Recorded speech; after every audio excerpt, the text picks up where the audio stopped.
artinya Tuhan nyawanya bukan? Allah. Ya Tuhan bukan? Ah, Tuhan bukan? iyalah, nyawanya Allah. Oh berarti yang melayang-layang itu Tuhan begitu? Di atas permukaan air. Ya tentu, kenapa tidak? Apakah Tuhan itu harus selalu berbaring di tempat tidur? Kan tidak. Oke, nih gini. Apakah Tuhan itu harus selalu Siap. berdiri? Santai dulu. Tidak. Kalau Lalu di kenapa atas Anda di berarti kalau di atas layang ini dengar Anda dulu Bob. pertanyakan gitu. Iya dengar dulu Bob. Di atas permukaan air itu ada di bawah langit ataukah di luar langit? Langit kan belum tercipta. Loh, belum terus itu gimana Berarti, sih? Gue gimana ngarang aja. Ini kan ada pada mulanya Elohim menciptakan langit dan bumi. Itu udah diciptakan lihat dulu langit dan di bumi. Kejadian ya. Ngarang aja. Yang nomor 6. Coba yang pertama Itu di diciptakan hari apa? kedua. Yang pertama.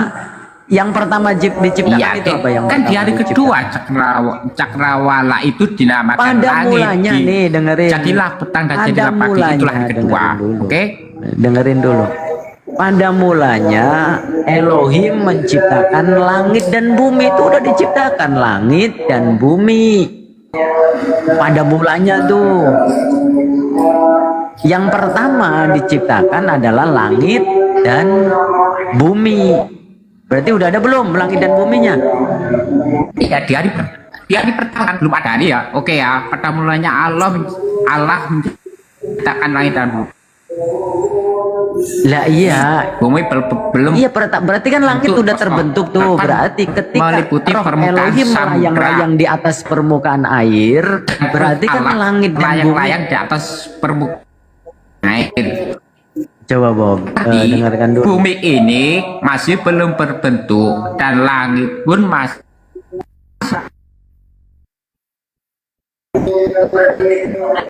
Iya, dengarkan dulu. Dari material pertama Tuhan dan ruh Allah. Maka sinyalnya untuk putus-putus. Kamu sinyalnya jelek kayak keimanannya. itu samudera tadi untuk dibuat langit, lalu memisahkan samudera untuk dijadikan langit, begitu loh Gus Miftah. Paham? Gini coba. Woi, Iya, gini deh coba, makanya gantian ngomongnya, makanya gantian. iya. Yang pertama diciptaan apa? Yang pertama diciptakan. Pada mulanya Allah menciptakan langit dan bumi. Elohim, nggak ada Allah.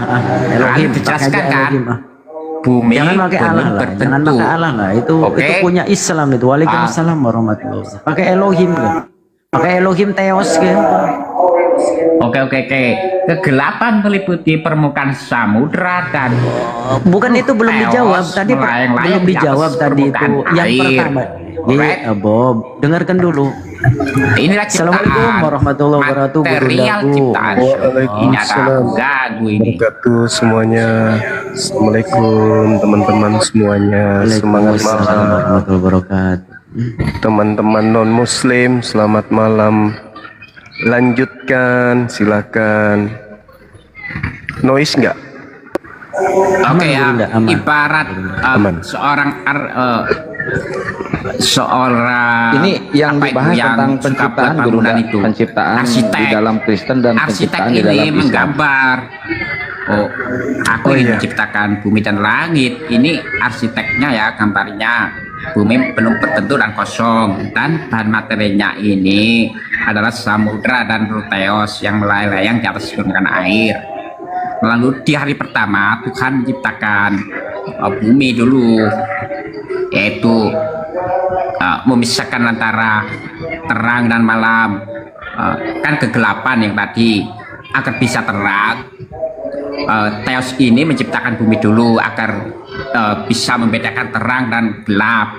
Lalu di hari kedua Tuhan menciptakan langit, yaitu melalui samudera tadi ya, gambar Theos yang melayang-layang tadi dipisahkan oleh Tuhan. Oh, ini yang di atas untuk jadi langit, yang di bawah untuk jadi atmosfer atau ya itulah. Begitulah Gus Miftah. Gimana?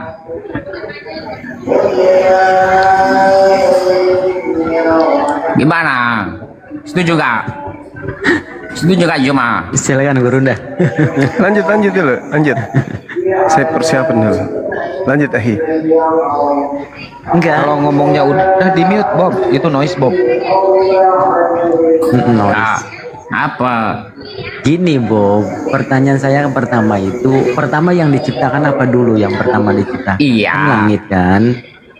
Langit dan bumi. Kan dijelaskan di ayat kedua, bumi belum berbentuk dan kosong loh. Yang maksudnya Ya kosong enggak? itu bumi itu belum ada Nah, ya, penghuninya. makanya seperti arsitek Gimana kan, sih? arsitek kalau menggambar, apakah itu langsung bentuk dari rumah? Kan enggak, itu cuma gambar. Ngono loh. Ini cuma gambar loh, ini cuma gambar ya, bukan bentuk asli. Terus Ya makanya di hari pertama barulah diciptakan bumi sesuai dengan gambar arsitek tadi. Lalu di hari kedua diciptakan langit sesuai dengan arsitek gambar tadi. Ah, begitu, Bismillah. Loh, Alright. kalau misalkan kosong masih gelap gulita. Nah itu kan roh Elohimnya melayang-layang di atas permukaan air, itu katanya masih kosong buminya. Kok ada air? Tahu ada air. Anda gagal paham tentang Gimana itu? Anda kan menggunakan indera ya, menggunakan indera ini, indera mata ini perlu sinar proton untuk melihat benda. Apakah Tuhan perlu sinar untuk melihat, untuk membuktikan adanya benda? Kan enggak. Kan Anda ini jangan samakan dengan Tuhan. Anda ini perlu sinar proton untuk melihat benda, sementara Tuhan itu enggak perlu karena enggak memiliki mata seperti Anda. Nah, begitu bahasanya. Bismillah. Ya, yang menjadi poinnya dari kejadian tersebut, runtutan yang ditata dari pengarang tersebut itu tidak beraturan gitu. Anda jangan mengatakan pengarang. Ini Loh, emang ada gimana? kejadian Genesis, firman Tuhan. Firman Tuhan adalah janji dan tepat dan kebenaran dan terang. Kalau Bukan karangan, kalau penerang langit Bismillah. ini, kalau penerang bumi itu namanya apa penerang bumi? Ya bumi itu terang. Apa yang menjadi penerang bumi? Karena kita terlalu terhipnotis oleh pendidikan pengetahuan alam, sehingga kita benar-benar dicuci bahwa matahari lah yang membuat kita bisa melihat dan terang. Sebenarnya itu tertolak oleh semua ilmu-ilmu spiritual, bahwa bumilah yang ciptaan pertama itu, yang adanya hidup itu di bumi. Bagaimana mungkin ada bermiliaran juta bintang-bintang dan planet-planet tapi tidak ada satupun kehidupan di dalamnya, tetapi bumilah yang kecilnya seperti butir pasir ini di alam semesta ini yang memiliki kehidupan. Karena itulah awal kehidupan itu dari bumi, bukan dari planet matahari, Suta. Makanya di Yunani menyatakan bahwa Tuhan itu menciptakan pertama yaitu Ibu Gea, yaitu bumi kita. Bumi kita ini, Ibu Gea ini melahirkan Oranos atau langit. Lalu kawinlah Ibu Gea ini dengan Oranos langit ini, sehingga menciptakan bintang-bintang di angkasa yang kita lihat seperti indah ini. Begitu, Bismillah. Gimana paganisme saya terlalu kental kan, dan sangat Ketinggian logis. materinya. Ketinggian bang, karena materinya gini. Ketika Anda membahas tentang penciptaan alam semesta, Anda menggunakan kitabnya Yahudi. Tapi ketika membahas tentang Tuhan sembahan saudara, Anda menggunakan konsep Roma Yunani. Jadi nggak nyambung gitu loh, nggak nyambung. Asalnya dari mana cuma? Masa Yesus yang menciptakan langit dan bumi gitu? Saya tanya pada jemaah, Aduh, parah kali. kemana perginya ketika anak Noah, Apa lah ini Sem, dia? dan Ketinggian. Yafet? Ketinggian, materimu ketinggian, Enggak. saudara. Yafet Itu kita pergi Sem dulu ya. Sem materi-materi itu yang ada di kitabnya Yahudi. Harusnya kamu bahas itu tentang konsep agamamu aja. Kalau penciptaan alam semesta itu kan Al-Quran maupun kitabnya Yahudi mengatakan 6 masa. Ya itu udah selesai itu tak ada pertentangan. Nah sekarang yang jadi masalah itu imannya saudaraku ini, iman Kristen ini, kepercayaan saudara ini yang perlu dibahas gitu. Kenapa? Kita Karena perlu- agama Kristen itu agama syiar, agama yang diajarkan kepada orang lain untuk dianut. Maka kita harus mengupas tuntas kekristenan itu. Kalau berbicara mengenai penciptaan, ya itu kan udah lengkap itu di kitabnya Yahudi. Itu nggak usah lagi dibahas masalah penciptaan. Karena susunan penciptaan benar atau salah di dalam kitabnya Yahudi kan tidak ada hubungannya dengan imannya orang Kristen. Begitu kawanku. Karena kitabnya orang Yahudi ini kan sudah dibatalkan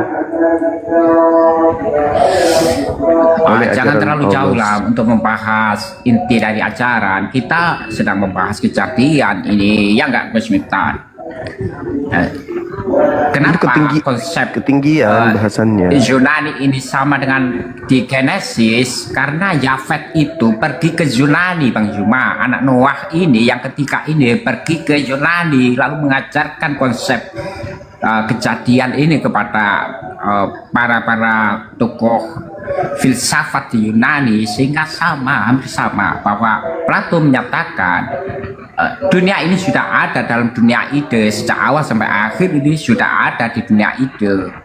Maka Tuhan di Genesis juga menyatakan, aku telah selesai mengerjakan segala pekerjaanku tentang keduniaan ini, penciptaan ini, yaitu dari hari pertama sampai ke-6. Begitu. Iya, itu bisa diterima itu. Kita juga paham kok terkait dengan penciptaan alam semesta ini. Bagaimana kemudian adanya dentuman besar, Big Bang, kemudian terbentuknya inflasi jagat raya, terbentuknya inti-inti atom di jagat raya, kemudian terbentuknya atom-atom yang stabil yang memisahkan materi, dan juga adanya radiasi dan seterusnya.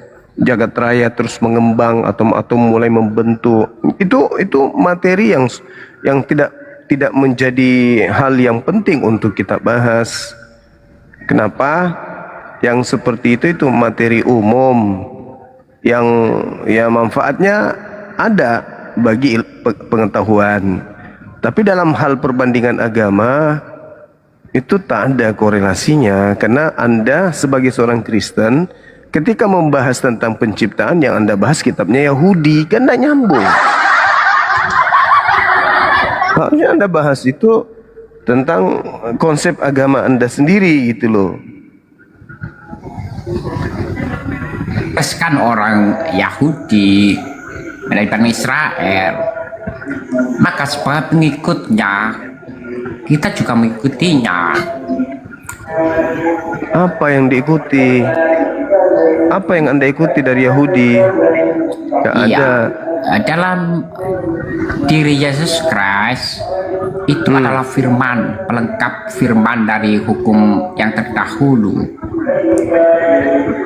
Iya, kalau dia pelengkap, menggenapi hukum-hukum terdahulu. Nah, kalau dia menggenapi, juga akan kalau dia menggenapi nggak ada Kristen. Kalau Yesus menggenapi ajaran terdahulu, maka Kristen itu nggak ada, gitu loh. Karena justru ketika Yesus menggenapi ajaran terdahulu, lahirnya Islam, bukan lahirnya Kristen. Kristen itu bukan ajaran yang menggenapi hukum-hukum Tuhan. Nggak ada hubungannya itu. Islam kan Ya. belum ada pada waktu masa Yesus Christ. Justru Orang-orang. Yesus yang ada. Yesus itu muncul belakangan. Iya. Iso, katamu iso Nah, kan? salah. Ajaran Yesus Salahnya ketika bagaimana, digenapi Jemaah? Ini kan dibawa oleh Paulus itu kan hasilnya campuran dari Islam. Yahudi. Ketika ajaran nabi-nabi terdahulu digenapi, maka hasilnya adalah Islam. Bukan Kristen. Agama Kristen itu Islam belum ada, beda, Jemaah. Aduh, gimana deh? beda jalur. Agama Kristen itu beda jalur. Jalur agama Kristen itu dari Yunani kuno, Romawi kuno, Hindia kuno, Mesir kuno. Itu jalurnya agama Kristen. Sedangkan ajaran para nabi endingnya itu ya Islam, bukan Kristen. Kristen itu ajaran apa pula, itu dari mana asalnya? Kalau nggak ada Kristen, Mana ada tuh? berita tentang isu ini nggak pernah ada, Juma. Ajaran Al-Quran isu ini tidak akan kami- pernah ada kalau nggak ada Kristen. Ajaran kami Islam itu udah lengkap, udah sempurna. Kenapa Al-Quran sedikit menyinggung tentang Nabi Isa? Karena Nabi Isa ketika datang, ajarannya dijual kepada orang-orang Yunani dan Romawi.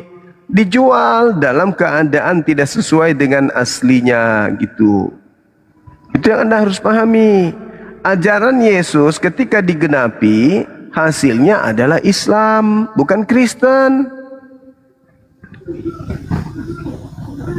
Gitu kawanku. Belum ada Islam itu di masa itu. Islam Kata baru siapa? ada di abad ke-7. Yesus aja itu disebut orang soleh. Yesus itu dianggap hamba. Tuh, hamba siapa? Hamba Allah. Itu jelas itu. Jadi saudara harus paham bahwa penggenapan ajaran nabi-nabi terdahulu itu mengarah ke Islam, bukan mengarah ke Kristen. Agama Kristen ini agama asing, bukan ajaran para nabi. Begitu saudara, Anda harus paham itu. Ajaran dewa turun ke bumi, ajaran makan babi, ajaran tidak bersunat, itu bukan ajaran nabi-nabi. Itu ajaran di luar daripada nabi-nabi. Anda harus paham itu. Makanya Kristen Tidak, itu, menurutku justru karena Paulus lah orang yang paling berjasa membawa nama Yesus Kristus tetap ada sampai saat ini. iya, Seandainya memang, Paulus itu itu sudah tidak dinubuatkan. membela dari Yahudi, maka cerita tentang Yesus Kristus ini tidak akan pernah ada. itu sudah Gitu. dinubuatkan. Itu sudah dinubuatkan. Ada yang menggunakan nama Yesus untuk menyesatkan manusia sampai hari kiamat. Itu Yesus sudah nubuatkan itu. Jadi kalau ada Anda katakan Paulus begini dan begono, memang Yesus sudah menubuatkan, celakalah engkau wahai ahli Taurat, celakalah engkau wahai orang Farisi, celaka engkau orang munafik, engkau menjelajahi daratan, menyeberangi lautan untuk mentobatkan orang, dan setelah kau tobatkan, kau jadikan dia menjadi orang neraka yang 2 kali lebih jahat daripada engkau itu sendiri. Jadi itu sudah dinubuatkan itu.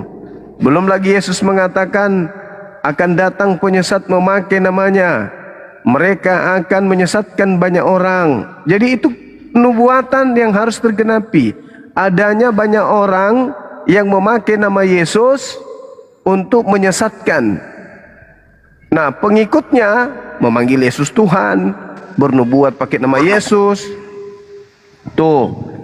Jadi sekali lagi saya katakan, ketika ajaran para nabi digenapi, maka endingnya Islam, bukan Kristen. Kristen itu agama asing, nggak dianut oleh ajaran para nabi.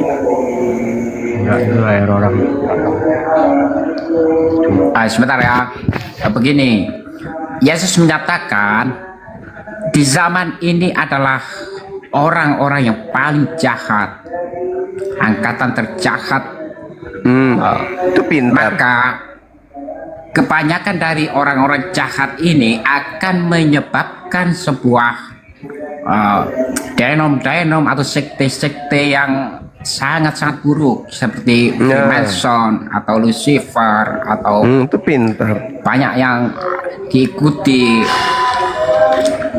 atau misionari ya. Nah, itu Freemason lah yang paling terkenal yang sampai saat ini berkuasa, kata Yesus Kristus itu yang pintar. dimaksud, bukan Kristen gimana. Ya kan, coba penyesat itu datang memakai nama siapa? Yang paling berkuasa.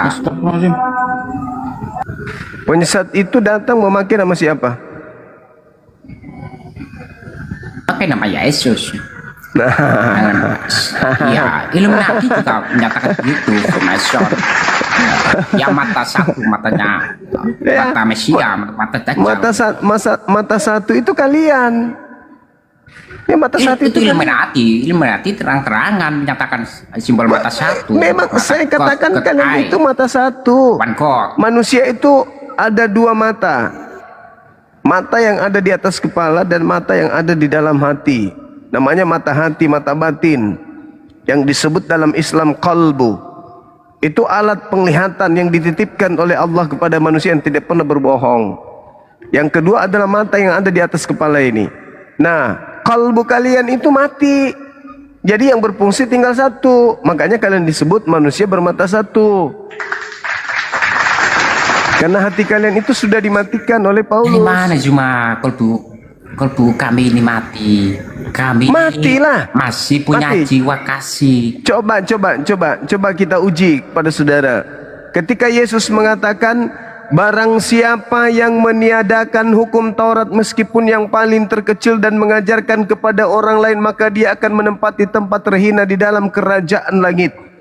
Barang siapa yang mengajarkan, meniadakan hukum Taurat meskipun yang paling terkecil, lalu mengajarkan ke orang lain untuk hal yang sama, maka dia akan menempati tempat terhina di dalam kerajaan langit. Pertanyaannya, kalau hati anda itu tidak buta, apakah Paulus meniadakan hukum Taurat meskipun yang paling terkecil? Jawab. Paulus tidak. Maka engkau Itu dibilang akan memiliki Taurat hatimu dalam buta. hati, bukan secara Hatimu fisik, buta. maka disebut rohania. Karena pertanyaan saya Yahudi aja rohania. nggak kena. Tuh. Pertanyaannya, apakah Paulus meniadakan hukum Taurat meskipun yang paling terkecil? Secara kekristenan masih ada 10 hukum Meraba-raba, kan? meraba-raba. Iya, 10 Meraba-raba, hukum kan? itu kan masih ada. Tuh, nggak boleh Meraba-raba. dilanggar. Karena hati buta. Mengingini bini orang itu nggak boleh. Mencuri. Meraba-raba kan? Meraba-raba. Pertanyaan saya, apakah Paulus meniadakan hukum Taurat meskipun yang paling terkecil? Meraba-raba. Dia meniadakan dengan menggantikan Dia meniadakan kerohanian. Itu masih meraba lagi kerohanian lagi. Enggak berapa. Ini seperti yang dikatakan Yesus Kristus ya.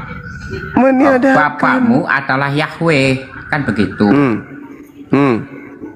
Jika engkau Nyambung nggak tuh? tidak mengenali aku, maka engkau Mulai. nggak akan mengenali bapakmu, gitu kan kata mulai. Yesus kepada orang-orang Yahudi. Berarti mereka orang Yahudi ini mengamalkan Torah dengan nggak benar. Gitu, sehingga Kalau Kristen? dia tidak mengenali firman Allah yang ada pada waktu itu. Kan Begitu. mulai kacau kan, itulah dibilang Dajjal Tidak bermata kacau, satu. Ima. Matamu Inti nggak ajaran Paulus berfungsi, itu. hati nggak berfungsi, hati mati abang, hati abang mati. Paulus Ulang, saya menyatakan ulang. Gini cuma sebentar Ima. Saya ulang pertanyaan, apakah Paulus meniadakan hukum Taurat meskipun yang paling terkecil? Bisa dikatakan begitu. Sekarang kata Yesus, yang meniadakan meskipun terkecil dan mengajarkan kepada orang lain, kemana perginya? Menduduki tempat yang terhina atau tertinggi?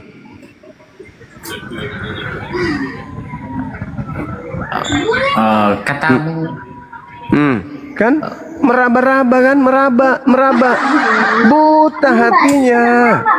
Udah tertulis sangat jelas kok, masih begini juga cuma. meraba-raba.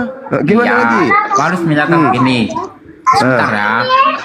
Ya. Ini kata Paulus loh.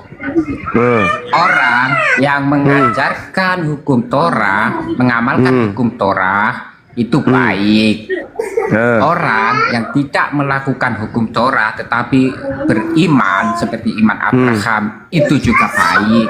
Orang yang melakukan hukum Torah dan juga mengimani iman Abraham seperti iman Abraham itu jauh lebih baik dari kedua itu, begitu. Kalau Jadi Kristen di mana orang yang posisinya? tidak melakukan hukum Torah tetapi beriman itu baik, itu loh cuma. Kata siapa? Itu di Paulus. Nah, Di Paulus Roma yang atau di mengatakan Galilea itu. Yesus mengatakan apa? Barang siapa yang meniadakan meskipun yang paling terkecil, menempati tempat terhina, meniadakan. Anda mengatakan orang yang tidak melakukan Torah, tapi dia mengimani iman Abraham, maka dia baik. Itu katamu. Lah, kata Yesus apa? Meniadakan yang paling terkecil dan mengajarkan kepada orang lain, maka dia akan menempati tempat terhina di dalam kerajaan langit alias neraka. Nah, sekarang Paulus meniadakan nggak? Meniadakan. Berarti Paulus menempati tempat mana? Inti dari Torah itu kan dua hukum, hukum kasih cuma. Orang Kristen Nenekmu semua kiper diajarkan kan dua nggak hukum nyambung itu. ke sana. Nggak nyambung. Kan inti ajaran Torah itu kan itu kasih kan. kasih. Bagaimana Kasihilah kasih itu bisa? Tuhanmu. Dan yang kedua, Bagaimana kasihilah kasih itu sesamamu. bisa terimplementasi terhadap penganut Torah apabila mereka melakukan Taurat itu, betul? Orang yang melakukan Torah itu tetap kasar seperti di zamannya Yesus kan, Tetap yang disebut kasar, angkatan jahat. dipelintir. Orang yang menjalankan Torah itu kasihilah Tuhanmu dengan segenap hatimu. Dengan cara apa? Dengan segenap akal. Dengan cara apa? Dengan cara melakukan dengan setia segala apa yang menjadi perintah. Begini cuma orang yang melakukan hukum tanpa iman itu biasanya hidupnya untuk hukum sehingga mereka akan menghukum dengan keras dan bebal terhadap orang yang tidak Lah, kalau menjalankan perintahnya- hukum juga tanpa kalau adanya perintahnya- kasih di dalam hatinya. Kalau perintahnya Tuhan begitu, Tuhan loh yang memerintahkan. Kebanyakan orang itu keras meskipun Iya. mereka menjalankan hukum, mereka tetap keras terhadap orang Ya lain. memang, tidak ada memang jiwa Tuhan kasihnya. itu hukumnya keras. Hukumnya keras Tuhan itu. Hukum Kalau itu lembek, kasih Yuma. kalau lembek hukumnya itu nanti kayak Adam, dipelonco sama iblis. Makanya harus keras. Keluaran 31 nomor 14, orang yang tidak mengkuduskan hari Sabat dibunuh. Kejadian 17 nomor 14, orang yang tidak menyunatkan nonotnya dibunuh. Begitu juga ketika ada orang yang mengilahkan ilah lain. Kalau Anda baca dalam kitabnya orang Yahudi, Ulangan 13, dibunuh. Kalau ada yang mengajarkan menyembah kepada selain daripada Eloah Abraham, Eloah Isa, Eloah Yakub, bunuh. Memang keras. Nah, itulah hukum Tuhan. Makanya jangan menyembah kepada yang lain. Ya itulah Apa yang Anda- penggenapan cuma Yesus Kristus menggenapi yang keras itu menjadi Kalau kasih. salah dengan ente, penebusan dosa. salah. Yesus menggenapi semua ajaran Torah itu justru jauh lebih keras lagi. Jauh Tidak lebih juga. keras Yesus lagi. kan melanggar hari Sabat. Hari Hari Sabat itu, Sabat tidak boleh dengar. bekerja, tetapi Yesus Dengar. menyatakan, Bapakku sedang bekerja di hari Sabat ini, aku pun juga bekerja. Nah, itulah Dengar. pembatalan hukum yang keras itu menjadi lebih Saudara, keras. dengarkan saya.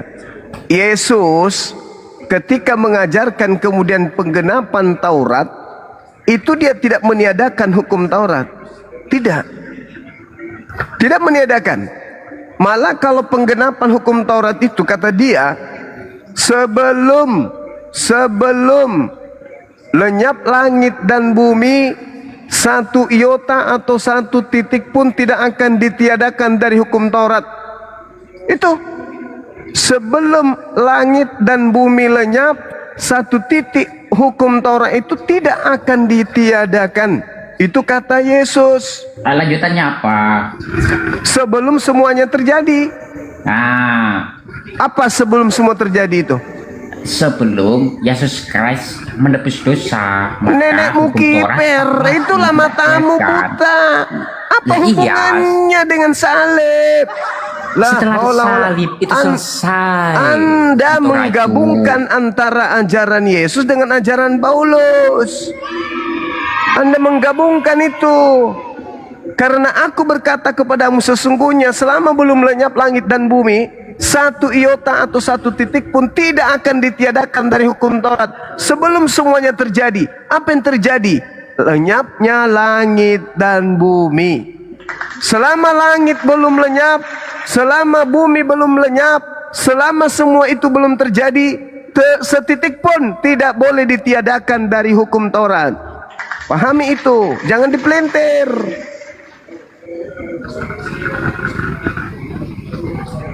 itu Sebelum, selama penggenapan. belum lenyap, selama belum lenyap langit dan Salah, bumi. Dak. Hah? Itu sebelum penggenapan. Inilah penggenapannya. lewat Penggenapannya penebusan itu dosa. selama belum lenyap langit dan bumi. Boleh nggak Taurat itu dibatalkan? Nah, sebelum penggenapan maka tidak boleh dihilangkan. Sebelum lenyap langit dan bumi, satu iota atau satu titik pun tidak akan ditiadakan dari hukum Taurat. Betul? Ya lanjutannya apa gitu. Sebelum semuanya terjadi. Nah, sebelum Apa yang semuanya terjadi? Apa yang ini terjadi? penggenapan. Apa yang terjadi? Ya penyalipan. Penebusan Nenekmu dosa. kiper. Penebusan dari hukum Di mana? Taurat. Di mana kau temukan Matius 5 berbicara penyaliban? Di mana? Tunjukkan di mana datanya. Matius 5 itu berbicara penyaliban, itu di mana datanya? Kamu menyambungkan salto Anda itu dari ajaran sebelum langit dan bumi lenyap, setitik pun tidak bisa dihilangkan dari Taurat. Sebelum Anda loncat ke Paulus, sebelum penyaliban terjadi, kan lari Anda, gak nyambung. Tidak Ya, secara tidak ada logika, penyaliban di Matius 5. Nyambunglah Yuma. Coba tunjukkan di Matius 5 itu ada penyaliban dibahas. Di mana? Nomor berapa penyaliban di situ? Oke, Matius berapa? Baru mau tahu. Matius 5. Pendetamu suruh sini. Ayat berapa? Ayat berapa? 18. Oke ya, saya baca ya. Tentang judul perikop tentang Yesus dan hukum Taurat. Doa sekata yang nomor 18. Sesungguhnya aku berkata kepadamu, sebelum langit dan bumi lenyap, satu titik atau satu huruf terkecil pun dari hukum Taurat tidak akan ditidakkan sampai semuanya digenapi. Nah, Nenekmu digenapi, kiper kan, matamu buta, nggak ada digenapi di situ sebelum semuanya terjadi. semuanya digenapi. Nggak ada digenapi Gimana? di situ, tuyul. Ya cuma ini Kamu itu adalah buta, Injil yang makanya asli aku bilang yang saya kamu baca itu ini. adalah antek-antek Dajjal, iblis bermata satu. Jelas-jelas tertulis di situ terjadi, kok ganti tergenapi. Ayolah kita baca yang 1927 Kan ya. tuyul, baca 19. Cetakan 1927 ini benar-benar digenapi tulisannya. Jangan Mana pakai yang ada penyaliban baru-baru di lah, situ? orang-orang Kristen ini. Sampai Yang data lama 48 itu yang ori bukan itu. membahas tentang Tulisannya penyaliban. emang digenapi. Inilah kalau inilah kalau pasukan Dajjal, lain tertulis, lain dia baca. La haula wala quwata illa billah. Kenapa begini cuma? Apa? Anda Apa? coba download di aplikasi TZI itu. Saya TZI tidak apa? berdusta karena jika saya bersaksi dusta maka saya akan Bahasa melanggar Yunaninya seluruh apa di situ? perjanjian Bahasa Tuhan. Yunaninya apa? Bahasa aslinya apa? Supaya kita bisa ngerti bahasa terjemahannya. Apa bahasa Saya nggak aslinya? bisa itu. Kalau Anda Bahasa tahu, aslinya silakan. ginomai. Ginomai itu artinya terjadi, bukan digenapi. Alamak, susah kali bah. Kenapa kalian buta padahal itu ada tertulis? Karena kalian pasukan Dajjal. Oh, ini jawabannya Yuma. Ah, Di 20 ya. Karena itu aku berkata kepadamu, jika kamu tidak melakukan kehendak Allah lebih daripada ahli kitab suci Torah dan orang-orang dari mazhab Farisi, maka kamu tidak akan masuk ke dalam kerajaan surga. Nah, pertanyaannya, Kita ini kehendak boleh Bapak. meniadakan hukum Torah asal lebih baik dari hukum Torah itu, Zuma. Sekarang meniadakan hukum Taurat sebelum langit dan bumi lenyap itu kehendak Ya, Bapak ini atau kan bukan? juga termasuk perkataan Yesus Christ yang 20 ini. Iya, menghapuskan hukum Taurat sebelum langit dan bumi lenyap itu kehendak siapa? Bapak atau Paulus? Iya, Paulus lah. Paulus Ya, sesuai dengan Paulus. ayat yang 20 ini cuma. Oh, Paulus. berarti kita boleh meninggalkan hukum Asik. Torah asal jauh lebih baik daripada Berarti- orang-orang yang mengamalkan hukum Torah. Berarti Jemaat. menurut Yesus, Paulus dan pengikutnya menempati tempat mana? Terendah atau tertinggi? Ya tertinggi lah. Nenekmu kiper. Masuk lagi laga rambang. Sudah jelas-jelas meniadakan dan kau mengatakan itu Paulus yang meniadakan. Nah, Yang sekarang 20 kalau meniadakan, ini juga perkataan Yesus Christ, Yuma. iya, Kamu harus lebih baik dari orang-orang yang pelaku hukum Torah. wahai non meniadakan Israel. hukum Begitu loh. Taurat, menghapus, membatalkan hukum Taurat sebelum langit dan bumi lenyap, itu kehendak Paulus atau kehendak Bapak? Ya terserah kau, Yuma. Tadi capek lah kau. Frustasi dia, frustasi. Seorang generasi. Nah, silakan yang lainnya. Maka saudaraku Bob, lembutkan hatimu. Lembutkan hatimu. Kalau Anda sudah mengakui Paulus meniadakan hukum Taurat sebelum langit dan bumi lenyap, kata Yesus, Paulus menempati tempat terhina dan juga pengikutnya. Begitu saudara. Jadi tujuan kita ini kalau sampai kalian menyadari itu, betapa banyaknya amal yang kami lakukan. Amal kebaikan, amal kebajikan, amalan soleh. Menghantarkan kalian paham tentang ajaran Yesus. Bahwa Yesus ternyata mengatakan barang siapa yang membatalkan hukum Taurat sebelum langit dan bumi lenyap dan semuanya terjadi, maka dia akan menempati tempat terhina di dalam kerajaan langit. Tempat terhina dalam kerajaan langit itu neraka. Itu yang perlu saudara pahami. Tempat terhina itu neraka, bukan surga. Surga itu tempat tertinggi, tempat agung. Sedangkan kalau menggenapi ajaran Yesus, bukan meniadakan. Menggenapi itu menyempurnakan. Menyempurnakan. Makanya jika hidup keagamaanmu tidak lebih sempurna dari hidup keagamaan ahli Taurat, kamu tidak bisa masuk surga, nggak bisa. Artinya apa?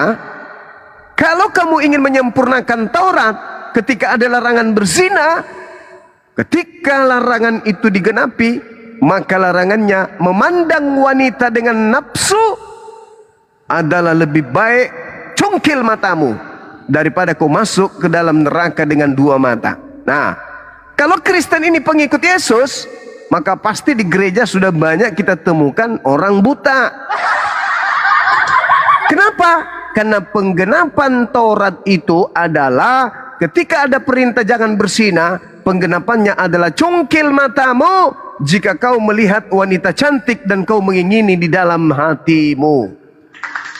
Nah, sekarang ada nggak di gereja itu kumpulan orang buta? Nggak ada. Sementara tiap hari ada yang berkhotbah tenang liur lihat paha jemaat. Mana penggenapannya di situ? Nggak ada.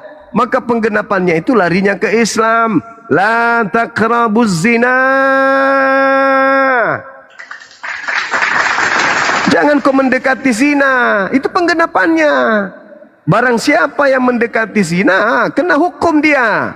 Kalau di dalam Torah jangan kau berzina. Kalau di luar daripada itu, penggenapannya harus lebih sempurna. Apa itu? Jangankan melakukan zina, mendekati aja nggak boleh. Bahkan melihat wanita dengan nafsu, dan itu bukan mahramnya, maka hukumnya mata dicongkil. Mata dicongkil. Sekarang coba Anda ke Dukcapil, berapa banyak orang yang status KTP-nya 2025 agamanya Kristen dan cerai. Kenapa cerai? Karena mereka berzina. Ada nggak matanya dicongkil? Nggak ada. Padahal para pesina itu hukumnya matanya dicongkil. Karena mengingini wanita lain. Mata dicongkil. Nah, mana orang Kristen dicongkil biji matanya? Ada? Nggak ada. Karena mereka bukan pengikut Yesus. Begitulah Kadaro. Supaya saudara itu tahu dan sadar Kristen ternyata bukan pengikut Yesus. Gitu kawanku. Ya, silakan. Ya, ini ada Bang Estro sama Silvia Octavianus. Selamat malam. Dibuka mute-nya. Silvia.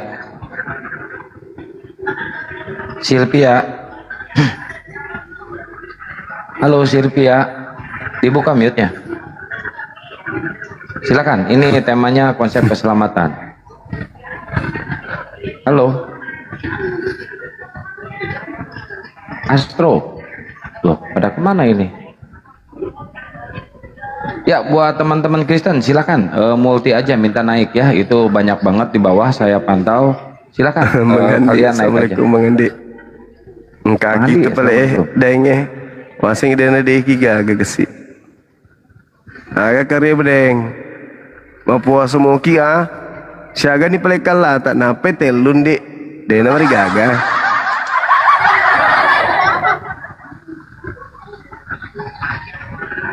Ngomong-ngomong saya udah lama nggak jumpa Bang Arif loh di Komal. Kemana beliau? Sehat beliau kan? Sehat, alhamdulillah. Pak Arif MA, Pak Arif MA, iya. Pak Arif itu, yes, beliau kayaknya sibuk banget beliau ini. Apalagi di bulan Ramadan ini, kemarin dia sibuk ini tamu. Salam sama beliau ya Bang. Ya, siap. Henry. Halo Henry. Selamat malam Henry. Henry, dibuka mute-nya. Ini Bang Andi juga nggak ada suara ini. Iya, salam kenal Bang yang dari Demak. Dari Demak itu mana ya? Belanda, bukan? Australia, Guru. Australia.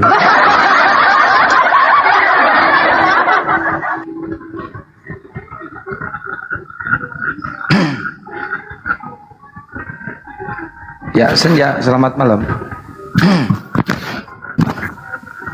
Halo, Bang Senja. Bang Senja.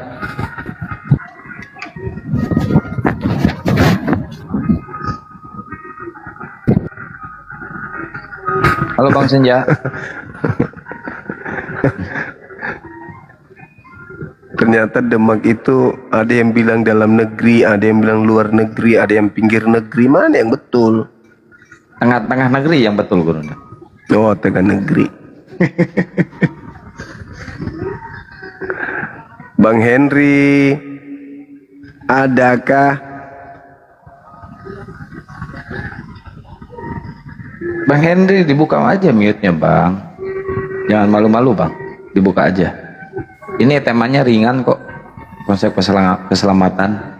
Biar kalian bisa bernarasi kalau konsep keselamatan. Ya, Bang Hari, Lombok.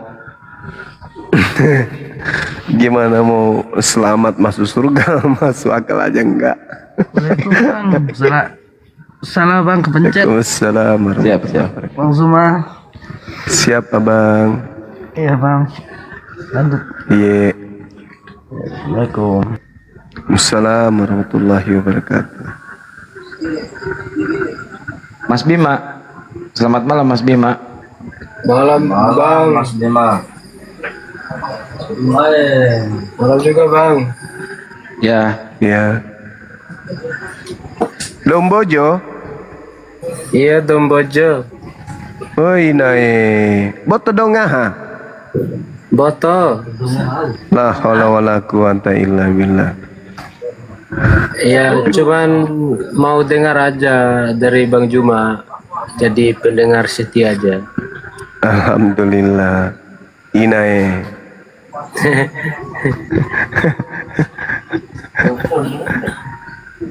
Bang Juma. Upload kita. Agak menarik. Kok bisa?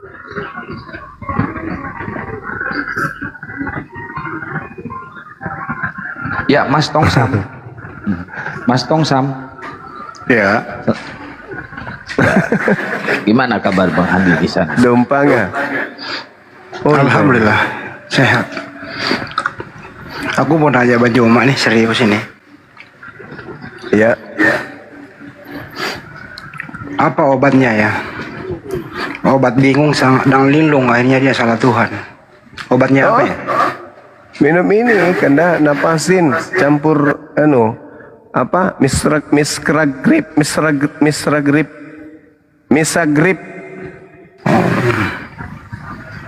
Bukannya napasin itu.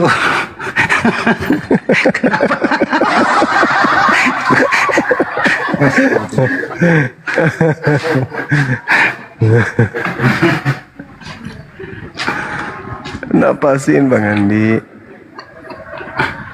Tapi kalau menurut saya sih Bang Juma, Engke lalu kita Jawa. Obat mese. obat TBC atau obat kandala.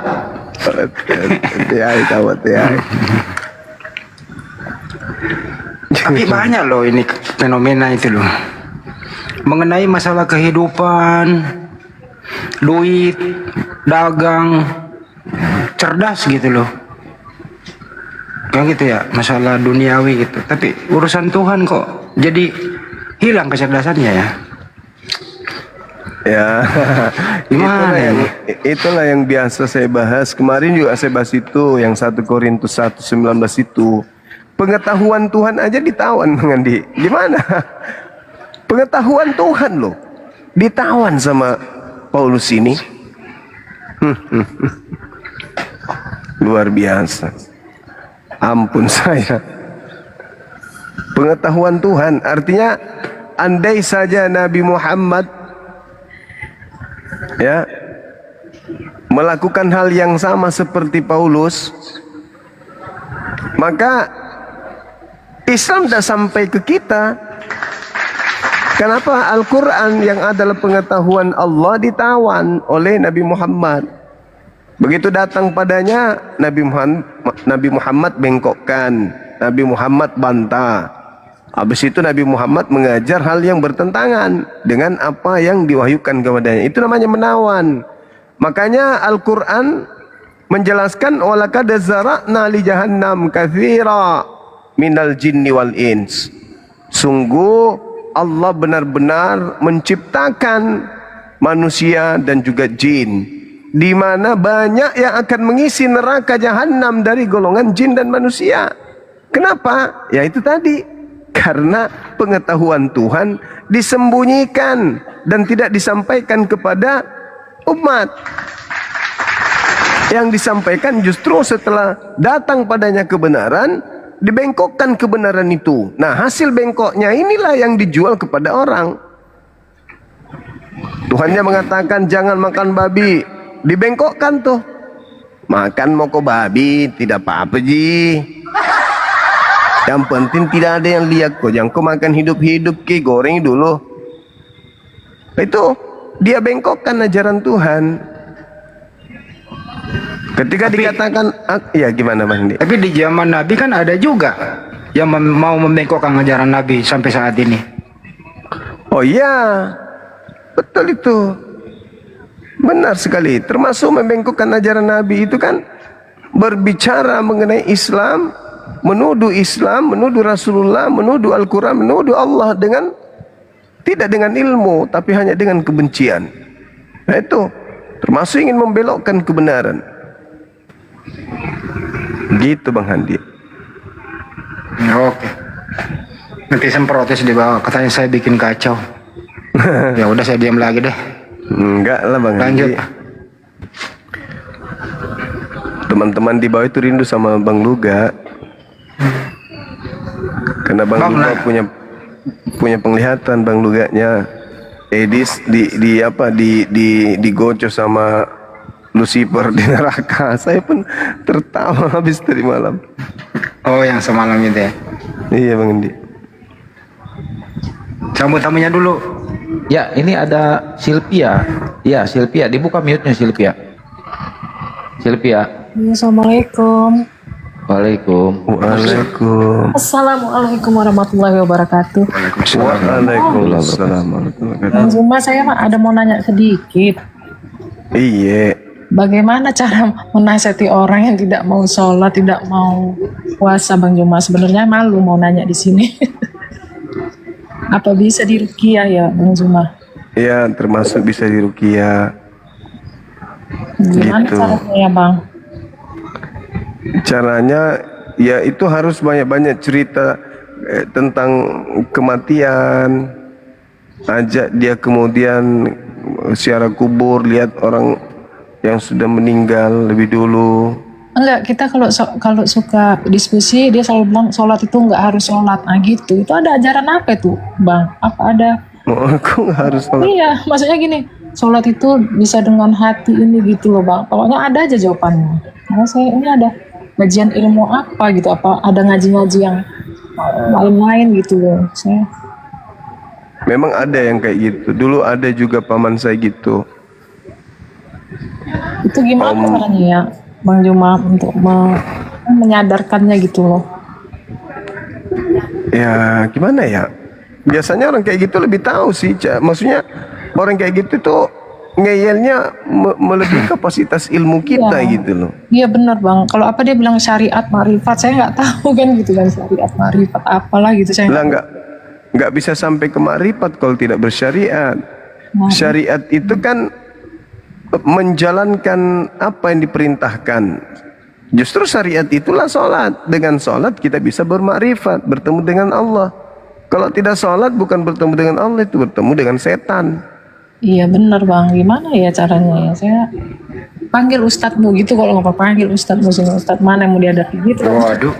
Saya serem jadinya kalau mau. Itu orang dekat ibu ya, suami misalnya, bukan? Iya, pokoknya orang dekat lah, keluarga. Soalnya kan gini loh, Bu, kalau menurut saya nih, Gimana? ibu kan udah menyampaikan nih. Terus ibu nggak punya kapasitas untuk memaksa. Iya, nggak punya ilmu juga sih. Iya, yang penting sudah menyampaikan, tugas ibu udah selesai. Gitu ya, Mbak ya. Ya gitu kan. Tapi jangan berkecil hati. Terus laksanakan tugas ibu, sampaikan. Tapi kalau masih ngeyel lagi, kalau suami ceraiin, Bu. Ngapain? Kan gitu. Kalau saya solusinya gitu aja. Sampai gitu ya, Bang ya. Ya iya. Cari yang lain lah. Ibu nggak didengerin kok. Ya Bang Juma, gimana itu? Jarang-jarang loh ada istri yang memperhatikan akhirat suami gitu. Itu ujian ibu, ujian untuk ibu. Gitu. Jadikan hal ini sebagai ladang jihad. Berjuang terus, nasihatin terus, arahkan terus untuk sholat. Jangan bosan-bosan. Dan kalaupun dia menolak untuk sholat, ya yang penting tugas ibu udah selesai, yaitu mengingatkan, jangan bertengkar. Iya, saya takut dia salah pergaulan karena dulu dia rajin sholat di masjid gitu loh. Saya takutnya salah pergaulan gitu kan, Bang.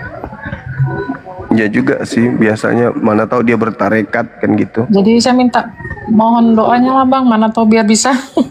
Ya kan, ya mengharap sama yang Maha Kuasa kan gitu, tapi kan bisa juga minta bantuan doanya ya kan. Ya ibu berusaha aja, berdoa terus. Tapi kalau ibu udah merasa jenuh, udah nggak ada jalan lain kan, ada pilihan yang terbaik. Ya, Mas. Ada netizen di bawah memberikan solusi itu tukar tambah aja katanya gitu. Astagfirullahaladzim. Ini bercanda dia, itu bercanda dia.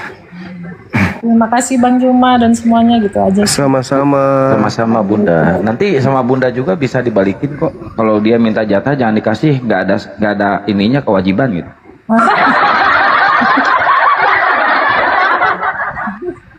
Oke, Bang Juma, semuanya assalamualaikum warahmatullahi wabarakatuh. Waalaikumsalam warahmatullahi wabarakatuh. Kalau ikuti Bang Joma ya kasih kemangi. Betul. Tapi memang ini fenomena di masyarakat kita sih, Bang Joma. Fenomena itu. Kebalik. Perempuan jadi imam. Kebalik loh. Oh, Masya Allah.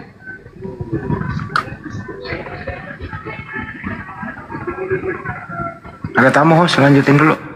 Ya, Baru kita ke materi lagi. Malam Mang Ure. Mang Ure. Mang Ure, selamat malam. Halo Mang Ure. Di bawah aja Bang, kalau nggak ngomong Bang.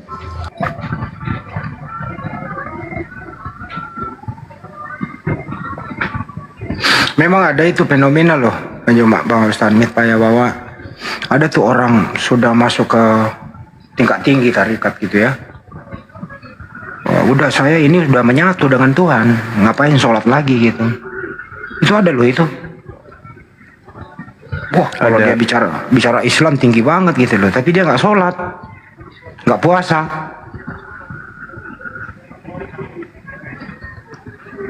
Ada. Ada. Kalau diajak diskusi, buset dah. Kalau mau dipotong, panjang kali omongannya.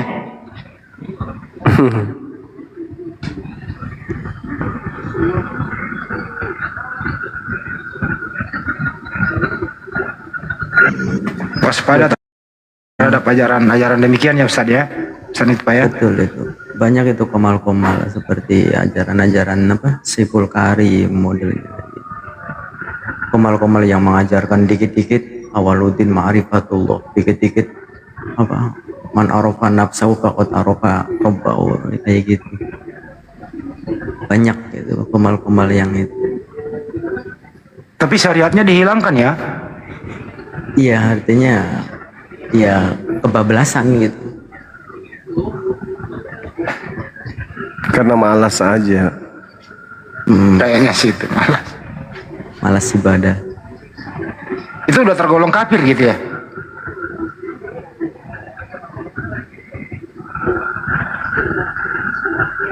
Ini Gurunda ada yang pengen disahadatin tapi offline. Mau saya ajak ini Bang Andi ke tempatnya Deddy Mijuar, Pak Haji. Dia perempuan, cuma dia sibuk, dia kan kerjanya di hotel tuh. Dia sibuk, nanti setelah saya di sana Gurunda, saya kasih tahu Gurunda, tetap yang sahadatinya nanti Gurunda, saya live langsung di situ lewat offline langsung Gurunda. Kalau Boleh. kakaknya nanti insya Allah bulan depan katanya, karena dia masih di daerah yang mayoritas Kristen di orang tuanya. Kalau ini udah pisah dia dari orang tuanya. Kenapa nggak di bulan puasa aja? Iya bulan puasa, yang satu ini bulan puasa Bang Andi. Nanti pas dia libur kerja hari Sabtu dia bisa tuh.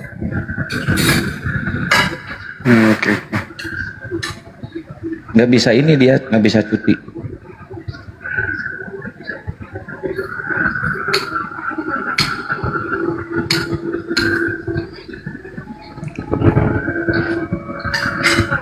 Arom sekarang perkembangannya gimana Arom ya?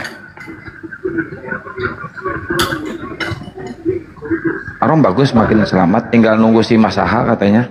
Si Masaha mau syahadat juga. Sama gue masak. Masak.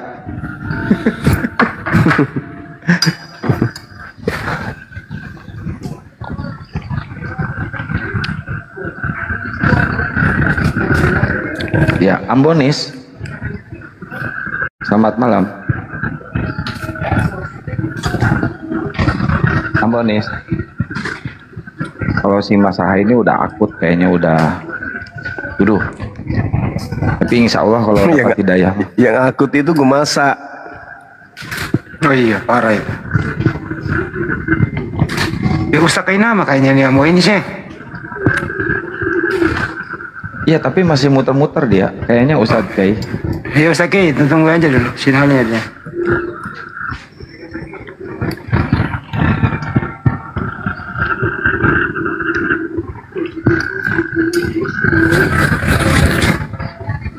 Bang, kalau udah ada Bang Joma stay di atas sih, Oten mikir gitu loh naik, bener.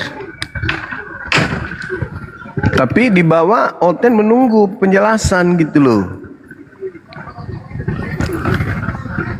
Iya kan? Iya. Karena alhamdulillah teman-teman kita Kristen ini masih banyak juga yang mau belajar, penasaran gitu. Terus tidak memandang semua yang kita sampaikan itu salah. Maksudnya mereka tolak, enggak, justru mereka sebagian mengatakan yang disampaikan Bang Sumai ini betul loh. Ya cuman permasalahannya hidayah lagi. Ketika hidayah Allah itu meskipun mereka sudah tahu kebenaran tapi hidayah belum datang, ya gimana, kita kan hanya jadi perantara doang. Tuhan yang memberi hidayah. Makanya kemarin ada saya nonton PT gitu. Ada seorang apologet Islam yang kelihatannya sih agak berat, dia mengakui kalau pensyahadatan yang terjadi terhadap sahabat Arum itu karena upaya-upaya kita untuk memberikan pemahaman mendetail tentang Islam, tentang kitabnya mereka. Seakan-akan dia mengenyampingkan upaya apologet Islam untuk membimbing kemudian saudara Aram sampai pada hidayah. Sampai dia mengatakan meskipun malaikat dari langit dan turun, kalau bukan karena Allah ya tidak mungkin Aram syahadat, kata dia gitu. Seakan-akan dia ada rasa iri, bukan dia yang mensyahadatkan gitu.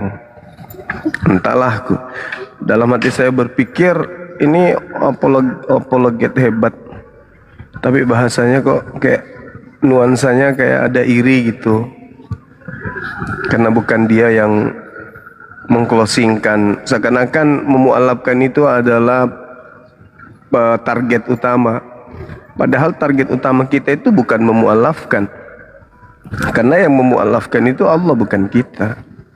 Target utama kita itu adalah bagaimana akal mereka itu berfungsi, itu aja. Karena kebanyakan penghuni neraka itu masuk neraka karena akalnya nggak berfungsi. Makanya tugas kita ya membuat akalnya berfungsi gitu. Setelah akalnya berfungsi, Allah yang memegang kendali. Allah mau kasih hidayah, alhamdulillah. Kalau Allah tidak menghendaki ya tidak terjadi. Tapi paling tidak tugas kita sudah mengajar kaidah kebenaran itu seperti apa adanya.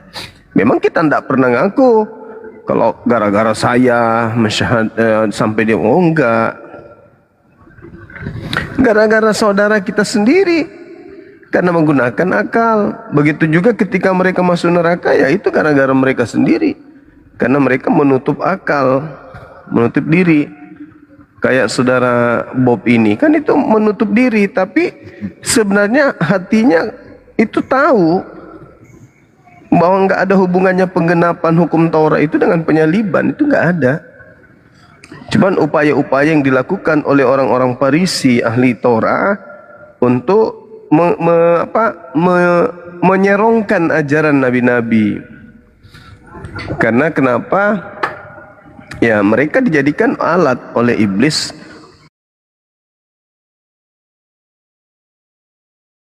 untuk menjaring manusia agar bisa menemani iblis ke neraka.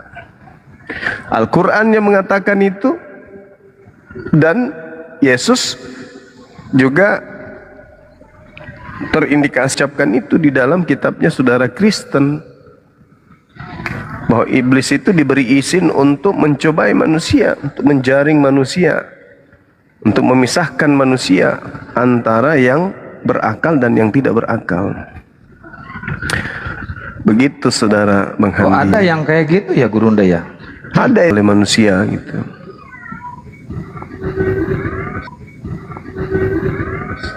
Baik, Karena, naik lo Karena.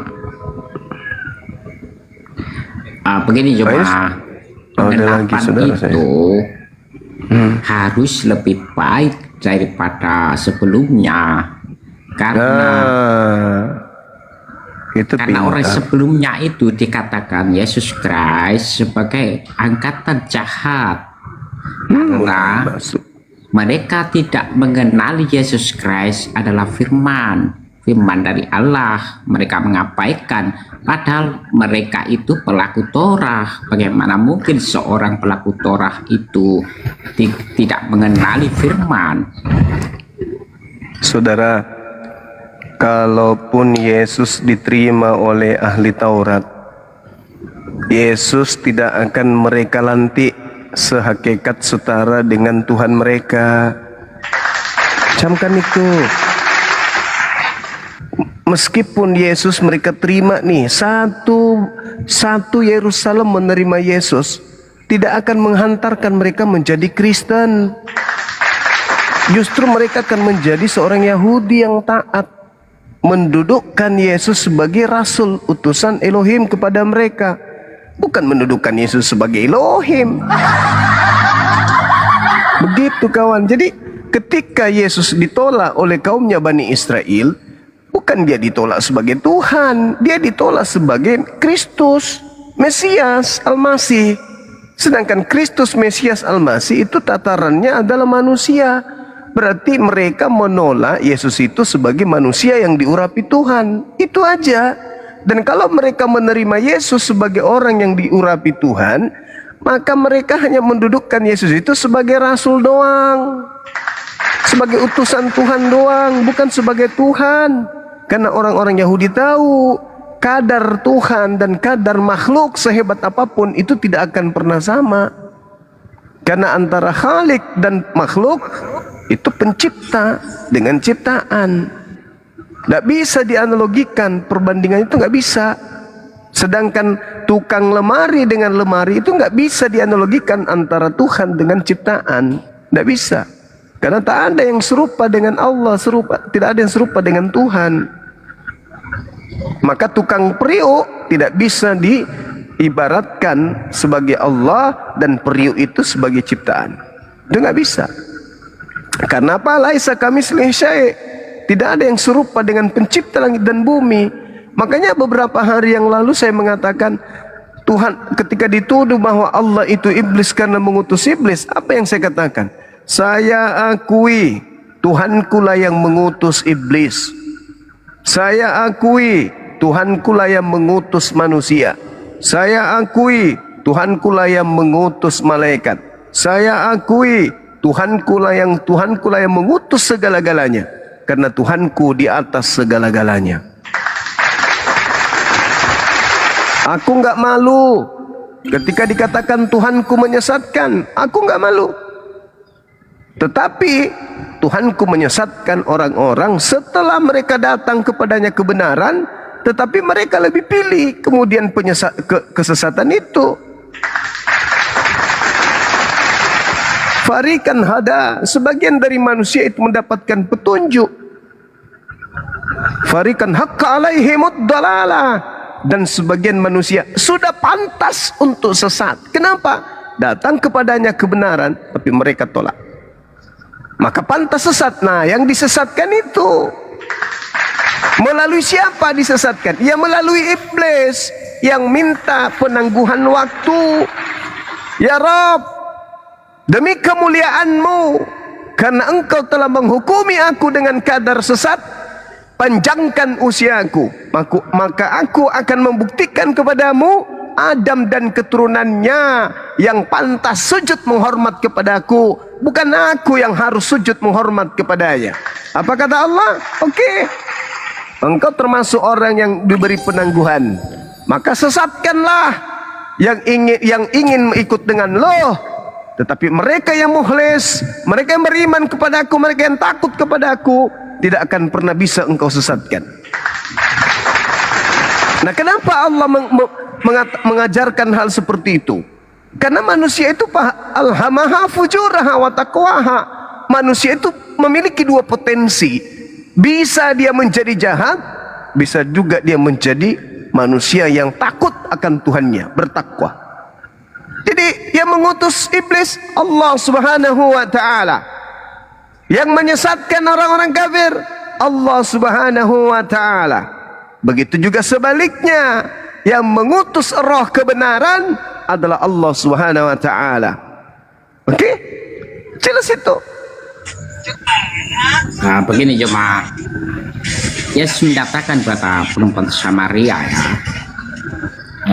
engkau tidak ada Elohim di bait Allah itu, dan juga tidak ada di bukit yang lalu rebu itu. Elohim tidak ada di situ, tapi Elohim itu ada pada dirimu. Itulah di hari Sabat Yesus menyatakan sesuatu peristiwa yang membuat luka hati orang-orang Yahudi. Dia menyatakan, Bapakku masih bekerja di hari Sabat ini, dan aku pun juga masih bekerja. Sehingga orang-orang Yahudi itu menyatakan, engkau telah menyamakan dirimu dengan Bapa Allah. Maka itulah tujuannya Yesus Kristus, bahwa keselamatan itu ada pada dirimu sendiri, diri masing-masing, yaitu keimanan. Keimanan yang kuat itu menanamkan Tuhan Elohim pada diri sendiri, sehingga kita bisa mandiri untuk meyakinkan bahwa kita hidup ini kuat, kita ini mampu, kita ini akan selamat melalui keyakinan kita sendiri, yaitu iman kita lah yang hidup, bukan Tuhan yang di luaran kita. Karena Tuhan itu tidak bertempat, maka imanlah yang menjadi tempat bagi Tuhan itu. Sembahlah Tuhan dengan roh kebenaran. Roh kebenaran itu ada dalam iman kita, maka engkau akan mengenali Tuhanmu. Begitu cuma maksud dari Yesus Kristus. Maka jika Yesus Kristus dianggap Tuhan, barang siapa yang melihat Tuhanan dalam aku, dirinya, begitu cuma dia sudah melihat Tuhan itu nggak salah, nggak salah. Barang siapa yang mendengarkan aku, maka dia mendengarkan Tuhan. Itu nggak salah. Walaqad khalaqnal insan wa na'lamu ma tuwaswisu bihi nafsuh wa nahnu aqrabu ilaihi min hablil warid. Itu nggak salah. Karena pencipta langit dan bumi itu menyatakan diri, aku lebih dekat kepada manusia daripada urat leher manusia itu kepada dirinya. Berarti Tuhan itu ada pada diri kita. Begitu kawan. Makanya Tuhan pencipta langit dan bumi menitipkan dua serpihan. Serpihan loh. Apa itu? Bias dari cahayanya. Yang pertama adalah ruh, yang kedua adalah akal. Dengan dua serpihan cahaya inilah kita akan mengenal Tuhan. Maka katanya, siapa yang mengenal aku, dia telah mengenal Tuhannya, dia telah mengenal Bapa. Siapa yang melihat aku, sama melihat Bapa. Kenapa bisa demikian? Karena aku adalah karyanya, aku adalah ciptanya. Itu jelas itu. Aku datang karena dia, aku ada karena dia, aku tercipta karena dia, aku hidup karena dia, aku berbicara karena dia, aku berlaku karena dia. Barang siapa melihat aku, dia melihat Tuhan. Jelas itu.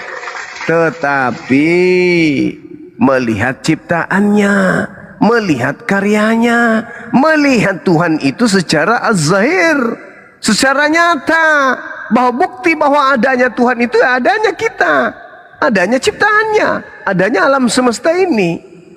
Bukan berarti kita ini adalah Tuhan, bukan berarti Yesus itu adalah Tuhan. Makanya Yesus itu bertuhan. Sejak kapan Yesus itu tidak bertuhan? Dari bayi dia sudah mengakui kalau dirinya itu adalah hamba Tuhan. Inni abdul atani alkitab. Jelas itu. Yesus juga mengatakan begitu. Aku datang bukan atas kehendakku. Kamu datang dalam keadaan dewasa atau dalam keadaan bayi? Berarti dalam keadaan bayi Yesus sudah mengakui itu. Aku datang bukan atas kehendakku sendiri, melainkan kehendak Dia yang mengutus aku. Berarti Yesus dan saya sama. Bedanya saya lahir karena ayah, Yesus lahir tanpa ayah. Itu aja bedanya. Sekarang kalau Anda melihat saya, apakah tidak terbersih dalam pikiran saudara? Begitu hebatnya pencipta, begitu hebatnya sang Tuhan menciptakan Bang Suma begitu sempurna. Kan begitu. Berarti melihat Bang Suma sama halnya melihat penciptanya. Melihat lemari sama halnya melihat tukang lemari. Melihat meja sama halnya melihat tukang meja. Kenapa bisa demikian? Karena adanya lemari, adanya meja itu karena ada yang menggerakkan nilai-nilai itu sehingga berbentuk. Siapa itu? Dalam perspektif pencipta skala besar, dialah yang disebut Sang Khalik. Makanya kalian itu disebut penyembah inazan, penyembah berhala. Karena kalian menyembah benda-benda, kalian menyembah bentuk, kalian menyembah objek, di mana bentuk, objek dan benda itu semuanya adalah ciptaan, bias dari yang maha ada. Makanya Yesus mengatakan apa? Aku tidak dapat berbuat apa-apa dari diriku sendiri. Itu udah cukup sebenarnya bagi kita yang berakal. Udah cukup itu. Berarti Yesus ini hanyalah duta, Yesus ini hanya pagan. Sehebat apapun Yesus, dia hebat karena ada Tuhan di belakang dia. Yesus tergantung kepada Tuhannya. Makananku adalah melakukan dan menyelesaikan pekerjaan yang diberikan Bapakku untuk aku kerjakan.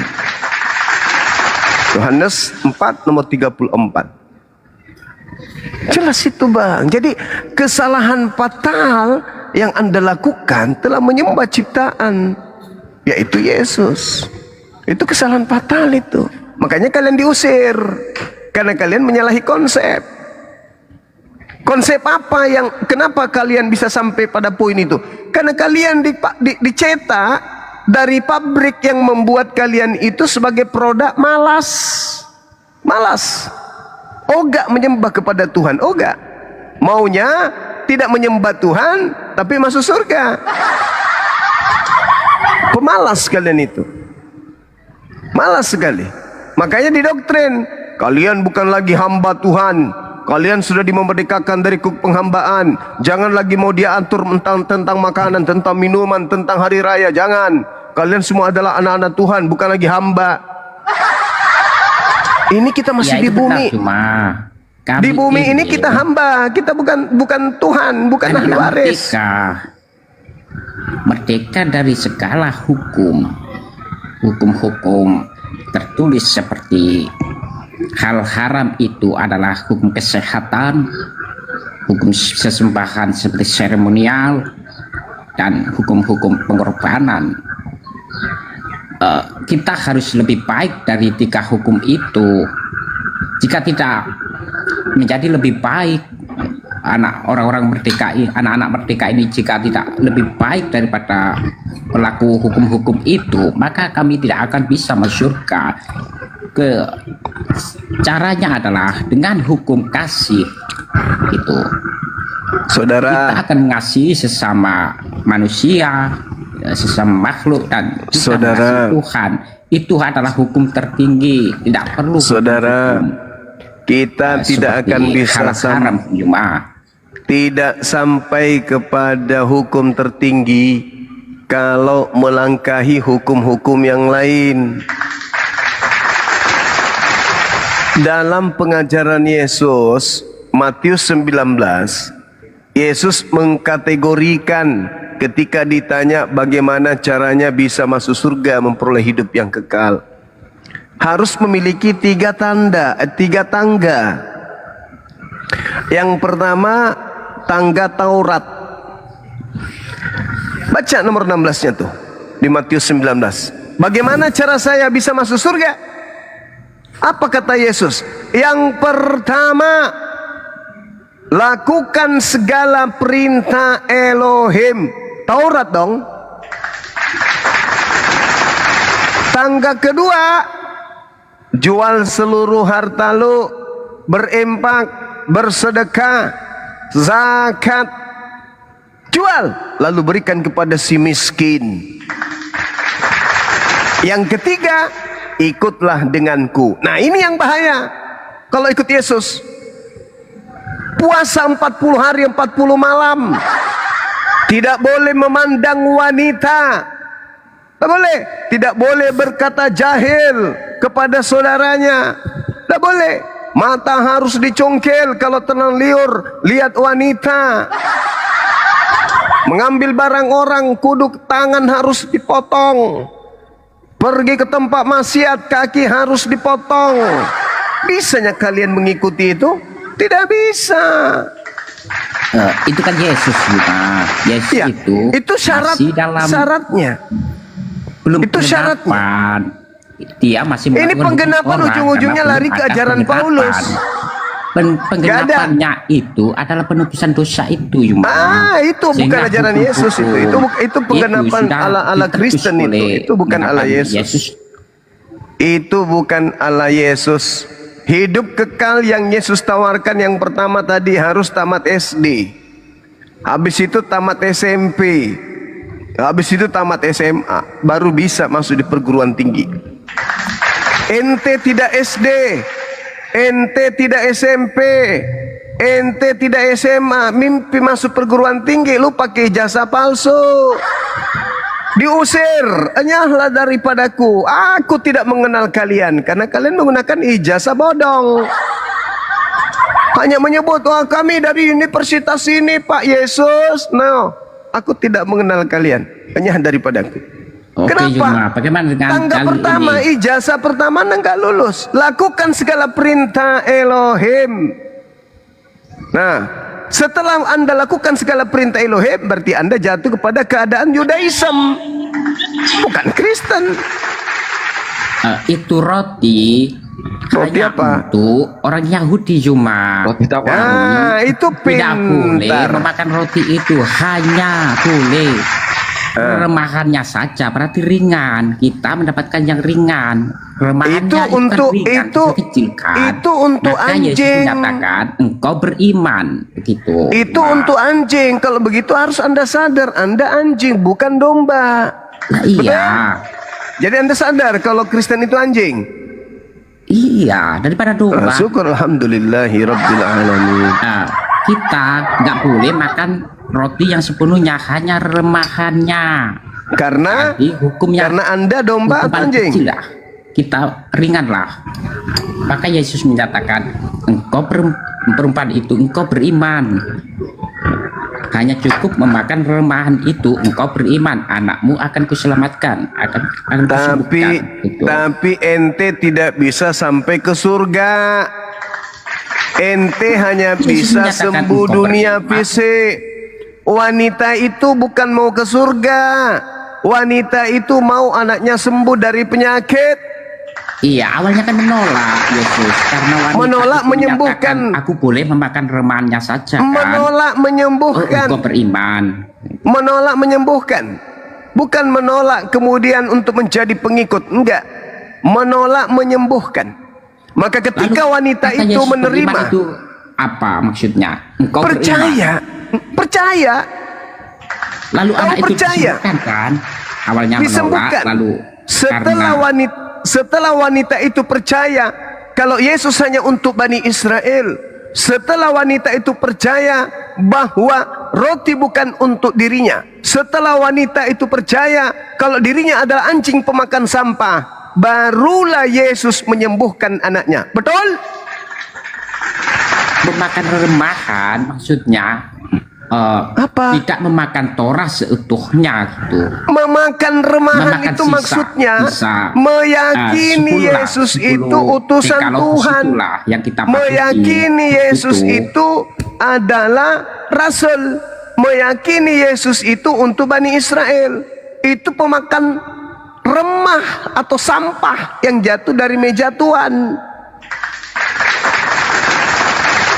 Jadi kalau Anda ini percaya Yesus adalah untuk Bani Israel, roti itu bukan untuk kalian, kalian hanya makan sampah, berarti kalian hanya ada pada tataran mengakui Yesus sebagai rasul bagi Bani Israel. Dan andai saja Anda hidup sesama Yesus dan Anda kena penyakit panu, Anda hanya diberi bonus sembuh dari penyakit panu doang, bukan masuk surga. Bukan masuk surga. Saya gabungkan ya, roti itu hukum Torah hanya khusus bagi Bani Israel, sementara remahan itu adalah pengendapan. Mulai ngaco penggenapan Ya, yaitu lagi. hasil. Sikit-sikit penggenapan, sikit-sikit penggenapan. Kenapa kalian selalu menjual penggenapan? Sedangkan penggenapan itu adalah ujung-ujungnya Islam. Gak bisa tidak Islam. Ya, Itu ada, penggenapan waktu itu. kan belum ada Islam, cuma gimana kok Ya ini? Allah ya Karim, Yesus itu Muslim. Anda baca di dalam Yeremia 29, aku tahu rancangan-rancanganku tentang kalian, yaitu rancangan damai sejahtera. Apa itu rancangan damai sejahtera? Rancangan Islam. Betul sekali kok. Nggak bisa. Gitu. Nggak. Capek saya. Capek saya. Udah dengan orang bebal ini. Ya udah udah diam Bob, udah. Wah kok lari? Gak bisa kawan, kebenaran itu harus ditegakkan, bukan untuk dikibulin. Sekuat apapun Anda untuk mencari celah untuk kibulin kita dengan ngaku-ngaku pengikut Yesus, nggak bisa. Hitam ya hitam, putih ya putih. Mau kayak mana? Mau sampai kami punya leher digorok pun sekali kami mengatakan hak-hak, batil-batil. Kalian kan hanya dugaan-dugaan doang, hanya prasangka-prasangka saja, hanya ilusi-ilusi doang dalam ajaran keyakinan saudara. Sementara saya berdasarkan dalil dalam kitab saudara, ditopang oleh pemberitaan Al-Quran tentang sifat orang-orang yang telah sesat, mendudukkan utusan Tuhan sebagai Tuhan itu sendiri. Itu Al-Quran datang untuk menjelaskan itu. Jadi memang berat itu bang. Dibutuhkan kelembutan hati untuk menerima Islam. Dibutuhkan kelembutan hati. Begitu. Islam mengakui ajaran kalian loh, bukan menolak ajaran kalian. Islam mengakui. Islam mengakui kitab kalian. Islam mengakui sembahan kalian. Islam mengakui keberadaan kalian. Tapi muara ujungnya Islam mengakui kalian adalah penghuni neraka jahanam. Bila mana kalian tidak taubat dalam mengajarkan diri Anda dan keturunan Anda sebagai pelanggar hukum Tuhan. Anda melanggar hukum Tuhan. Tuhan kita yang menciptakan kita itu maha suci. Kok tiba-tiba jadi manusia terkutuk? Pernahkah kalian berpikir Tuhan itu tidak memiliki sisi kelemahan?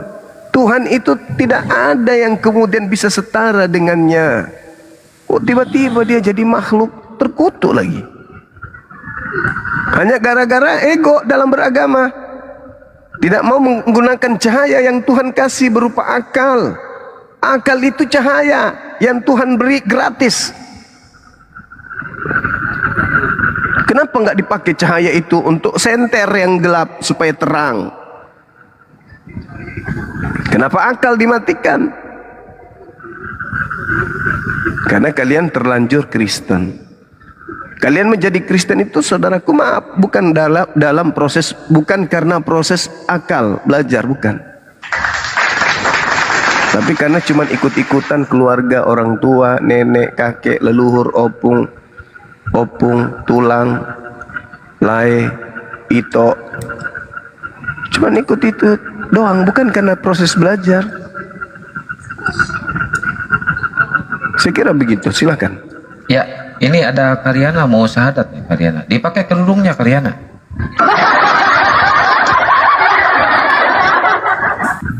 Diskusi, jangan Ini mempengaruhi yang temanya lain. konsep keselamatan ya, Bu Karyana, tapi Ya, jangan oke. saling memotong ya.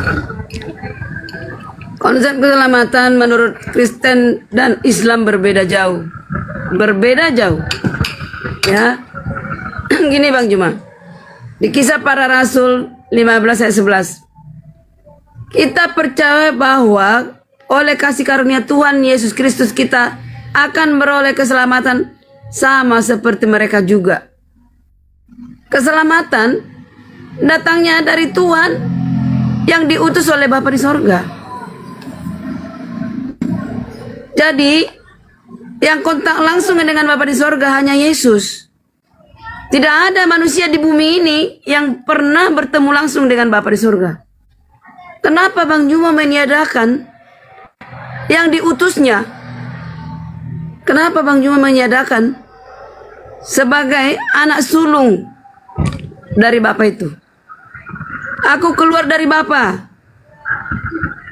Ya kan? Yesus berkata demikian.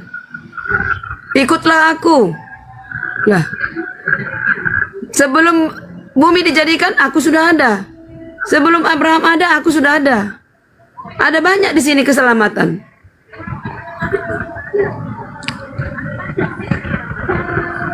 Banyak. Di Filipi, karena aku bahwa kesudahan semuanya ini adalah keselamatanku, doamu dan pertolongan oleh Roh Yesus Kristus. Nih, karena aku tahu bahwa kesudahannya semuanya ini ialah keselamatanku oleh doamu dan pertolongan Roh Yesus Kristus. Keselamatan hanya ada dari Yesus, anaknya. Aku tidak mengenal Bapa, engkau tidak mengenal Bapakku. Akulah jalan dan hidup. Akulah kebenaran. Berapa ribu Yesus mengatakan keselamatan. Kenapa kita abaikan itu?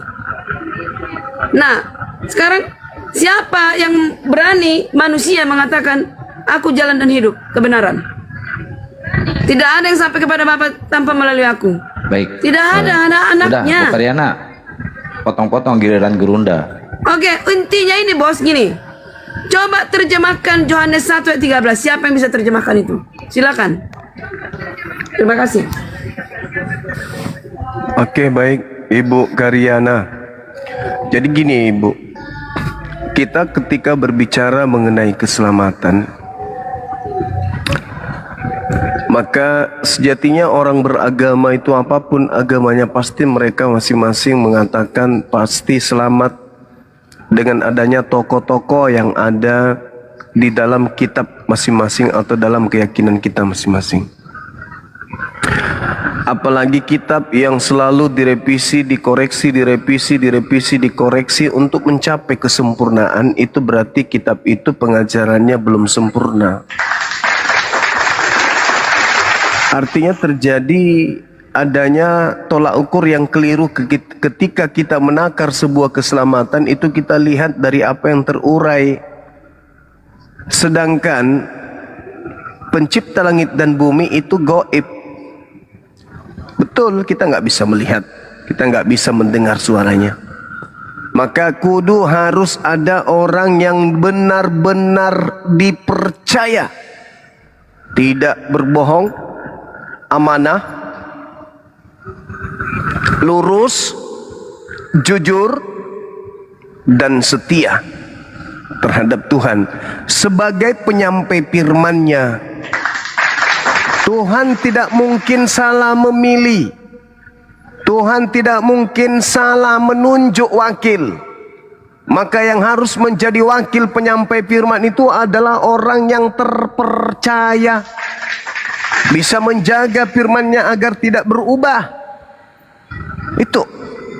Maka kami umat Islam ketika berbicara mengenai konsep keselamatan bukan terhadap oknum Nabi Muhammad SAW, bukan. Tetapi konsep keselamatan itu tentu dari kalamullah, firman Allah. Maka rujukan kami itu adalah kitabnya. Bukan oknum per oknum, comot-comot, data-data dicomot. Sementara data lain menyatakan hal yang kontradiksi dengan data tersebut dalam sebuah kitab yang sama. Al-Quran mengatakan, Zalikal kitabu la raiba fihi hudal lil muttaqin.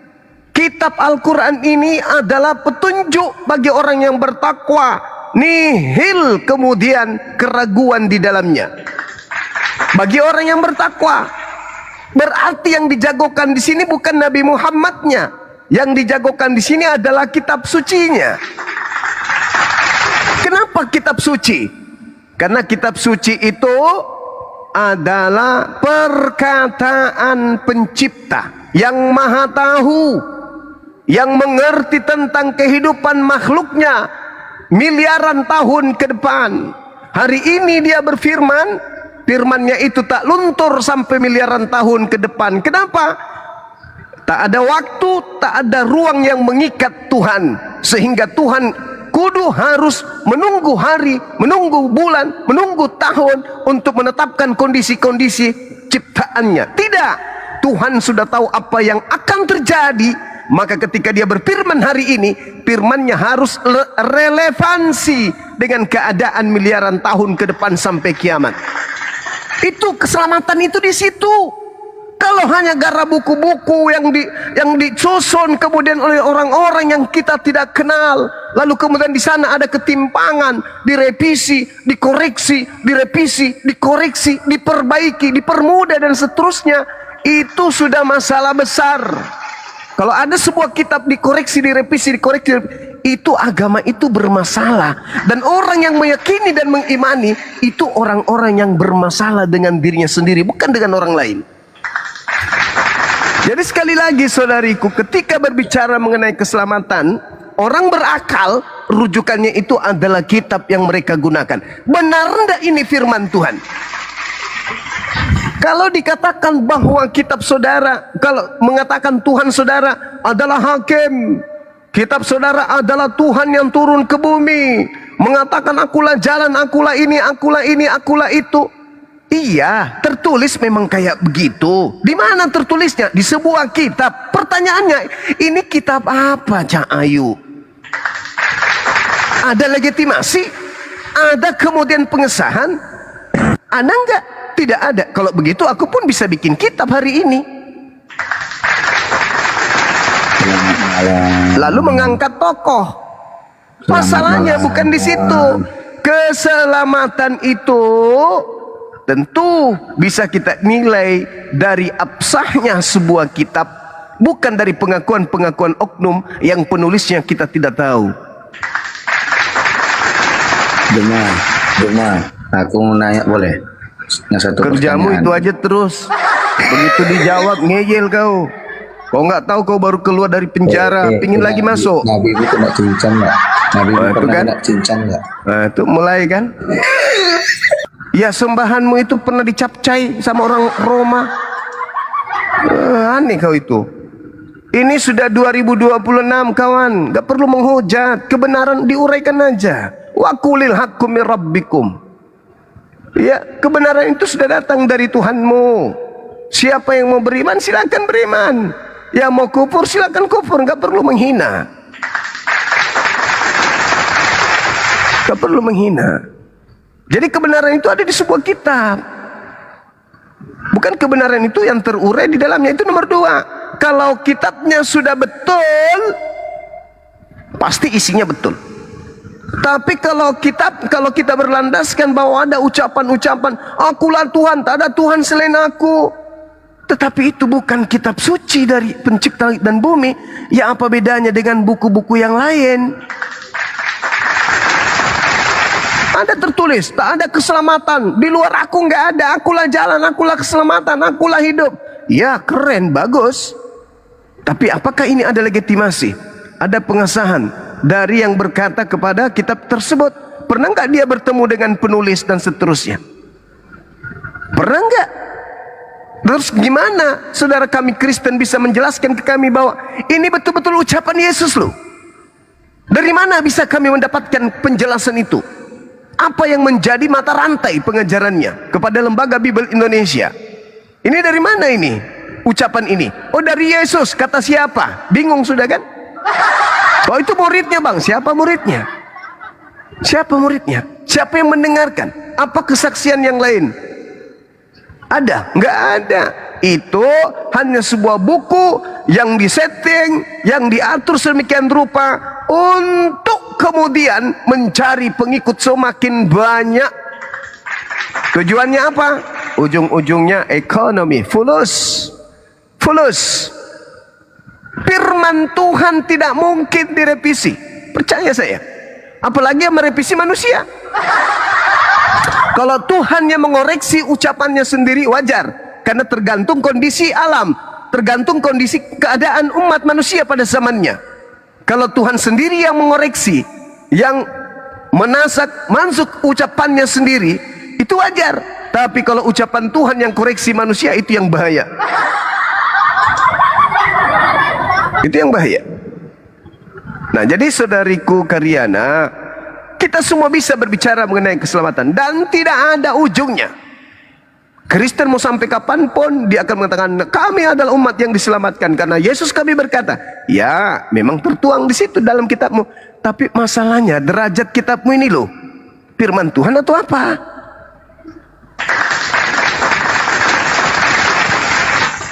Saya kira begitu, saudariku. Jadi kita tidak iman buta. Dasar pondasi keimanan kita itu ada pijakan yang kuat. Kalau kami Al-Quran, yang diberi Al-Quran adalah orang yang bisa menjaga amanah. Yang diberi amanah bisa memilih sahabat-sahabat yang juga amanah. Sampai kepada pengajaran Tuhan pencipta langit dan bumi sampai di akhir zaman. Nah, bukan orang yang hari ini kepada orang Arab ngaku Arab, kepada orang Indonesia ngaku orang Indonesia, kepada orang Cina mengaku Cina, kepada penyembah berhala ngaku penyembah berhala, kepada penyembah Tuhan ngaku. Bukan, itu nggak bisa. Orang kayak begini tidak bisa dijadikan sebagai pemegang firman Tuhan untuk diajarkan sebagai sumber keselamatan. Kenapa? Orangnya pelin-pelan, bunglon, munafik. Ditanya, ente orang Yahudi? Yahudi. Ente orang Roma? Romawi. Ente taat Torah? Taat. Anda taat kepada Torah? Tidak. Gak bisa. Nah, celakanya orang kayak begini, 13 bukunya dijadikan sebagai pedoman agama. Na'udzubillah summa na'udzubillah. Nah, inilah kenapa di Kristen, maaf sekali lagi, kenapa di Kristen ada puluhan ribu sekte. Karena itu tadi, sumbernya bukan dari pencipta. Sumbernya dari orang per orang. Jadi di dalamnya masing-masing punya manifestasi sendiri. Masing-masing punya multitafsir sendiri. Hasil dari penafsiran sendiri. Ending dari pengajaran sendiri. Kemauan sendiri. Kesepakatan sendiri. Sehingga berkongko-kongko orang berkumpul. Lebih dari satu. Bikin sekte baru. Dirasa kurang, bertemu lagi pemikir-pemikir baru. Wah, ini bagus, bikin lagi sekte baru. Kenapa bisa begitu? Karena sumbernya bukan dari pencipta yang maha tahu. Kalau di Islam mau pecah menjadi 1000, tetap pedoman mereka kalam Allah, Al-Quran tidak bisa mereka rubah. Mereka yang berubah, Al-Quran tidak pernah berubah. Itu baru bisa disebut sebagai kitab kalam, kalamullah, perkataan pencipta yang maha mengetahui. Begitu saudariku. Lanjut. Silakan Bu Karyana, dibuka mute-nya.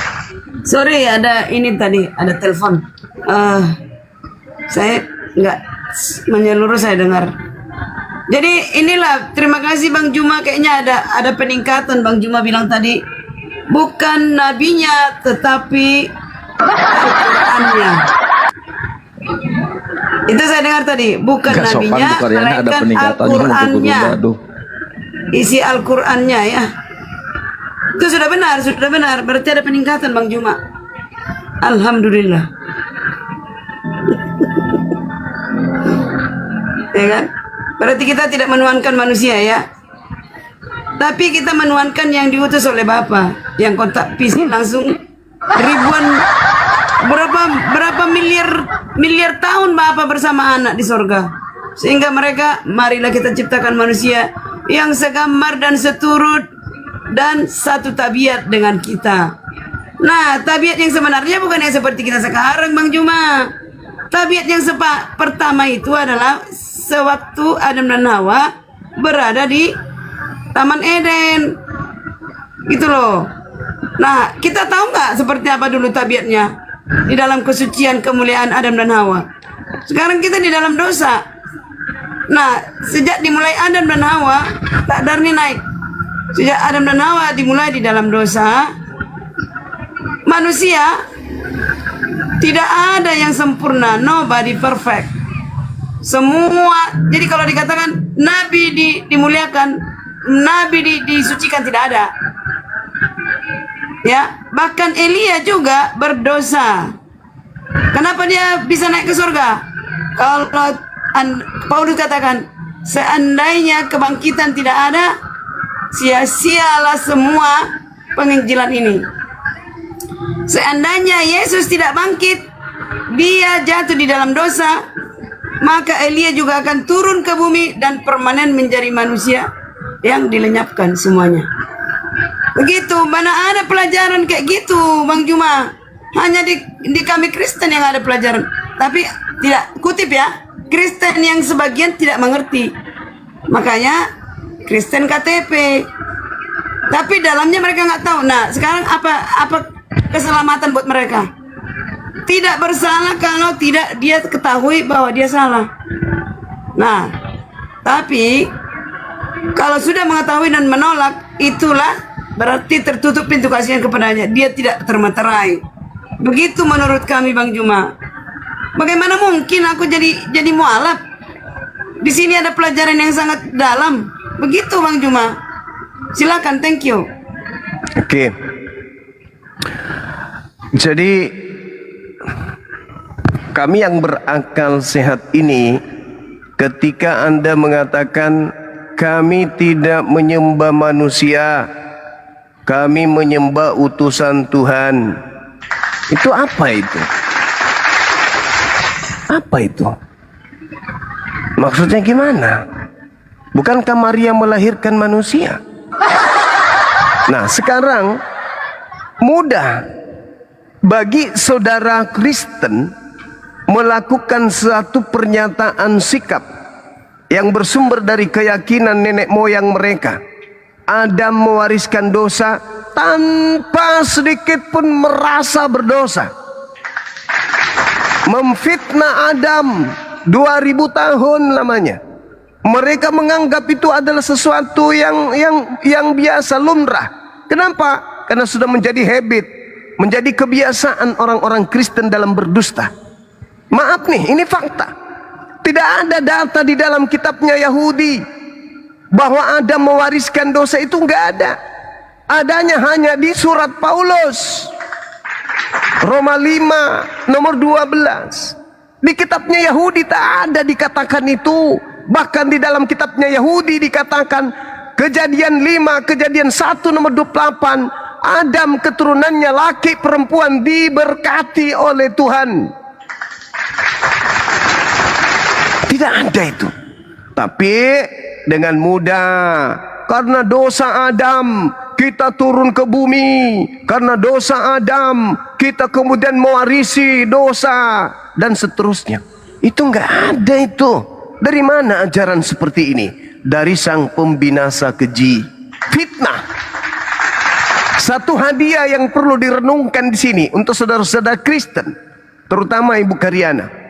Ketika Anda membaca kitabnya orang Yahudi, di situ ada dua kondisi yang bisa kita jadikan sebagai cerminan. Kemana? Di mana kita berdiri? Ketika Tuhan mengatakan, Aku Tuhan akan mengadakan permusuhan, pertikaian, ketidakcocokan antara iblis keturunannya, Adam keturunannya. Mereka akan saling bermusuhan. Ini hadiah ini, untuk supaya Anda tahu Anda berdiri sebagai keturunan siapa. Ketika Adam tidak pernah dikutuk oleh Elohim, lalu Anda mengatakan dia dikutuk dan kita semua keturunan dikutuk, Anda sedang memusuhi Adam dan keturunannya. Ingat, ingat, di Gan Eden Tuhan mengadakan permusuhan antara keturunan iblis dan keturunan Adam. Tidak layak keturunan Adam memfitnah Adam, enggak layak. Yang layak adalah keturunan iblis yang mengutuk kemudian Adam dan utusan, dan juga adalah keturunannya. Atau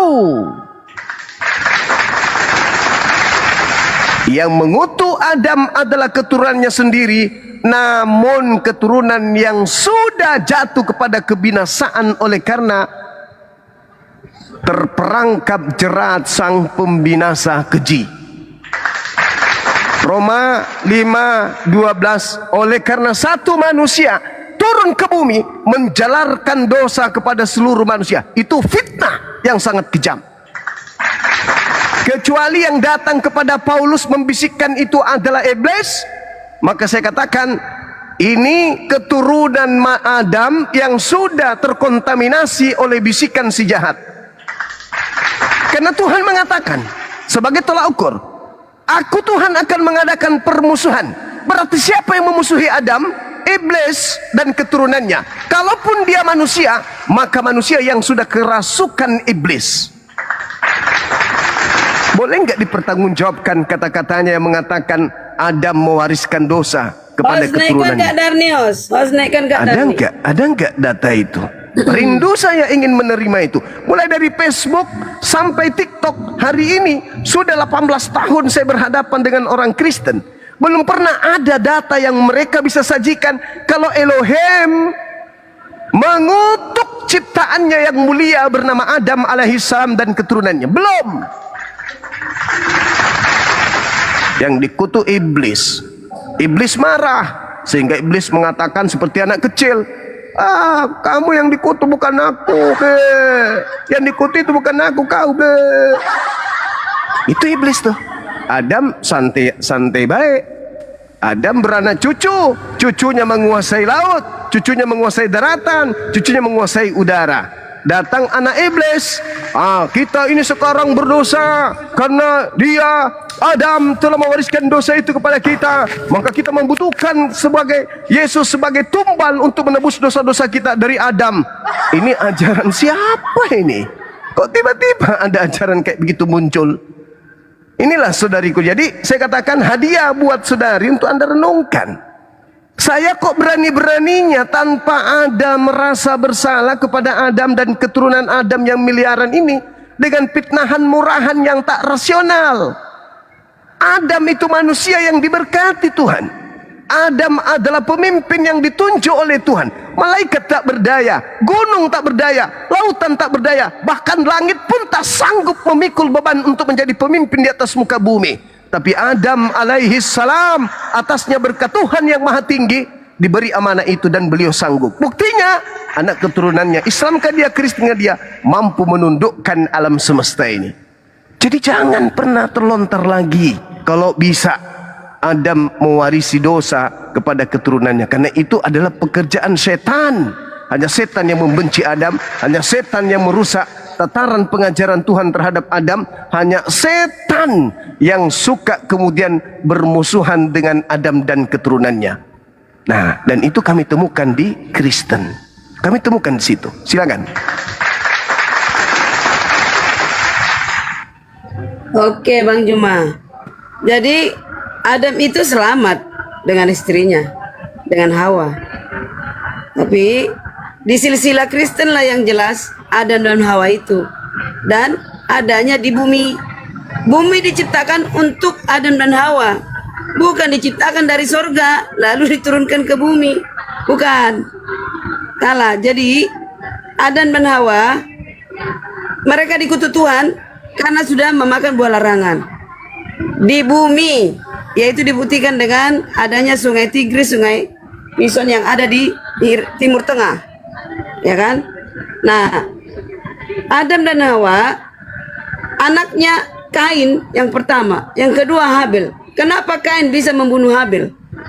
Itulah manusia yang pertama yang terjadi pembunuhan sehingga Habil meninggal. Kenapa Bang Juma nggak percaya bahwa Adam dan Hawa gagal mendidik anaknya? Ya kan? Ya itulah akibat dosa. Akibat dosa adalah maut. Itu. Bang Juma katakan Adam itu tidak ada mulianya lagi sejak dia melanggar, memakan buah larangan itu, dan dia terkutuk. Terima kasih Bang Juma. Iya, saudariku. Jadi gini, Kalau Anda mengatakan tak ada kemuliaan bagi Adam lagi, dalilnya mana? Anda mengatakan Adam itu dikutuk, dalilnya mana? Kalau tak ada dalil itu fitnah. Fitnah berarti Anda benci. Fitnah berarti Anda, kalaupun sebagai manusia keturunannya Anda tidak membenci, tetapi agama Anda memberikan indikasi kuat berdiri karena kebencian terhadap Adam. Artinya apa? Yang ada di dalam diri Anda, di benak Anda, di tubuh Anda, di agama Anda itu iblis memakai Anda sebagai robotnya untuk melampiaskan kebencian kepada Adam. Anda sadar nggak di situ? Anda ini robot. Kata Quran saya apa? Wa ikhwanuhum yamuddunahum fil ghayyi tsumma la yukesirun. Anda alat, Anda adalah robotnya iblis yang dipakai iblis untuk benar-benar melampiaskan kebenciannya kepada Sang Yang Maha Tinggi, kedurhakaannya kepada Sang Yang Maha Tinggi. Dengan Anda memfitnah seperti itu, di mana Tuhan, Kejadian 1:28 memberkati Adam dan keturunannya. Kok bisa gitu loh? Ada kekuatan kepercayaan yang tanpa dalil bisa bertahan 2000 tahun. Siapa di belakang mereka ini? Aku akan mengadakan permusuhan. Oh, ternyata Adam bermusuhan dengan makhluk halus yang tak nampak. Makanya orang Kristen itu beribadah, menyembah nih di gereja hari Minggu tak ada perintah. Tak ada perintah dari Yesus, tak ada perintah dari Bapa, berarti perintah dari makhluk gaib. Seibarat robot yang sudah disetting oleh yang empunya di remote mereka tuh untuk ke gereja menyembah kepada yang mereka sebut Kristus yang bukan anak Maria. Lisan mereka terlatih, terdidik untuk menghambur-hamburkan kemudian fitnah, kebohongan, dusta. Adam mewariskan dosa dan seterusnya, Adam dikutuk dan seterusnya. Kenapa nggak sadar? Halo? Kenapa nggak sadar? Halo, monitor. Karena Halo? sudah disesatkan oleh sang pembinasa keji. Ini ya, Bang Juma, ini ya, ini dalilnya ini. Ya, biar saya baca. Di Kejadian 3 ayat 11 firman-Nya, siapakah yang memberitahukan kepadamu bahwa engkau telanjang? Apakah engkau makan dari buah pohon yang kularang engkau makan itu? Dan mereka sudah tahu itu akibat dosa. Mereka tahu mereka tidak berpakaian, tidak berbusana, ya kan? Langsung kejadian mereka tidak berbusana. Artinya kemuliaannya sudah ditanggalkan. Nah, yang ke-12, manusia itu menjawab perempuan itu menjawab, perempuan itu yang kau tempatkan di sisiku itu. Adam menjawab, perempuan yang kau tempatkan di sisiku itu yang memberi buah pohon itu kepadaku, maka aku makan.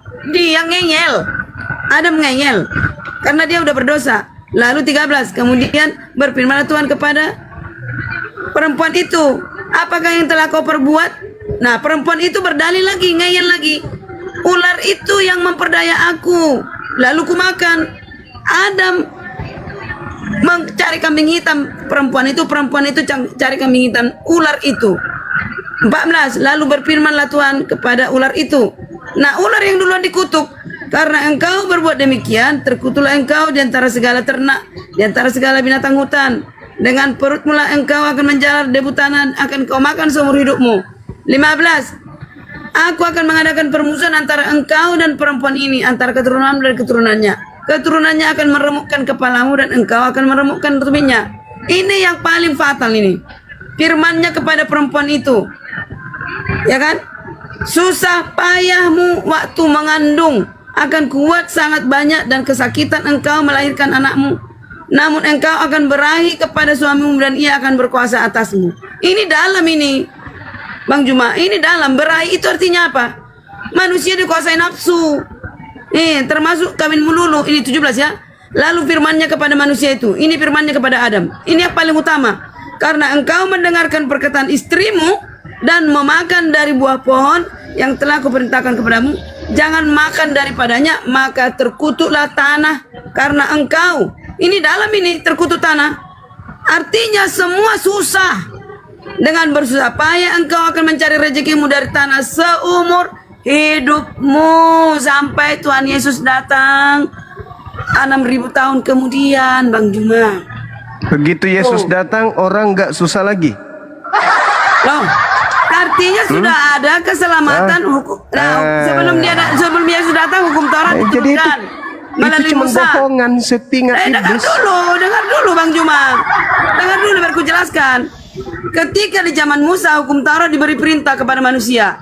Nah, dengan lahirnya dia yang diutus 6.000 tahun kemudian setelah Adam jatuh ke dalam dosa, ya, Yesus lahir melalui anak manusia yaitu Maria.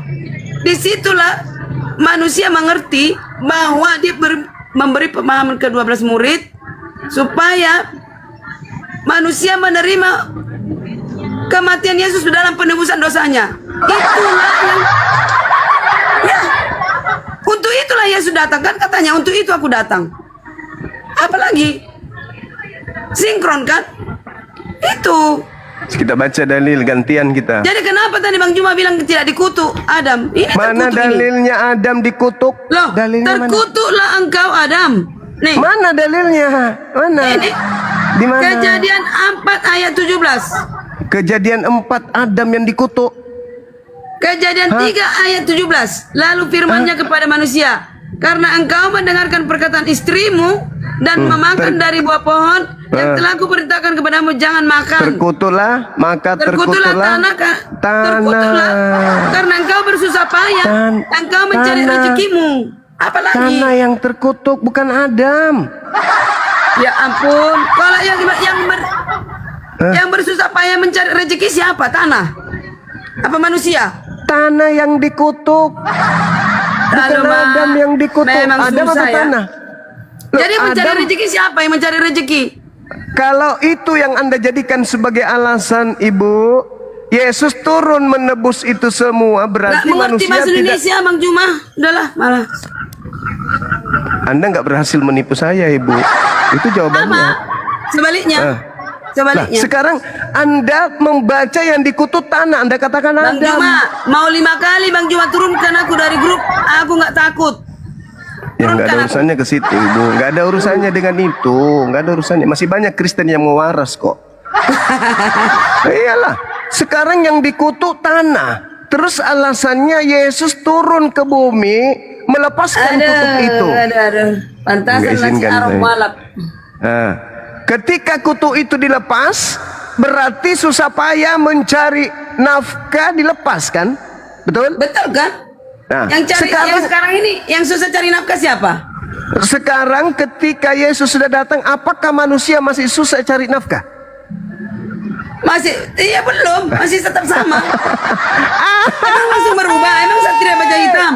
Masalah generasi. Emang satria baja hitam. Harusnya kalau konsep yang dijual oleh orang-orang Kristen, sudah kalau diamarkan. konsep yang dijual oleh orang Kristen untuk menipu anak keturunan Adam itu betul, maka begitu Yesus mati di atas tiang salib, manusia tidak susah lagi mencari nafkah. Buktinya tetap aja sama negara-negara termiskin Ya itu, penganut agama putus asaanmu Kristen. itu urusanmu Bang Juma. Putus Nggak bisa. asaanmu. Nggak Urusanmu. bisa. Ini kita mencerdaskan orang, bukan nipu orang. Coba kita lihat. Coba kita lihat. Dia menjawab, ketika aku mendengar bahwa engkau ada dalam taman ini, aku menjadi takut karena aku telanjang. Sebab itu aku bersembunyi. Firman Tuhan kepadanya, siapa yang memberitahukan kepadamu bahwa engkau telanjang? Siapa? Apakah engkau makan dari buah ilmu pengetahuan Quran atau engkau memakannya yang kularang itu?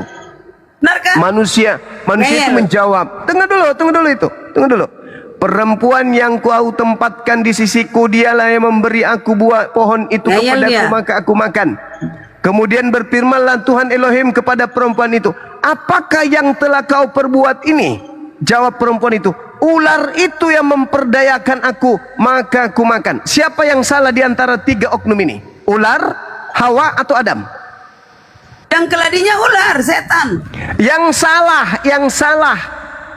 Yang salah ya perempuan itu. bukan ularnya. Itu udah pihak yang salah.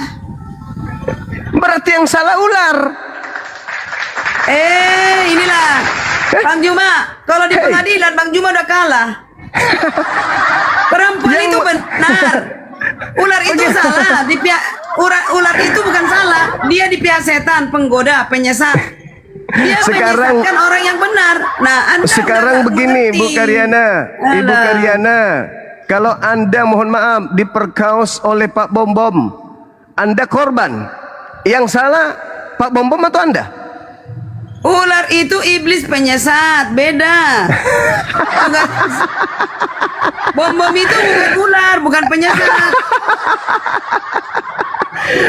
Ibarat Bom Bom itu ular. Nggak cocok Dan ibarat analoginya, nggak perempuan cocok. itu Anda. Nggak cocok analoginya. Tunggu dulu. Yang memaksa kemudian Anda memakannya adalah Pak Bom Bom. Yang salah siapa? Masalahnya Pak Bom-bom bukan sumber dari setan. Ini ular itu sumber dari setan.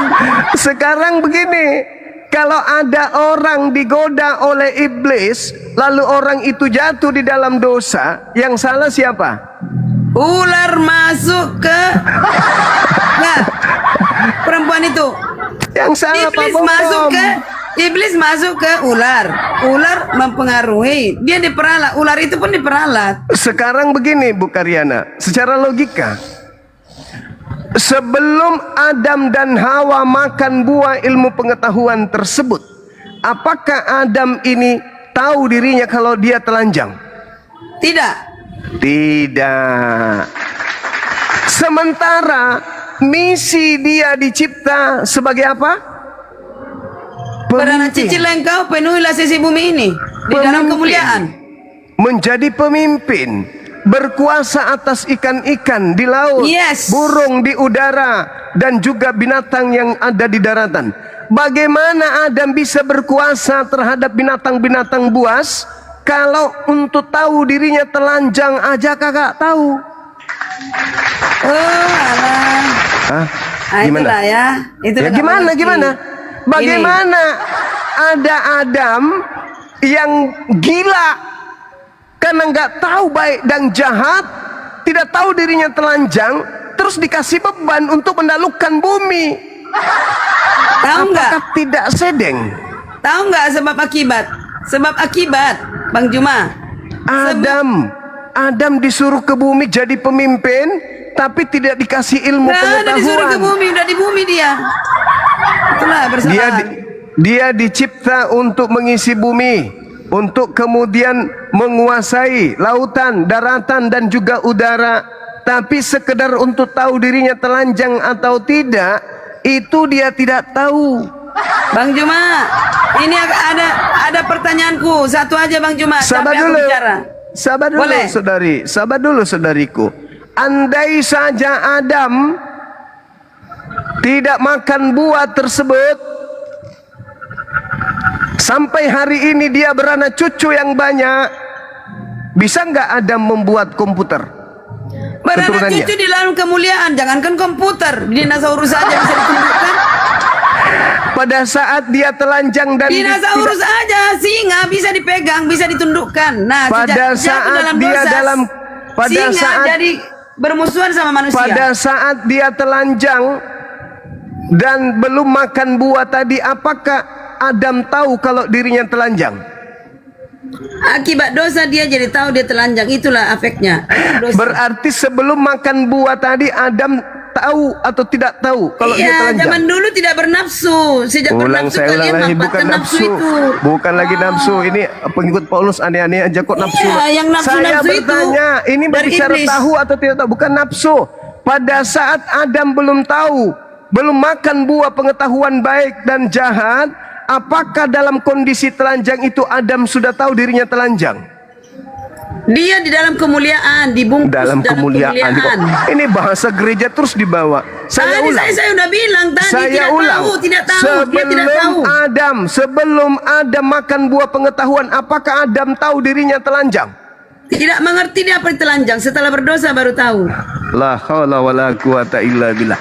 Dapatkah kemudian orang yang tidak tahu dirinya telanjang atau tidak telanjang untuk berkarya? Loh, Hah? setelah jatuh ke dalam dosa, sebab akibat sudah turun semuanya. Enggak. Kemuliaannya tidak ada Enggak. lagi. Sekarang begini saudariku, anggaplah dia tidak makan buah pengetahuan. Telanjang dia, tapi dia tidak sadar dirinya telanjang. Begitu seterusnya, telanjang. Dia nggak ngerti kalau dirinya telanjang. Apa yang bisa dia perbuat Jadi dengan maksudmu Apa? Adamnya Kristen bodoh? Apa yang bisa dia perbuat? Sabar. Apa yang bisa Adam perbuat untuk menaklukkan bumi, sedangkan untuk sekedar mengetahui dirinya, sekedar untuk mendapati dirinya telanjang atau tidak telanjang, Adam tidak tahu. Apa yang bisa dia perbuat? Bajunya diganti, baju kemuliaan jadi baju dari domba, kulit domba, bro. Apa ini? Ngomong apa ini? Ibu Karyana, adalah lebih baik Anda itu jujur. Aku tak sanggup, Bang Suma. Kok nggak sanggup? Mana mungkin aku nggak sanggup? Aku ditelepon ke sini. Saya Ibu Karyana, aku sampaikan sama saudari saya ini. Aku santang, aku lagi live tadi. Andai saja Adam tidak makan buah, sadar nggak Adam kalau dirinya telanjang? Enggak. Untuk apa aku datang offline 2 kali? Ya, aku yang datang ke tempat muslim, nggak takut saya. Karena saya udah punya modal, Bang Juma. Ku tahu Saya punya modal. Kalau Mengetahui orang Bible. gila itu apakah punya rasa takut? Nggak ada. Emang saya orang gila? Ya tanya diri saudara. Loh. Orang gila kok ditelepon-telepon. Suruh Ya, masuk karena ke Anda ini. punya kemampuan untuk menipu, menyesatkan, memelintir. Itu tidak lah ya. istimewa. Itu kelebihan. Saya tidak mau di rumah sekarang orang. nggak usah ke situ. Tidak mencari-cari jiwa. Sekarang kalau Adam tidak makan buah pengetahuan baik dan jahat, apa yang Adam bisa lakukan? Capek aku Apa bicara, yang- naikkan dulu. Host, naikkan dulu. Apa yang keturunan? Apa naikkan. yang keturunannya bisa lakukan? Bang Juma ini 24 jam bisa ngomong, aku nggak bisa. Sedangkan ada makan buah pengetahuan saja, ada sekelompok manusia yang menyembah manusia yang tidak berpakaian. Apalagi Adam tidak makan buah pengetahuan. Ayo. Itulah Bang Juma, detail. Di Alkitab itu, Bible itu detail. Iya, Sampai bukan masalah detail. Sebelum Adam dicipta, Jelas. Ibu Karyana, sebelum Adam dicipta, dia sudah dirancang untuk menguasai bumi. Bang Juma, Menjadi pemimpin satu di aja atas yang mau muka kutanya bumi. sama Bang Juma. Dari tadi kita panjang kali lebar. Bagaimana? Adam dan Hawa diciptakan, Hawa diciptakan dari tulang rusuk, betul? Coba tunjukkan, ku dengar-dengar. Dibilang adikku, kamu tanya aja bagaimana Hawa di Al-Quran. Tidak ada Hawa. Tidak ada dibahas Hawa di Al-Quran. Justru kata Hawa itu bersumber dari Islam. Alamak. Di dalam Bible itu nggak ada Hawa. Jangan dibalik. Hawa itu nanti ada ayat Perempuan ada itu hadis. mana? Istrinya Adam yang dibahas, istri Adam mana? Surah Al-Baqarah lengkap itu. Saya tidak Coba, ke situ. mana dalilnya? Mana dalilnya, Bang Juma? Saya tidak tergoda ke situ. Saya hanya ingin mengatakan bahwa orang Kristen ini adalah perpanjangan tangan iblis Bang Juma untuk tidak menghujat dan memfitnah Adam alaihissalam dengan mengatakan tuduhan-tuduhan yang tak berdasar kepada Adam alaihissalam. Saudari mengatakan kemudian Adam dikutuk, tak ada dalil. Wanita dikutuk, tak ada dalil. Ketika ada orang yang diperkaos, ternyata yang salah yang diperkosa, yang benar itu yang memperkosa. Ini logika apa ini? Salah arti, Anda salah arti. Kok salah arti? Apa faktanya? Nih, saya bacakan, saya uraikan faktanya. Yesus datang menebus kutuk. Sedangkan yang dikutuk di Gan Eden itu iblis. Berarti Yesus melepaskan kutuk Tuhan kepada iblis. Dengan kata lain, iblis merajalela untuk menghancurkan anak keturunan Adam melalui sebuah agama di mana agama itu menjual omong kosong dengan mengatakan dosa ditebus dengan matinya Yesus, padahal iblislah yang ditebus kutukan Tuhan kepada iblis karena dia menjadi tumbal untuk menebus kutuk iblis yang ada di Ganbi Eden. Itu Jadi Bang itu Juma, fakta. Makanya Jadi- Yesus mengatakan, sabar, 1 menit lagi. Makanya Yesus mengatakan apa? Kenapa engkau datang ingin membunuh aku dengan membawa pedang dan pentungan, sangkamu aku ini penyamun? Padahal setiap hari engkau melihat aku mengajar di bait suci. Akan tetapi saatmu sudah tiba, saatnya kuasa kegelapan. Lalu Yesus mengatakan, sekarang juga dunia dihakimi. Sekarang juga penguasa dunia akan dilemparkan keluar. Siapa itu? Iblis. Ketika iblis ini dilemparkan keluar dari kubur, dunia dihakimi oleh dia. Apa itu? Dunia harus tunduk kepada aku. Akulah penguasa dunia, kalian harus tunduk. Akulah penyelamat kalian. Kalian harus tunduk kepadaku. Kalian harus beribadah menyembah kepadaku. Yesus tak mau menyembahku. Tak apa ya Yesus tak mau menyembahku. Tetapi manusia setelah Yesus akan aku bimbing mereka untuk menyembah kepadaku. Itulah yang kalian lakukan di hari Minggu. Tidak ada perintah Elohim, tidak ada perintah Yesus. Kenapa kalian beribadah ke hari Minggu? Karena iblisnya sudah dilepas kutukannya dengan darah Kristus di atas tiang salib. inilah Bang Juma ini. Bukan Adam yang dilepas dari kutuk, karena Adam Lalu tidak dikutuk. menjerenari.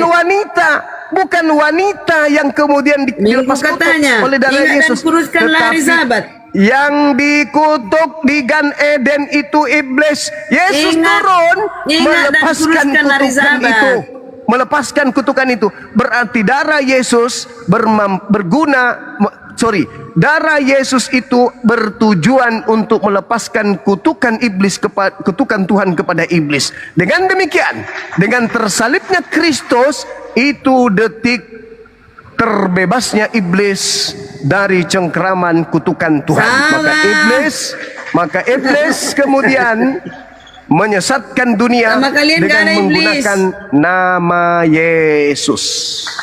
Waspadalah kepada penyesat yang datang kepadamu memakai namaku. Mereka akan menyesatkan banyak orang. Bang Juma, tahu nggak kenapa aku nggak mau mualaf? Karena kalau aku mualaf, aku cinta neraka katanya. Kata Pak Pembalap. Salah. Kenapa cinta neraka? Karena kamu akan dicuci di neraka. Salah. Berarti aku berdosa lah banyak-banyak sekarang. Nanti aku dicuci di neraka, naik ke surga semuanya. Semua surga. Masolang generasi, masolang penyesat. Al-Quran saya bacakan kepada saudara. Ini dalil di dalam Al-Quran saya. Al-Quran surah At-Taghabun, ya, At-Taghabun ayat 9. Allah Subhanahu wa taala menjelaskan kepada kami bahwasanya umat Islam itu jaminan surganya jelas. Apa kata Allah? Bismillahirrahmanirrahim. Yauma yajma'ukum liyaumil jam'i. Dzalika yaumut taghabun. Wa may yu'min billahi wa ya'mal salihan yukaffir anhu sayyi'atihi wa yudkhilhu jannah tajri min tahtihal anhar khalidina fiha abada. Zalikal fawzul azim. Ingatlah hari ketika Allah mengumpulkan seluruh manusia pada hari perhimpunan, yaitu hari kiamat. Itulah hari pengungkapan segala dosa. Siapa yang beriman kepada Allah dan siapa yang mengerjakan amalan saleh, niscaya dia akan menghapus kesalahan-kesalahannya dan Allah memasukkannya ke dalam surga. Mereka kekal di dalamnya selama-lamanya. Itulah kemenangan yang agung. Ada enggak dalil seperti ini? Barang siapa yang menyembahku, mengusir setan pakai namaku, bernubuat pakai namaku, aku akan memberikannya surga, mereka kekal di dalamnya. Itulah kemenangan yang agung. Ada enggak kayak gitu? Ada bang, ada. Tapi sebaliknya, siapa yang memanggil aku Tuhan, bernubuat, mengusir setan, bermujizat pakai namaku, aku akan usir ke neraka jahanam. Betul, Kristen KTP. Perkataan itu bukan ke Islam, perkataan itu ke Kristen sendiri. Ya. Allahu Akbar. Nggak dianggap. Allahu Akbar walillahilham. Jadi sampai detik ini Saudara Karyana belum menunjukkan dalil. Iya Kanda. Kalau Adam dikutuk, kalau istrinya dikutuk, yang dikutuk iblis, Yesus turun menebus kutuk itu, berarti iblis lepas dari kutuk menggunakan darah Yesus. Tunggu, Anda salah arti Bang Juma. Thank you. Itulah yang tertulis, Ibu. Silakan teman-teman Muslim dan non-Muslim yang mau angkat bicara dengan tema ini, silakan. Ya silakan. Ini ada Holu. Selamat malam Holu. Holu, yang tadi bicara siapa ya? Papa Taya? Iya, beliau. Ah, Papa Taya. Assalamualaikum. Kelihatannya beliau nggak lagi puasa itu. Waalaikumsalam warahmatullahi wabarakatuh. Ibu Karyana, selamat pagi menjelang siang. Ya, pagi. Satu saja saya mau tanggapi Gurunda. Tadi kata terakhirnya Ibu Karyana. Siapa yang memberitahu bahwa kalau ada masuk Islam itu di neraka? Siapa itu, Bu Karyana? Ya rata-rata dia bilang gitu di roomnya inspirasi Pak Gembala. Itu tadi sudah ada ayatnya diambilkan itu Gurunda, itu secara spesifiknya. Cuma kalau saya cuma secara umum aja. Ibu Kan benar kan neraka mencucikan semua umat kan? Jadi boleh berbuat dosa sekarang, nanti dicuci di neraka, tetap juga. Nah kan intinya semua ke surga. Nggak ada manusia yang di bumi. Semua ke surga. Diangkat. Salah persepsi barangkali. Salah persepsi. Ini Bu Karyana. Mungkin yang jelasnya tadi disampaikan Guru. Nah, ini aku tanya dulu Peta. Benarnya semua manusia diselamatkan? Dulu. Jawab dulu. Kenapa? Semua umat manusia diselamatkan. Semua umat manusia nggak ada yang di neraka. Itu tadi ayatnya. Iya semua. Itu nggak bersyarat. Tidak ada syarat. Tidak ada syarat. Tidak. Bagi orang yang beriman, bertakwa dan beramal soleh. Oke, yang tidak beriman kemana? Itu akan diampunkan semua dosanya. Katanya nggak ada ke neraka, semua diselamatkan. Nah, sebentar dulu. Kalau berarti kalian berbeda dong. Bahwa kalau Anda masuk Islam, sebentar dulu Ibu cantik. Tadi Bu Karyana mengatakan, itulah Gurunda, saya tidak mau Islam karena saya nanti dicuci di neraka. Itu sangat keliru.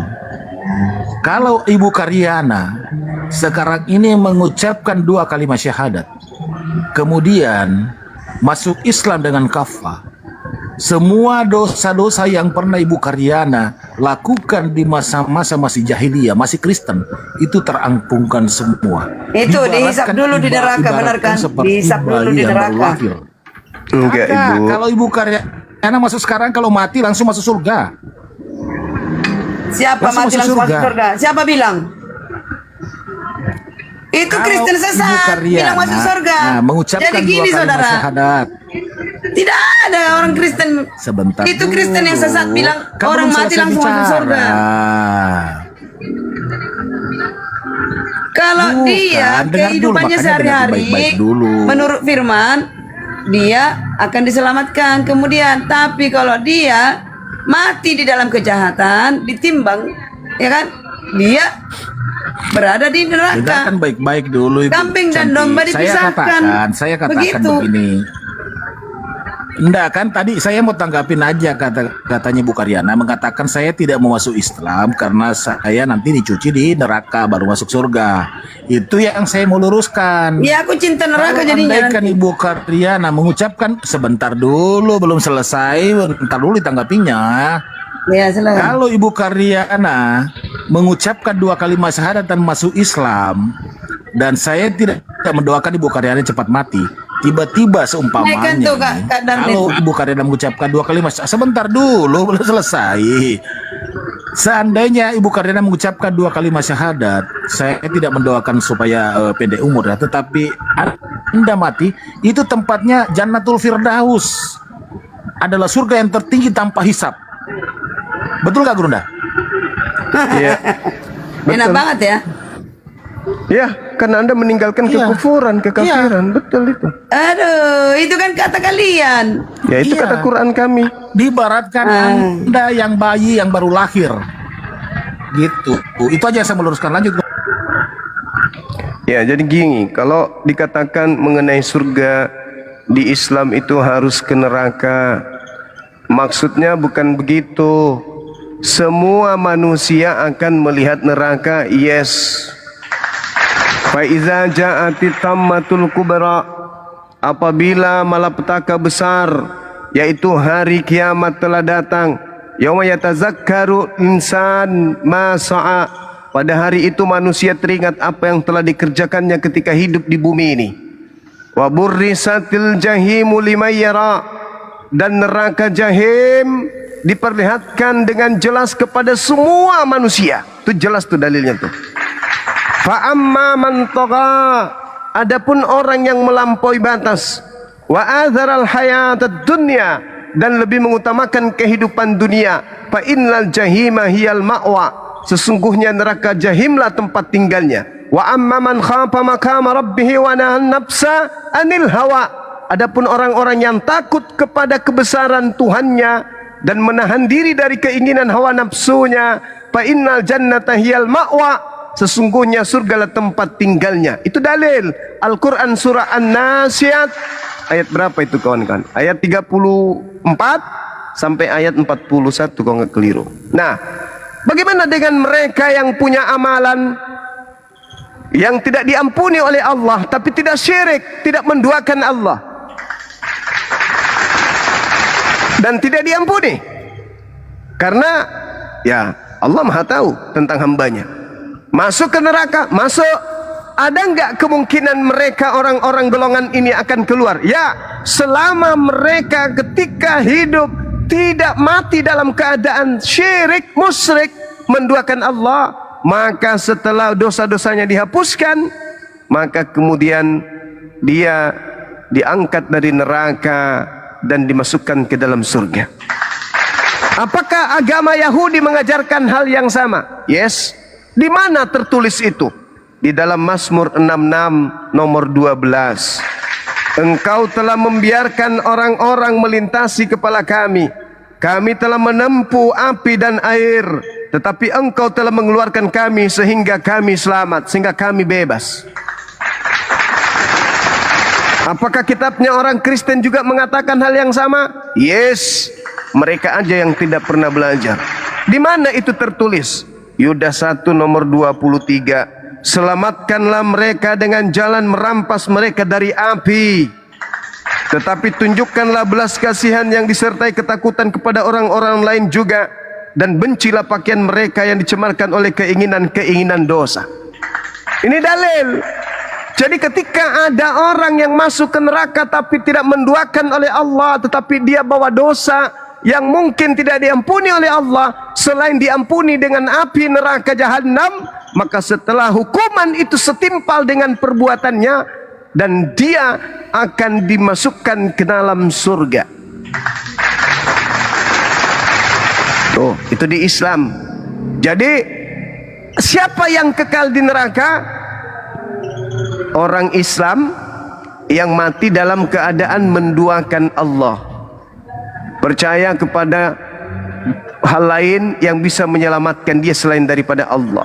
Mati dalam kondisi itu, kekal di neraka. Termasuk yang tidak percaya dengan Yesus juru selamat. Yesus sudah, kalau Islam itu sudah pasti percaya Yesus juru selamat. Yang tidak percaya kepada Yesus juru selamat, itulah penghuni neraka yang sesungguhnya. Sebenarnya yang tidak percaya Yesus itu juru selamat itu Kristen, bukan Islam. Kalau orang Kristen percaya Yesus itu juru selamat. Jadi kalian percaya Yesus juru selamat? Ya, kami percaya Yesus juru selamat. Alhamdulillahirobbil alamin. Ya. Justru yang tidak percaya Kristen kalau Yesus itu juru selamat. Amin. Jangan dibalik. Nah, ini perlu logika. Ternyata Bang Juma ini cerdas, baru cerdas. Logika ini tinggi, harus dimainkan logika tinggi, harus memiliki insting yang kuat, IQ yang kuat untuk memahami itu. Kenapa Syukurlah. orang Kristen? Kenapa orang Kristen menyembah Yesus? Karena orang Kristen tidak percaya bahwa Yesus itu juru selamat. Arti juru selamat apa? Justru karena orang Kristen menyembah Yesus, membuktikan bahwa orang Kristen ini tidak percaya kalau Yesus itu juru selamat, sehingga mereka membutuhkan ajaran di luar Yesus yang mengatasnamakan Yesus. Paham itu? Rekam ya, Bang Juma bilang Yesus juru selamat dan Islam meyakini itu. Thank you. Saya ulang lagi. Alhamdulillah. Saya ulang Tolong lagi. direkam. Tolong ulang, saya ulang. Rekam, silakan Anda rekam. Umat Islam percaya Yesus yang adalah nabi yang lahir tanpa ayah di tengah-tengah kaum Bani Israel. Umat Islam percaya beliau adalah juru selamat. Yang tidak percaya Yesus itu juru selamat justru Kristen. Kenapa Bang Suma mengatakan itu? Andai saja orang Kristen percaya Yesus itu juru selamat, maka tidak mungkin Kristen mendengarkan bisikan makhluk halus yang datang kepada mereka untuk menuhankan Yesus ini. Karena Yesus sebagai juru selamat memberikan kemudian kunci, agar engkau selamat, percayai aku sebagai utusan Tuhan. Tapi orang Kristen tidak percaya itu. Orang Kristen tidak percaya Yesus. Kalau Yesus bisa menyelamatkan dengan hanya mempercayai dia sebagai juru selamat, maka Kristen masih membutuhkan bisikan-bisikan dari alam goib yang menghantarkan mereka ke gereja, harus menyembah Yesus, harus mendudukkan Yesus sehakikat dengan pencipta yang telah mengutusnya. Itulah bukti bahwa Kristen menyembah Yesus karena Kristen tidak percaya Yesus, tetapi percaya kepada pembisik-pembisik yang mengatasnamakan Yesus. Halilintar. Umat Islam harus percaya Yesus itu juru selamat bagi Bani Israel. Gak bisa tidak. Gak bisa tidak. Nah, kalau saudara punya IQ tinggi, pasti Anda paham apa yang saya jelaskan. Sekira begitu. Lanjut teman-teman. Amin. Jadi Lagi banyak. Ntar dulu diperkuat lagi Bang. Untuk Bani Israel. Untuk Bani Israel. Resmilah ya. Resmilah ya. Ya.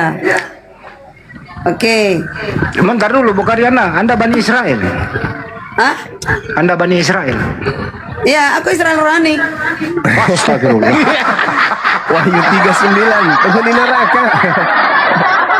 Mudah-mudahan dia orang Batak iya, dari Manasye.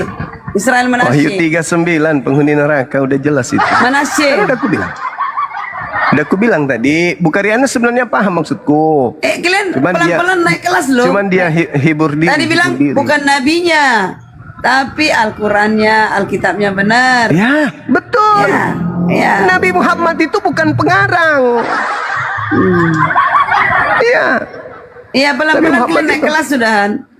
Madallah sahibukum wa ma gawa. Wa madallah sahib itu yang dikatakan dalam Al-Quran. Wa ma yantiku anil hawa in huwa illa wahyu yuha. Nabiku itu berbicara bukan dari nafsu keinginannya, melainkan dari apa yang diwahyukan oleh Allah kepadanya. Beliau menjadi juru selamat karena Al-Quran. Tanpa Al-Quran dia nggak bisa ngapa-ngapain. Dia bukan pengarang, tidak seperti Paulus. Wah, bebas dia ngarang apapun. Dan apa yang ditulis dianggap firman Tuhan oleh kalian. Padahal tak ada satupun ucapan Paulus yang mengatakan, aku menulis kitabku karena wahyu dari Elohim. Gak ada itu. Gak ada. Dia mengatakan, aku menerima Injil bukan dari manusia. Bukan manusia mengajarkan aku Injil, tetapi Yesus. Yesus yang mana? Ada Yesus itu ada dua. Ada Yesus iblis, ada Yesus anak Maria. Yang datang kepada Paulus Yesus yang bukan manusia. Berarti Yesus yang bukan anak Maria. Berarti Yesus yang mana? Yesus yang iblis. Yesus mengatakan, yang anak manusia mengatakan kepada muridnya orang Yahudi, waspadalah kepada iblis yang datang kepadamu memakai namaku dan berkata, akulah Kristus. Berarti ada iblis penyesat planos dalam bahasa Yunani yang datang memakai namaku. Ada yang datang kepada Paulus memakai nama Yesus tapi bukan manusia. Siapakah dia? Hanya orang yang punya IQ tinggi yang bisa mengetahui itu. Siapa pengikutnya? Yesus yang bukan manusia ini. Ibu Karyana in the gang yang mengaku sebagai Ismail Rohani. Ismail atau apa tadi? Ismail ya? Suku Ismail Manasye. atau- Suku Manasye. Oh, saya. Manasye. Itu Manasya. Ya, Iya. lanjut. Berada di Wahyu 7. Mungkin ada di antara Wahyu 7. Kalau saya berada di Wahyu 7 ayat 4. Tapi kalau mau tidak ada di Wahyu 7 ayat 4, mungkin saya di Wahyu 7 ayat 9. Wahyu 3 nomor 9, Ibu. Wahyu 7. Wahyu 3 nomor 9, coba dibaca. Itu keturunan Manasye. Iya, 12 suku. Wahyu 7 ayat 4. Iya, suku Manasye. Di Wahyu 3 nomor 9. Iya. Kalau Wahyu bukan 7 dia, ayat Tomalasan. 9. Keselamatan. Tomalasan Aduh. nih. Ada di beberapa suku. 12 Suku suku cadar. ada. Udah kalian akui apa lagi? Udah ada nggak ada lagi masalah? Iya, nggak ada masalah emang. Iya. Emang apa Udah naik- masalahnya? Berarti Islam naik kelas gara-gara ini gurunda lah. Islam itu berdiri di atas pondasi rukun, rukun iman, rukun Islam. Gak bisa tidak. Kami beriman kepada nabi-nabi. Kami beriman kepada nabi-nabi. Kami tidak Islam sempurna kalau tidak beriman kepada nabi. Kami beriman kepada kitab-kitab, beriman kepada malaikat. Harus itu mutlak. Ketika mendudukkan Yesus sebagai nabi, itu iman kami. Sebagai rasul, itu iman kami. Tapi rasul ila Bani Israel. Tuh, bukan kepada yang lain.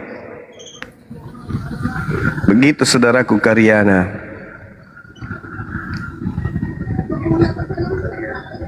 Hampir mendekati sih. Udah mendekati. itu sudah pondasi iman kami dari dulu. Ibu aja yang baru sadar. Iya, kalau kalian menerima Yesus juru selamat, arti juru selamat apa? Menebus manusia dari dosa. Juru selamat. Tapi kalian itu kepada nggak ada itu. kalian bilang kepada Israel. Nggak ada. Ah. Ya emang Sementara itu di Wahyu pengakuan 7 Yesus ayat sendiri kok. 9 sejumlah orang yang Wahyu selamat yang 9, diselamatkan. Wahyu 3 nomor 9. Oh, alah. Walah, Apa sih? apa sih? Ini kenapa lagi nih Yahudi rohani nih? Apa lagi itu istilah Yahudi rohani? Istilah dari mana itu? Istilah dari kitab Wahyu. Adalah. Kalau di Wahyu 3 ayat 9 itu beda artinya. Ini jemaat di Philadelphia. Kami jemaat di Laodikea. Jemaat di Laodikea itu sidang yang ketujuh. Ya kan? Dia itu di Amerika Serikat, tempatnya itu. Iya, ini jemaat di Laodikea itu tuliskanlah kepada malaikat jemaat di Laodikea. Inilah firman dari Amin. Amin itu siapa? Yesus. Saksi yang setia dan benar. Permulaan dari ciptaan Allah. Permulaan dari ciptaan siapa? Yesus Kristus sebagai juru selamat. Udah benar kalian tadi. Ini gak ada masalah, ngapain kita berdebat-debat? Udah terima kok. Gak usah lagi berdebat kita. Jadi Yesus ciptaan ya. Yahudi pesek. Ini Yahudi pesek. permulaan dari ciptaan. Kalau Bukaryana, kalau Yahudi rohani itu paspornya apa ya? Yahudi Rani. Iya, paspornya apa? Iya, paspornya. Menerima semua firman. Paspor. Paspor apa? Ya kayak kan ada Yahudi rohani nih. Ya, KTP-nya apa KTP-nya? Ya antara dua. Kok KTP? Namanya rohani, bos. Namanya kerohanian. Rohani. Do you know rohani? Rohaye. Rohani. Ya kewarganegaranya Bukaryana apa? Loh, sekarang gini. Kalian pikir Israel itu berserak kemana-mana? Ya kan? Itu. Oh jadi badannya Bukaryana Asal orang ini Batak dari dengerin mana? dulu, dengerin. Badannya Bukaryana ini Indonesia, rohnya Yahudi gitu ya. Ya saya nggak tahu orang Batak zaman dahulu dari mana asalnya. Astagfirullahaladzim. Buktinya sama sifatnya apanya dan apa ada istiadatnya. meratap, ya kan? Terus berhari Sabat. Banyak kesamaan. Tapi nggak apa-apa. Bedanya, Bu Karyana, apa bedanya Yahudi rohani sama Luda rohani? Nggak tahu. Nggak tahu.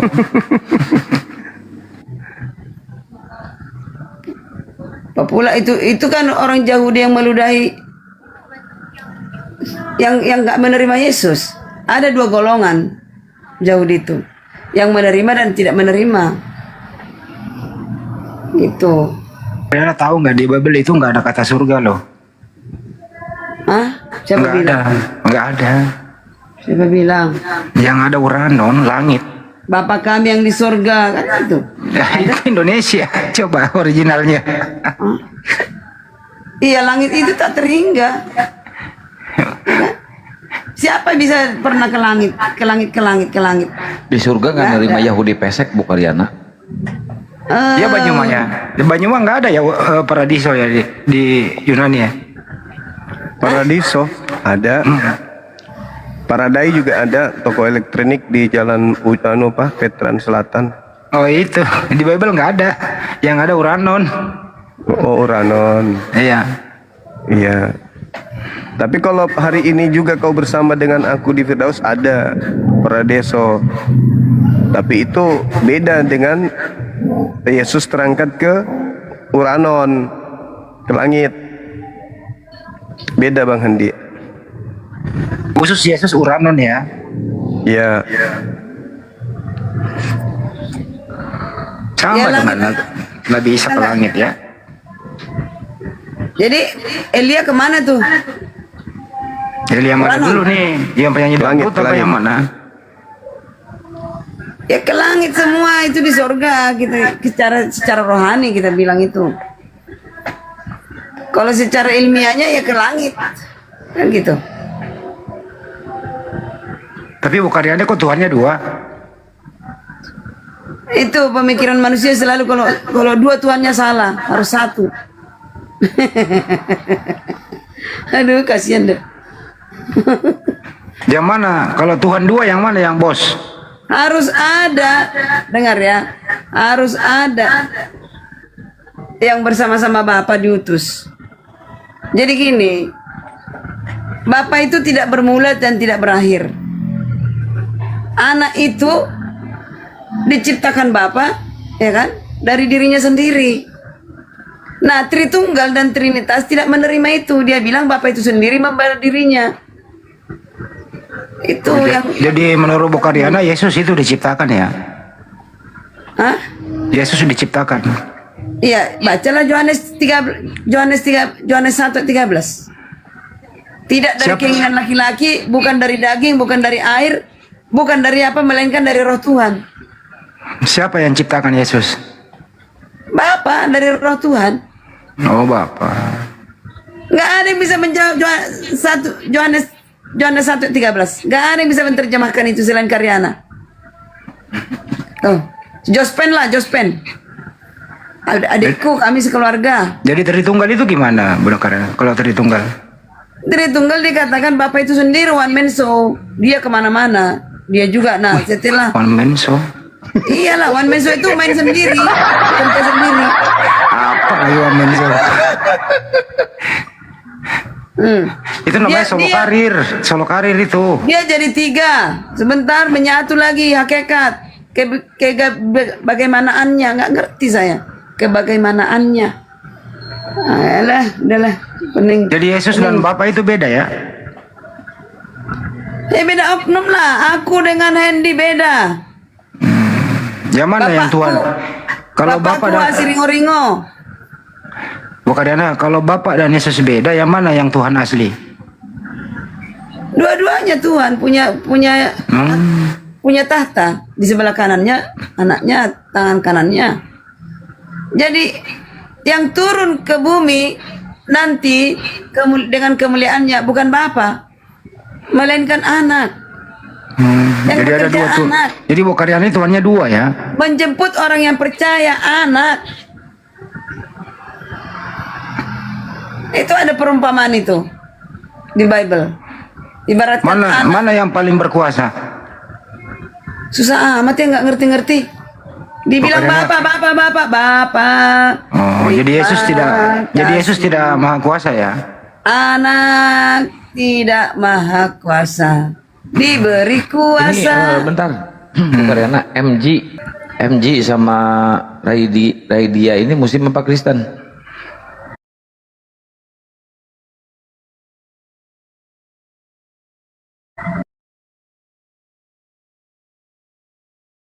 Ya bos. Ya tadi kenapa Bu Karyana menyembah Yesus? Loh, kan Yesus katakan, anaknya katakan, ya kan? Aku diutus kepada aku diberi kuasa. Aku tidak mengenal Bapa di surga kalau tidak melalui anaknya. Anaknya yang kuikuti. Arti kuikuti itu menuhankan. Oh, Kan begitu bro. kalau mengikuti menuangkan ya. Iya, kalau mati sendiri nanti nih, berarti aku ini ya, bukan kabur ya. Artinya sembahannya Bu Karyana 2 ya? Aku tidak mengenal Bapa di surga. Oh, tidak mengenal Bapa. Yesus lah yang mengenalkan Bapa itu. Yesus yang tahu Bapa, Bu Karyana Semua enggak.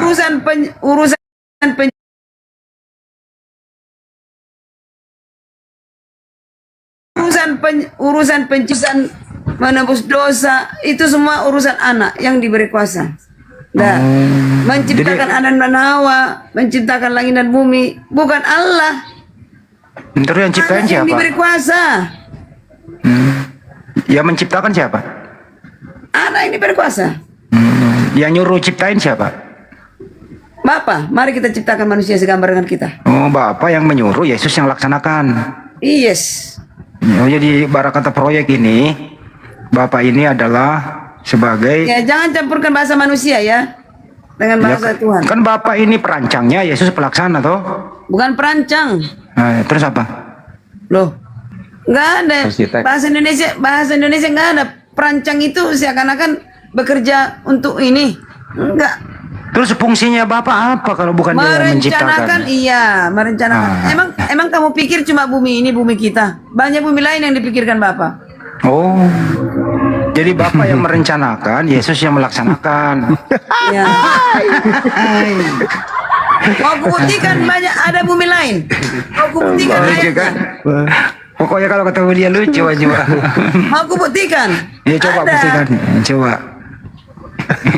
Udah berapa kali itu kubacakan. Lucu tuh dia. Padahal Bapak merancang yuk. Bapak merancang, Yesus pelaksana. Nggak tahu pengawasnya siapa tuh.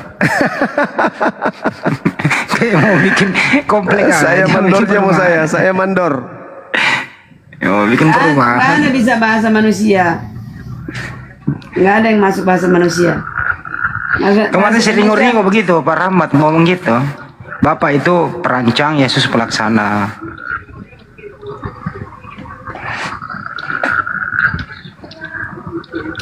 Bukannya betul nggak kayak gitu, bukannya? Jadi semua diciptakan oleh Yesus atas perintah Bapak gitu ya? Ini ayatnya ya. Ini ayatnya. Di Matius 18 ayat 12. Mati aja. Tarik ke Matius. Baca ya. Aku baca. Ya. Bagaimana pendapatmu jika seorang yang mempunyai 100 ekor domba dan seekor diantaranya sesat? Bumi kita yang sesat. Makanya Bapak yang 999 itu dia yang mengurusi. Nih. Jangan kalian pikir Bapak itu Bapakku bekerja, aku juga bekerja katanya. Tidakkah ia meninggalkan yang 99 ekor yang di pegunungan dan pergi mencari yang sesat? Yang punya domba Sesat siapa? apa? Taruh lo bukan. Yang punya Yang domba sesat siapa? bumi kita. Bukan yang punya domba siapa itu? Ya, pemiliknya, ownernya itu ya Bapak. Itulah. Bapak. Bapak. Yesus yang gembalakan. Yes. Oh, Bapak pemilik domba, Yesus yang gembalain Banyuma. Paham gak sih Banyuma ini? Kan pas ini. Jadi majikannya itu adalah Bapak. Ya kan? Majikan dia. Ya, Owner bagaimana dia, owner. pendapatmu jika seorang mempunyai 100 ekor domba dan seekor diantaranya sesat? Tidakkah ia akan meninggalkan yang 99 ekor di pegunungan dan pergi mencari yang sesat itu? Itu loh. Banyak kali dombanya ya. Hah? Banyak kali 99. Kenapa nggak dicukupin 100 saja? Itu kan perumpamaan. Oh, perumpamaan. Ribuan perumpamaan. Itu artinya lengkap. Tapi kenapa itu? Kenapa babi itu apa sih, iblis, setan dimasukkan ke dalam babi? Kenapa itu kisahnya, Bu Karena? Iblis dimasukkan ke dalam babi. Itu kisahnya gimana sih? Enggak, aku kenapa? Setan dimasukkan ke dalam babi. Ah, itu kan mudah itu. Gimana itu ceritanya ya? Kenapa ceritanya? Ya, lebih berharga jiwa manusia daripada babi-babi itu. Makanya Yesus memindahkan yang kesetanan itu, setannya itu dipindahkan ke babi-babi itu. Gitu loh. Nah, itu kan jadi pertentangan pada saat itu. Kenapa? Babinya itu berapa itu harganya? Marah-marah itu yang punya babi. Iya loh. Terus babi sekarang dimakan, berarti sekarang babi dimakan, berarti babi setan dong. Masalahnya Karyana nggak makan babi. Setan dong. Karyana nggak makan lele, nggak makan ikan. Apa namanya? Iya, tapi kalau orang makan babi itu berarti ada iblis dalam babi gitu ya? Apa dikeluarin dulu? Bukan ke situ ceritanya. Coba baca Lukas 8:33, Bu Karena. Jadi gini, babi-babi itu adalah milik orang-orang kafir zaman dahulu yang dipelihara orang, itu dibisniskan. Itu. Jadi itu pengajaran kepada orang-orang di luar itu, dikasih Yesus, lebih berharga jiwa orang daripada ribuan babi. Gitu. Itu kan milik orang itu babi itu.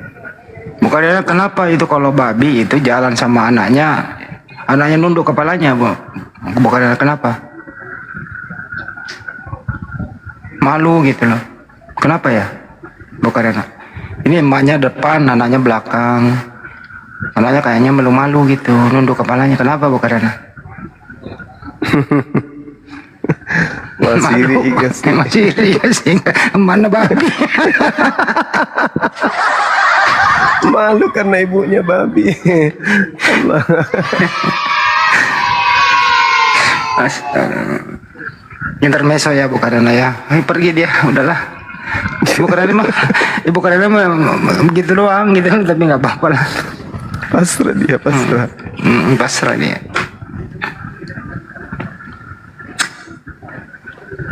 Tuannya dua.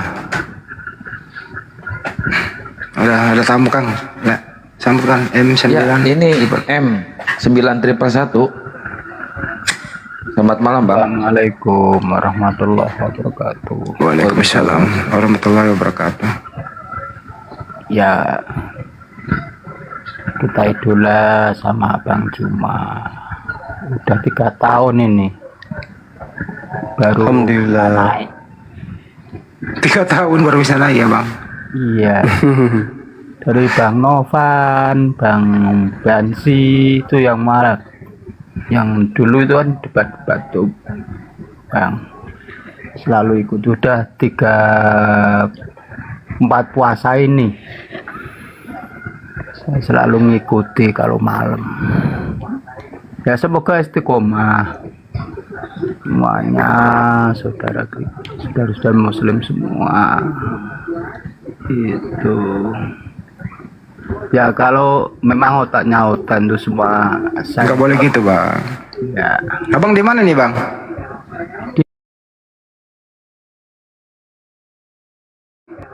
Di Demak, kota. Kota santri itu ya, Bang, ya, sana. Demak juga ya.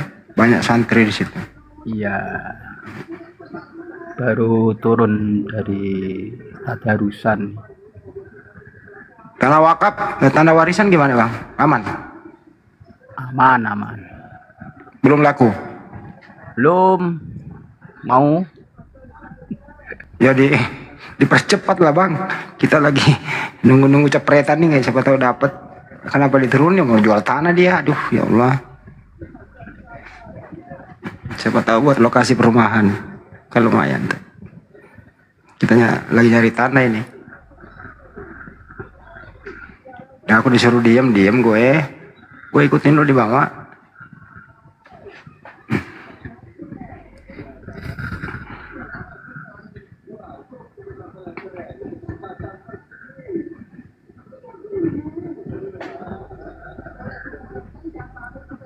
Hening cipta dimulai.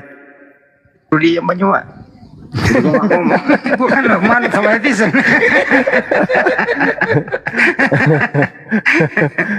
Naikkan Kang, naikkan. Naikkan. Astagfirullah. Aduh. Kita lagi nunggu ini ortennya. Makanya Bang Handi bernarasi tapi disuruh diam. Iya, gue diem lah. Wis jadinya komal. Gimana dong? Saya kan paling menghormati netizen. Disuruh diem gue. Hormati. Dia kan tamu, hormat raja dia di bawah netizen kita.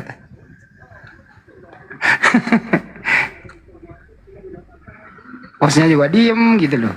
Kalau gitu host aku disuruh diem, hostnya yang ngomong. Si Akang mah Enggak, biar apa? Biar tahu mereka kalau Bang Handi diem berarti nggak ada yang ngomong.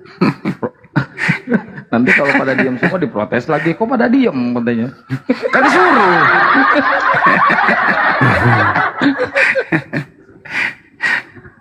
Bukan baper teman-teman, gue manut sama netizen, gue hormatin netizen gitu.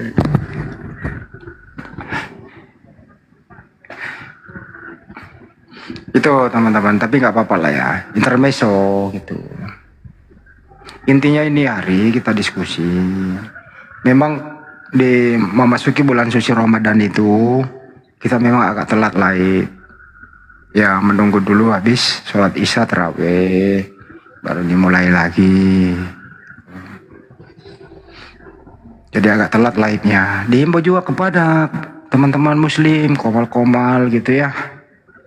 Masa jam 7 udah live sih? Apa salahnya ditunda dulu ya Bang Juma ya? Tunda dulu jam-jam 8:30 lah. Waktu setempat. Kita harus ibadah juga tarwih. Nah, tadarus. Kan gitu. Betul. Jam 7 udah mulai aksi. Aduh, berarti nggak ke masjid, nggak sholat tarawih. Aduh, mana ini? Yanti Boston, selamat malam. Yanti.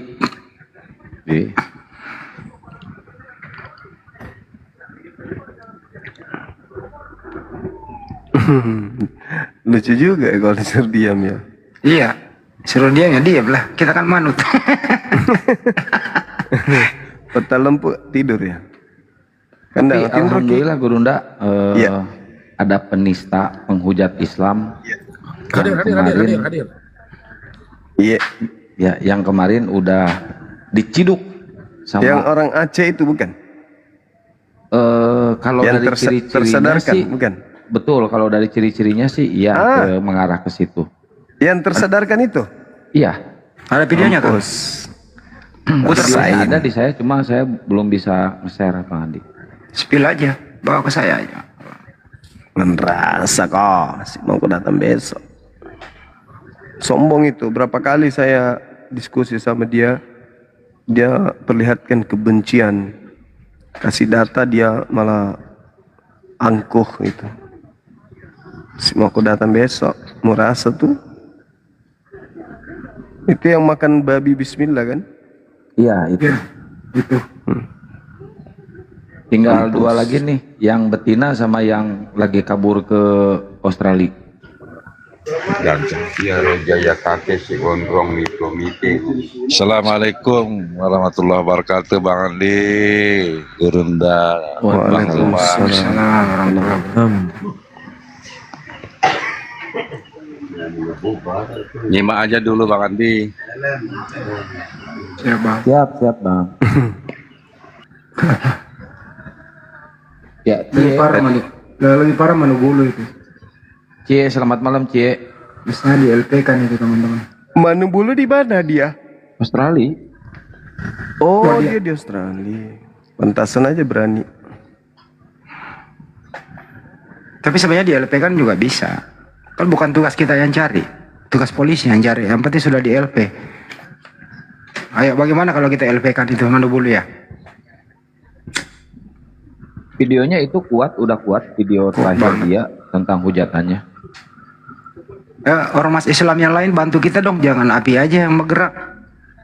Buat komunitas laporkan kan gitu ya.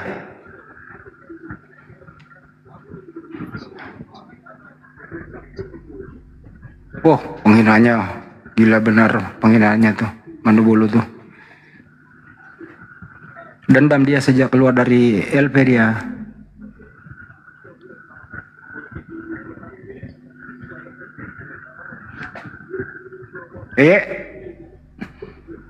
Cie, silakan. Dokarim. Dokarim. Selamat malam Dokarim. Assalamualaikum. Waalaikumsalam. Assalamualaikum. Waalaikumsalam. Izin Bang, saya dari Aceh ingin membenarkan apa yang Bang sampaikan tadi. Waktu tersadarkan sudah diciduk ya. Itu informasi tadi dari ini. Itu sudah ditangkap Bang. Wah, keren kali Bang. Yang pernah spill dia bangun gereja di Aceh itu ya? Dia bukan di Aceh Bang, bangun gereja. Itu kan perbatasan Aceh Tenggara dengan Sumatera Utara Bang. Oh, tapi alhamdulillah ya kita mau, ya benar, kita mau kenapa itu syukran, karena memang pemerintah Aceh itu ikut berpartisipasi. Karena kemarin itu bukan hanya ormas Islam, tetapi pemerintah Aceh sendiri, khususnya di pemerintah itu meminta pihak kepolisian untuk segera menindaklanjuti laporan-laporan yang telah disampaikan terhadap tersadarkan. Dan dari Kabupaten Pidijaya tuh Bang, yang kemarin kena musibah banjir. Alhamdulillah Bang, berkat dukungan semua pihak. Ini kalau sudah rakyat Aceh ini, masyarakat kita dari Aceh yang bergerak selesai. Jadi dia di Polda atau di Polres? Di Polda Bang, karena selama ini dia domisili di Sumatera Utara Bang. Kenapa nggak diviralin aja untuk jadi pelajaran bagi yang lain abangku? Biar yang lain itu. Nah itu karena kemarin itu sempat diskusi, sempat ada mutulkan dari MPU, Majelis Permusyawaratan Ulama Aceh meminta, tetapi dari pihak pemerintah masih menjaga beberapa pihak saudara dia yang ada di Kabupaten Pidijaya Bang. Itu aja sebenarnya. Kalau banyak saya pertimbangan di sini. Kalau saya sebagai pelajaran bagi yang lain di-spill aja, biar yang lain teman-teman penghujat dari sebelah itu bisa mengerem sedikit, kan kasihan anak istrinya kalau udah kayak gitu. Hanya gara-gara kebencian. Gitu Bang. Bang, itu saja disampaikan informasi, semoga ini menjadi kabar gembira untuk kami umat Islam di Aceh khususnya terkait dengan ini, dan untuk khususnya teman-teman yang di Aceh ya, harus mengawal kalau memang ada pihak-pihak yang senantiasa selama ini menghujat ya, apalagi melecehkan Islam. Itu aja Bang, terima kasih banyak hanya untuk menguatkan apa yang disampaikan tadi Bang. Terima kasih banyak. Makasih Abang. Assalamualaikum warahmatullahi wabarakatuh. Waalaikumsalam warahmatullahi wabarakatuh. Assalamualaikum Gurunda semuanya, lanjut. Waalaikumsalam Dinda. Ya, Masya Allah. Ini gimana kalau serigala masuk dikandangin kayak gitu? Apa nggak makan mangsa di dalam? Banyak daging di dalam soalnya. Orang tidur digigit pahanya lama-lama. Bahaya. Terlalu sombong memang dia, angku kali dia. Kalau dia bernarasi itu paling benar tuh, kalau dia bernarasi tentang Islam. Wah. Mau rasa tuh, masih aku datang besok.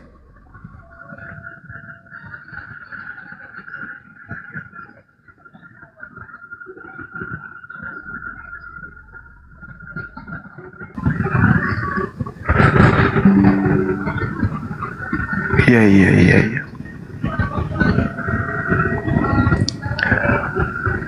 Ada yang mengatakan kan ada menteri luar negeri Bang Zuma, masa tidak bisa koordinasi dengan negara di sana? Kalau teorinya sih mudah Bang Ade, tapi prakteknya itu yang agak berat. Birokrasinya Bang, karena teman-teman ya tahu lah kalau kita berurusan dengan hukum ya kan ya. Bukan hanya kita datang bawa sendal. Banyak hal yang akan kita pertimbangkan nantinya. Karena dari pihak berwajib itu selalu saja memberikan solusi-solusi yang memudahkan pelapor. Cuman biasanya terkendalanya itu di pihak kita sebagai pelapor itu, Bang. Jadi tidak semudah yang kita pikirkan. Kalau pihak berwajib itu tinggal mengarahkan, ini yang Bapak lakukan, langkah-langkah ini yang Bapak ini. Kami sebagai penegak hukum hanya memutuskan sesuai dengan undang-undang yang ada. Tapi yang kami pikirkan, yang kita pikirkan itu banyak hal, mendatangkan saksi dan seterusnya itu, dan itu butuh biaya. Kecuali kalau abang mau membantu pergerakan, ya ayo gas. Iya, saya aja sebagai pelapor Gurunda berapa kali itu dipanggil-panggil dan itu memerlukan biaya banyak. Betul Gurunda.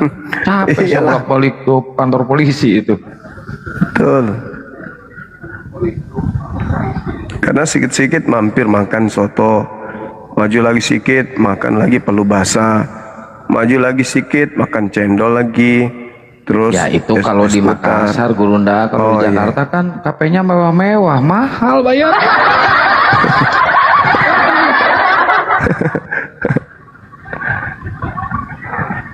Ya nggak apa-apa, sabar aja, sabar. Nanti dapat gaji setiap bulan 30 hari kok. Gak usah khawatir itu. Setiap bulan 30 hari? Ya iyalah, setiap bulan 30 hari. Kan kadang dapat bonus jadi 31 hari, Kang. Iya. Disyukurilah itu.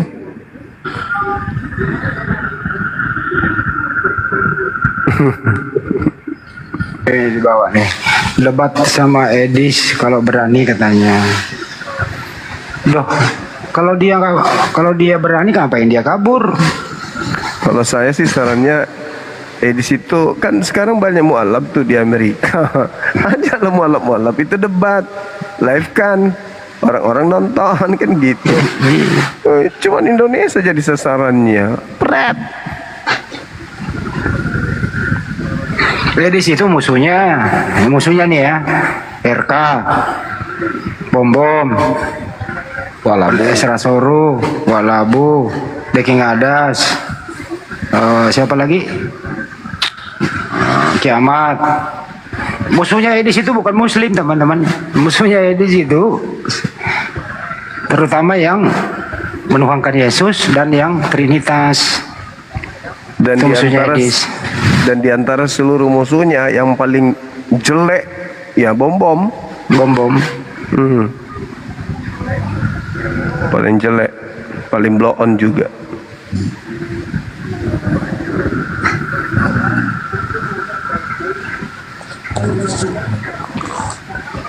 Ada yang baru naik siapa nih? Silakan langsung bicara.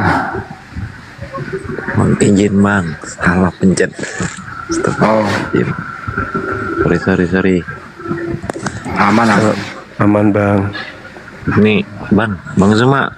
Siap. Malam kemarin tuh nggak ngikuti alur ceritanya mimpi itu loh. Tolong ceritain lagu. Mimpi apa Bang?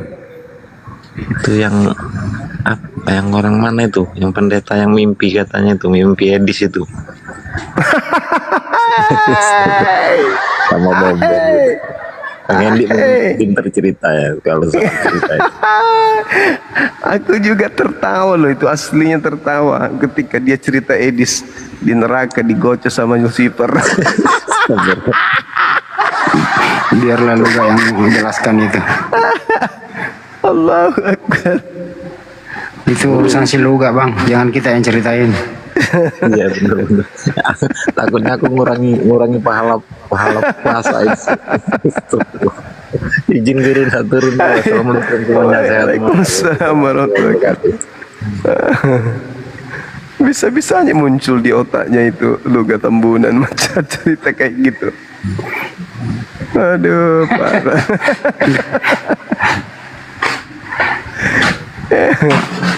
Mana sih Luga ini nggak pernah. Mau muntah dengarnya, Bang.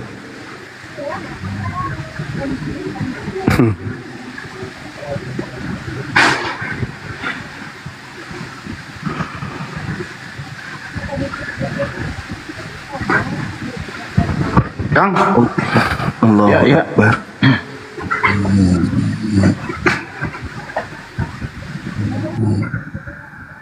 Dinaikin aja moderator yang Kristen-Kristennya. Ini banyak yang terlalu banyak yang minta naik. Ini ada siapa ini? Sese. Sese.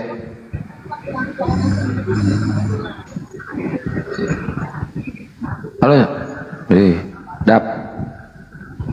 Dep. Halo. Halo Dep. Dep.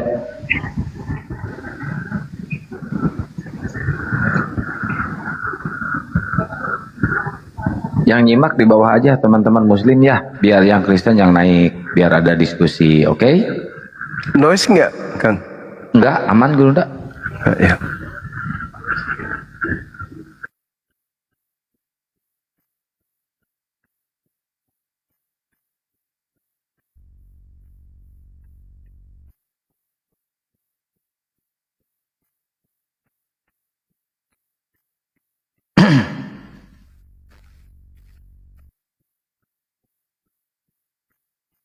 Ya, yang Kristen yang naik silakan.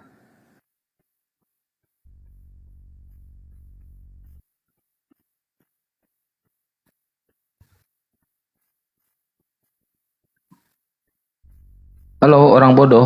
Aduh, kok namanya orang bodoh? Halo. Aman tuh.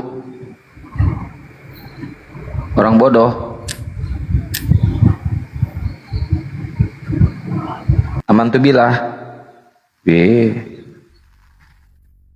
Ini oten-oten udah punah kayaknya ini. Udah pada sadat semuanya. Bang Ali, syukron jazakallahu khairan.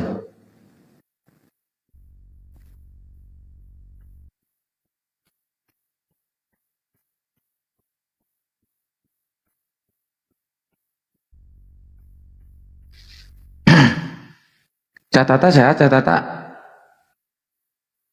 Alhamdulillah sehat. Alhamdulillah. Yuk dijawab menurut Quran dan Bible.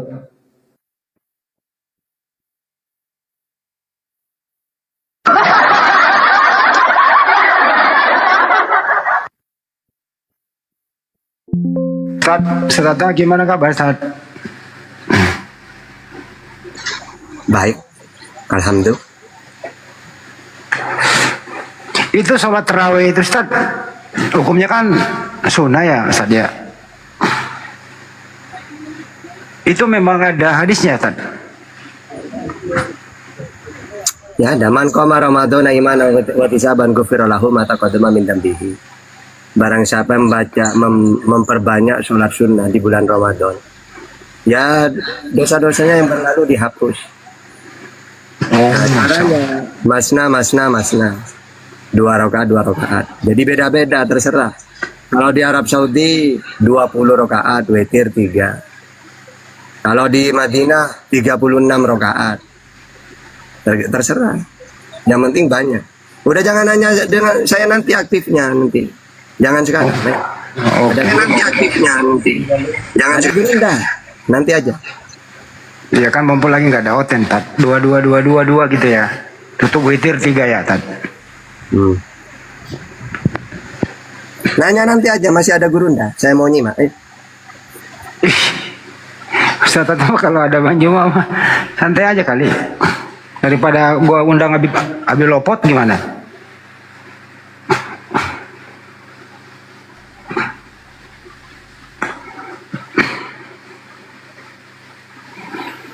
Itu teman-teman jadi diperbanyak lah sholat sunnah di bulan suci Ramadan gitu.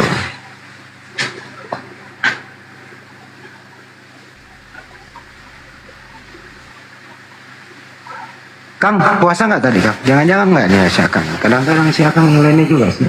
Insya Allah puasa. Masa Kadang-kadang- pekar kayak gini nggak puasa? Kadang-kadang lupa, pagi-pagi ngopi. Waalaikumsalam Bang Alan. Sehat STMJ, Bang Alan. Siapa tahu kan? STMJ Muslim ini. Muslim. Ya, assalamualaikum Bang STMJ. Halo. Halo Bang STMJ. Yang Kristen dulu yang naik ya teman-teman ya, biar ada diskusi. Itu ada Lorenzo tuh. Lorenzo Cabanas terputus. Terputus ya.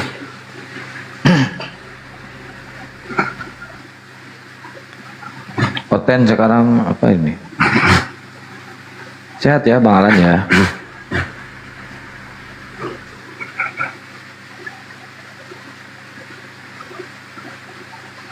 Pak Pendeta Kris naik aja sini Pak Pendeta. 212 Sukma. Ya ini ada Anggoro sama Andi. Selamat malam. Anggoro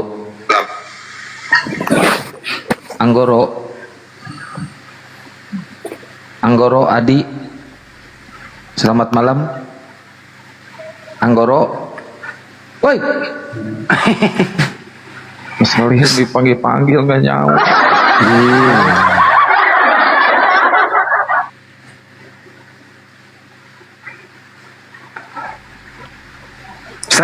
Ustaz Tata. Ustaz, Daeng. siapa aja sih orang yang diwajibkan berpuasa? 9. 1. Apa sih? Yang diwajibkan berpuasa siapa aja? Oh, yang wajib itu ya mukallaf. Mukallaf itu balik, akil, muslim. Jadi kalau tidak balik tidak wajib. Atau orang gila tidak wajib. Atau non muslim tidak wajib. Kalau udah uzur? Kalau yang udzur ini ada 9 umat Islam yang tidak wajib puasa. Pertama anak kecil, 2 orang gila, 3 orang sakit, 4 orang tua, perempuan haid, perempuan nifas, perempuan hamil, menyusui, bepergian. Itu tidak wajib itu. Oke. Kalau badan kuat tapi kerjanya menguras tenaga Pak Ustaz? Kalau ada orang walaupun dia yakin besok tidak akan kuat puasa, tetap dia niat puasa. Masalah nanti jam 12 dia tidak kuat, ya buka. Batalkan, tapi nanti kodok. Itu, tapi tidak boleh. Saya pasti tidak kuat ini. Tidak mungkin puasa besok. Tetap dia wajib puasa, tetap sahur, tetap niat puasa, tetap. Urusan nanti tidak kuat, tidak masalah. Setiap hari kayak gitu. Oke, silakan Advan. Nah, ini ada Bang. Penjelasan. Selamat malam Edward. Penjelasannya Ustaz Tata baru saya dengar tadi ceramahnya Ustaz Abdul Somad, Adi Hidayat. Ada tadi Ustaz tuh saya ada 5. Itu jawabannya sama semua. Edward. Jadi tetap harus sahur niat puasa dulu kan gitu. Edward.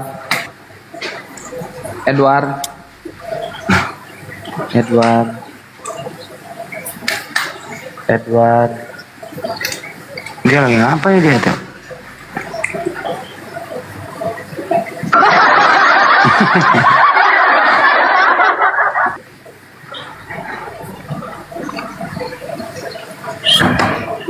Kenapa orang kafir tidak wajib puasa Pak Ustaz? Ya karena tidak mukallaf. Tidak kena syariat. Bahwa mereka itu oten. Tidak kan dasar.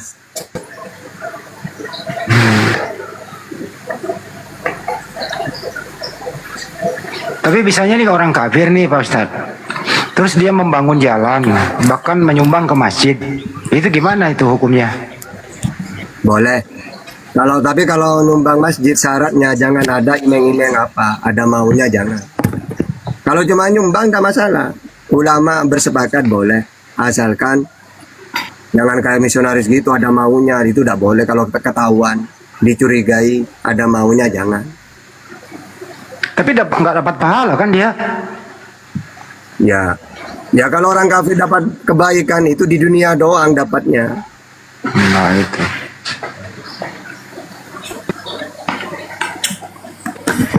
Nggak dihitung sebagai amal ya? Nggak terdaftar. Nggak terdaftar dia. Kalau perbuatan baik nanti diterima juga di akhirat, yang mendingan tidak usah beragama, yang penting baik gitu. Oh ya, setuju. Aku setuju di situ, Tat.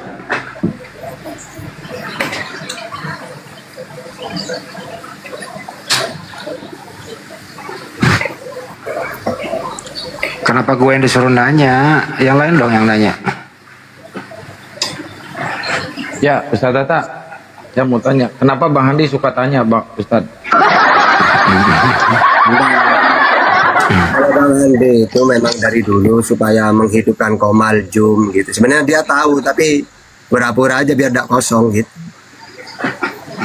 Bahkan dulu kalau nggak dilarang Ustaz Tata itu saya baca apa namanya orang-orang yang bertanya, ada dari Pamekasan, ada dari Gorontalo, kayak ibu Isna ini dari Gorontalo ingin bertanya ke Pak Ustadz, kan gitu Pak Ustadz dulu ya. Tapi keluarga apa dulu, apa nama keluarganya? nggak lupa gua keluarga apa. Keluarga apa dulu itu? Udah lama di Jum itu. Tapi ternyata nggak boleh bohong-bohong katanya. Ya udah gua udahan.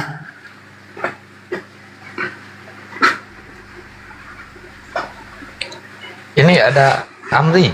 Selamat malam Amri. Amri. Halo Amri. Kenapa yang naik ini pada dia? Satu lagi pertanyaan Catata. Kenapa saya ganteng Catata? Jujur. Oh, itu nggak banget itu. Yang ganteng karena yang ngomong ibunya. Semua orang ibunya ngomong anaknya ganteng. Ini pertanyaan berbobot dikit. Itu kan imsak itu kan istilah-istilah modern ya Pak Ustadz ya. Nah, zaman Nabi dulu itu untuk kehati-hatian itu menjelang azan subuh itu apa istilahnya Tat?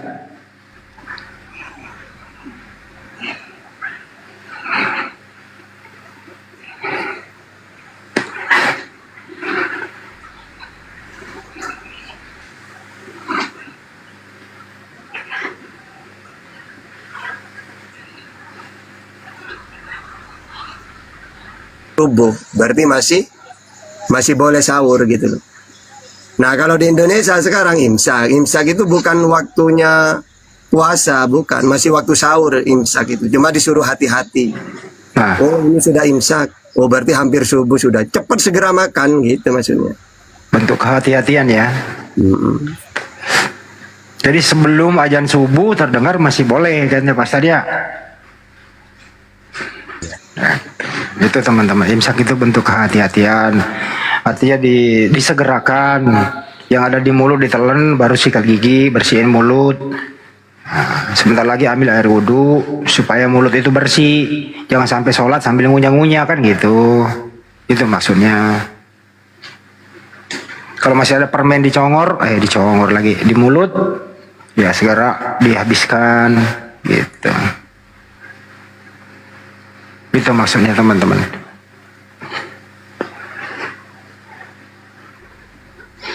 Kan dulu itu nggak ada pengeras suara Pak Ustadz.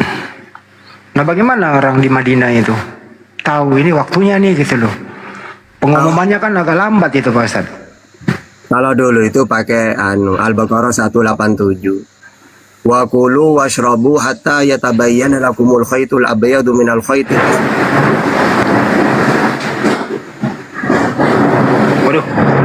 Geluduk. Dan makan minumlah hingga terang bagimu benang putih dari benang hitam, yaitu fajar. Karena waktunya sholat subuh itu kan fajar. Maka pas adzan disitulah batasnya kita. Tidak boleh sahur sudah, waktu puasa sudah. Ini siapa ini? Usir silakan. Ya, Yusuf Silakan yang baru naik. Parjianto. Assalamualaikum warahmatullahi wabarakatuh. Waalaikumsalam warahmatullahi wabarakatuh. Mau tanya sama Pak Ustadz nih Pak Ustadz, masalah fidyah. Kalau yang kita nggak mampu puasa, tapi memang kalau tenaga kuat gitu loh Pak Ustadz, cuman karena kerjanya berat, kita fidyahin aja itu gimana itu Pak Ustadz? Nggak bisa lah puasa lagi lah. Fidyah itu bagi orang yang tidak mampu puasa, seperti orang sakit. Tapi kalau orang mampu tapi tidak puasa karena pekerjaan, itu diganti di hari-hari berikutnya. Di luar Ramadan, saya punya hutang. Jadi fidyah itu bagi orang yang tidak mampu puasa, seperti orang sakit, orang tua. Tapi kalau kita tidak puasa sebenarnya mampu, tapi karena pekerjaan, atau datang bulan kalau perempuan, atau bepergian, itu tidak puasa bukan karena tidak mampu, karena keadaan. Maka diganti di hari-hari berikutnya gitu. Tapi kalau diganti fidyah nggak boleh ya Pak Ustadz? Nggak boleh lah. Boleh, orang Anda ini mampu sebenarnya. Sama dengan orang bepergian itu. Sebenarnya mampu dia puasa. Tapi karena ada rukhsah, ya keringanan, boleh tidak puasa. Maka dia tidak puasa, akhirnya diganti di hari berikutnya gitu. Enak banget dong orang kaya. Aku nggak bisa puasa, banyak duit gue bayar fidyah aja. Nggak boleh bang. Satu lagi nih Pak Ustadz, masalah fidyah nih Pak Ustadz. Kalau kita ngegantiin orang tua kita yang sudah ujur gitu, nggak puasa kita fidyahin boleh itu Pak Ustadz? Ya memang orang tua itu bayar fidyah kalau tidak puasa. Caranya satu mud itu. Intinya makanan kita sehari itu misalnya 3 kali makannya. Atau satu mud apa ya? Beras ngambil pakai tangan 2 itu loh. Ukurannya itu satu mud itu. Bukan 1 liter ya Pak Ustadz? Aduh gini aja ya biar saya tidak tahu ini, maaf ya, saya mau ini ya biar jelas lah.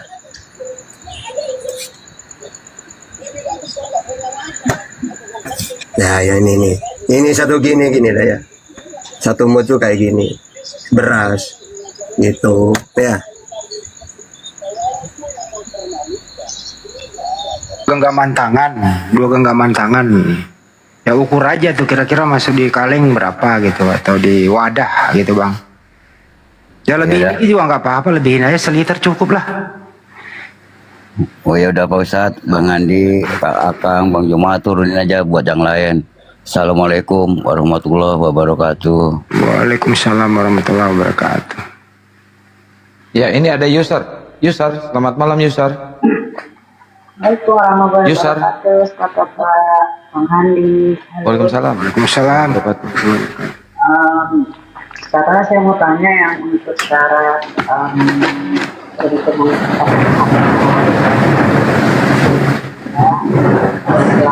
Suaranya belum nggak jelas Bu.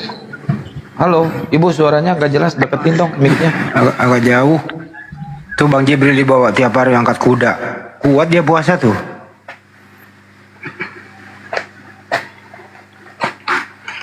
kedengaran? Nah, sekarang kedengaran Bu. Iya, ini Ustaz Tata, Mas Handi, saya mau make sure lagi untuk persyaratan zakat harta itu satu. Kedua, tahun-tahun selama ini tuh zakat harta saya itu biasanya saya kasih kepada keluarga terdekat yang punya hutang piutang.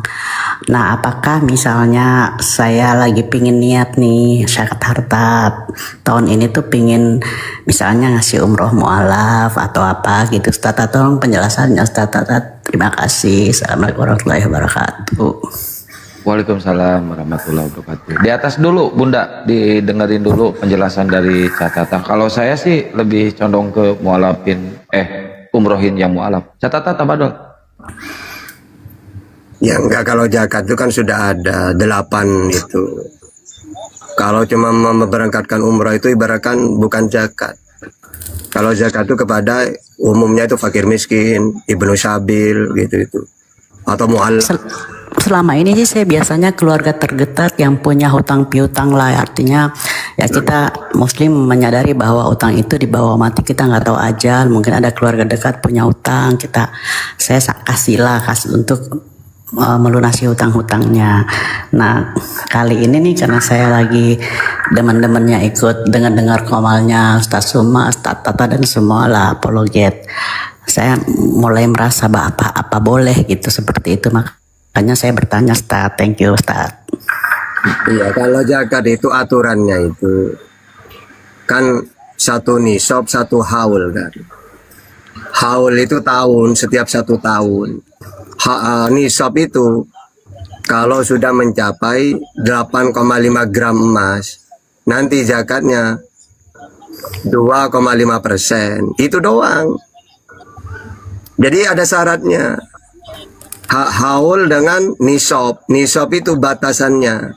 Kalau saya mempunyai harta ya, yang mana ukurannya itu minimal 8,2 ya emas gram ya, maka zakatnya 2,5%. Itu yang dikasih 2,5% itu. Kalau mengumrohkan orang itu ibaratkan kita mau apa ya, ibaratkan sedekah lah, apa nolong orang ya, pahalanya besar. Beda dengan zakat. Kalau zakat itu memang ada syaratnya, yaitu haul dengan nisab. Zakat mal ya Ustaz ya, zakat harta ya, mal. Zakat harta ya. Oh, satu lagi kan kebiasaan saya tuh Ustaz, setiap bulan penghasilan suami istri kami kumpul kan kita keluarkan zakatnya 2,5% itu. Selama ini memang saya karena saya juga punya yatim, memang saya biayain yatim. Tapi berapa bulan terakhir ini mulai saya alihkan ke rekening-rekening apologet gitu loh Ustaz. Nah, apakah itu boleh Ustaz? Kalau ada yang mengatakan ya fisabilillah, apakah apologetnya fisabilillah ya, atau orang yang kayak orang mencari ilmu gitu tuh loh, kan boleh. Cuma biar lebih tenang ke fakir miskin gitu itu. Kalau kayak apologet ini bisa dimasukkan kayak orang yang jalan fisabilillah, di jalan Allah. Kita kan niatnya berdakwah. Ya. Bisa kan masuk ke 8. Cuma lebih baik ke yang fakir miskin atau apalah itu. Biar gak was-was. Ya. Terima kasih banyak Pak Ustadz. Assalamualaikum warahmatullahi wabarakatuh.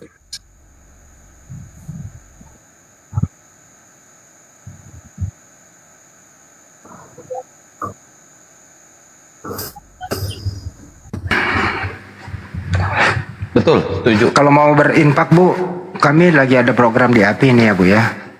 Kami ada buku, itu sudah nanti akan kita berikan kepada pesantren-pesantren dan daerah-daerah rawan pemurtadan. Buku itu isinya bagaimana menjawab sobat-sobat selama ini oleh kaum sebelah. Nah itu ya. Jadi kalau mau Alhamdulillah sih Mas Andi, beberapa bulan ini kemarin setiap ada yang mualaf tuh kan biasa Mas Andi sebutin ya, alhamdulillah adalah sedikit sharing-sharing ke sana, tapi kan itu cukup diri kita sendiri aja yang tahu. Ya kemarin juga kan banyak informasi yang saya dengar lah, kan ada kegiatan-kegiatan insyaallah. Kenapa nggak dilaporin buktinya Bu ke saya Bu? Biar dibukukan Aduh, gitu. enak, malu sama Tuhan, Ustaz Handi. Enggak, ini Bu. Enggak, buat administrasi kita, Bu. Buat administrasi gitu loh, Bu. Maksudnya Apa deh Mas Handi, lillahi ta'ala aja deh Mas. Oke deh kalau begitu. Thank Makasih you, ya, Bu. thank you. Ya. Assalamualaikum warahmatullahi wabarakatuh. Waalaikumsalam. Ya, ini ada Babang. Selamat malam Babang. Babang. Halo Babang. Babang kok di mute? Buka mute-nya Mas Babang. Saya turunin ya Mas Babang. Ayo buat teman-teman Aliteng silahkan naik ke atas kalau ada yang mau diskusi. Temanya bagus sebenarnya, ini konsep keselamatan ya menurut Islam dan Kristen. Tapi Kristen gak selamat.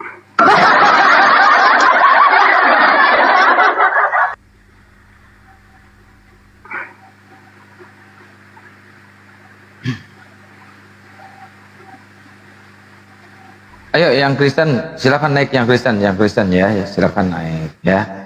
kita diskusi biar kalian tidak selamat. Kok malah turun? Padahal ringan loh, konsep keselamatan itu ringan banget. Dengan matinya Yesus di kayu salib kalian selamat. Udah gitu aja. Tadi ada dikoreksi sedikit, bukan 8,5 gram, 85 gram emas.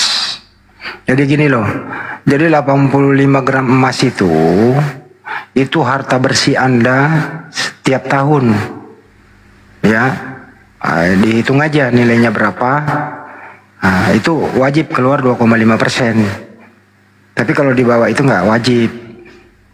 Berapa harga emas sekarang? Kalilah 85 gram. Misalnya 1 juta ya sekarang ya. 1 gram ya, saya nggak tahu nih. Saya nggak pernah beli emas sih. 1 juta ya kali 85 berapa itu? 850 juta ya. Nah, itu kira-kira begitulah. Jadi kalau ada hartamu tersimpan di bank 1,8 ya, 3 juta ya, 2,5 ya, kalilah rata-ratakan aja misalnya 2 juta kali 85 gram ya, kali segitu. Nah itu harus wajib lu keluarin 2,5% per tahun. Kalau di bawah itu, nah itu harta bersih ya Pak Ustadz ya, itu harta neto ya, bersih itu Pak Ustadz ya. Udah di luar utang apa segala macam. Ya Ustadz gimana? Iya betul, bersih. Bersih. Itu teman-teman. Kalau harta gono gini misalnya digabung suami istri gimana Tat?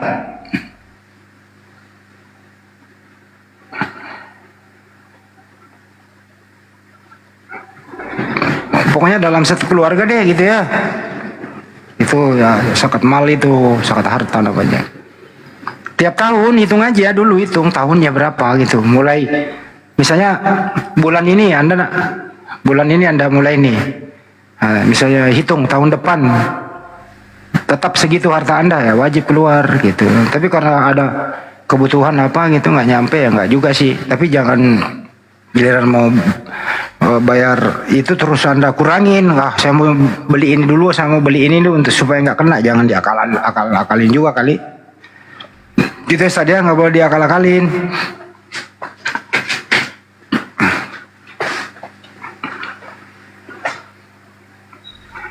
Kalau manusia bisa diakal-akalin, tapi Tuhan kan, Allah kan nggak bisa. Nggak bisa kita menipu. Bukan emas yang disimpan, nilai emasnya. Gitu loh. Emas itu berdasarkan emas 85 gram. Ya kali, bukan emasnya lu punya, bukan duit. Duit juga, emas juga gitu loh. Coba ada aja lah biar sambil mancing waktu. Gimana subatnya apa lagi ya? Ya, ini ada Wina Amelia. Selamat malam. Wina Amelia. Wina Amelia. Halo, Wina Amelia. Ya, malam. Turun dia. Harta saya kebanyakan berbentuk cendol. Aduh, puasa tengah hari makan cendol enak. Banjir.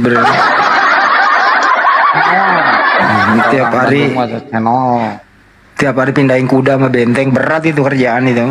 Benteng Takeshi lagi, waduh. Pak Dance, assalamualaikum warahmatullahi wabarakatuh. Pak Dance. Waalaikumsalam. Ya, silakan lanjut. Gimana 85 Bang. 85 bukan 8,5, 85.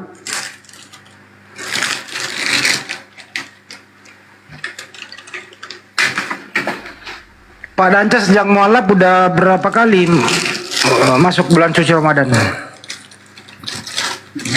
Waalaikumsalam. 3 kali. Oh sudah 3 kali, berarti puasa udah aman ya? 2023 beliau 2023 akhir dia mualaf. Berarti puasa udah nggak kagok? Iya betul. Amal lah itu. Tapi dulu kan nggak puasa tuh waktu sebelum mualaf. Alhamdulillah nggak pernah bolong. Masya Allah. Wah, kalah Bang Handi. Bang Handi kalah sama mualaf. Enggak dong, wajib itu Kang. Kalau puasa itu kan mengurangi rokok, istirahat, pabrik dalam perut kerja. Dalam setahun itu Allah Maha tahu loh, waktunya pabrik di dalam tubuhmu itu istirahat kerja di siang hari. Gitu loh. Dokter udah meneliti itu bahwa orang berpuasa itu sehat. Pasti sehat.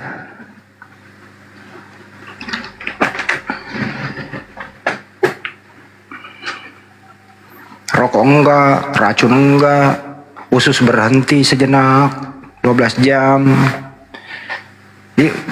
Ibarat kata mesin mobil diistirahatkan dulu lah gitu kan. Bener itu Bu Jesi, Pak Jesi, Bu Jesi ya. Kalau yang nggak pernah puasa, nggak pernah sholat, makan babi aja sekalian. Ngapain di Islam juga?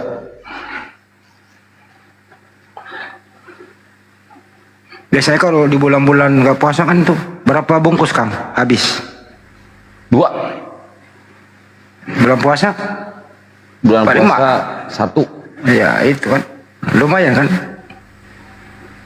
Ya, lumayan.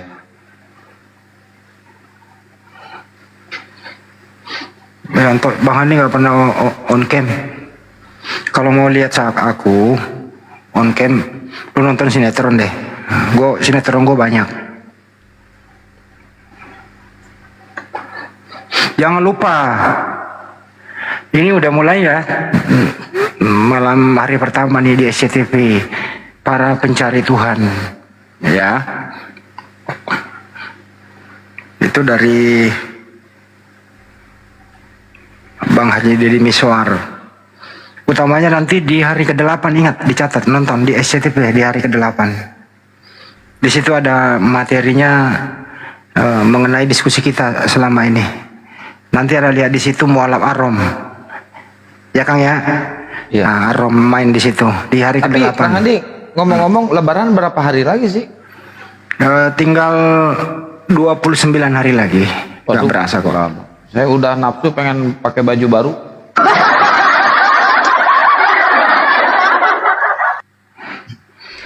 Ingat ya di SCTV hari ke-8. Jam tayangnya jam berapa sih jam tayangnya para pencari Tuhan? Gue belum tahu nih. Cek dulu, tunggu dulu. Terus dulu Kang. Jam tayang. Teman-teman, ayo jangan lupa nonton ya nanti PPT para pencari Tuhan. Ayo buat teman-teman Kristen yang mau diskusi silahkan naik ke atas ya. Jangan lupa teman-teman Muslim di tab layar posting ulang, share dan lop orangnya digas ya. Lop orangnya digas. Yang belum follow debater di atas silahkan di follow ya. Yang mau nge-report dari Oten silahkan report ya. Saya tahu nggak usah dikasih tahu juga kalian pasti nge-report. Oh jamnya ini jam 2.45.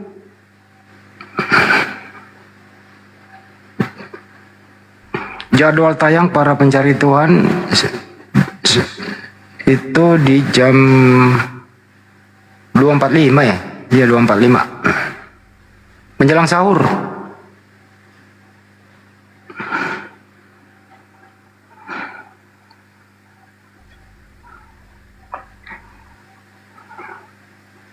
Serial Garapan. Aja Deddy Miswar. Naungan produksi PT DMI Gisela Citra Sinema. Nah, itu.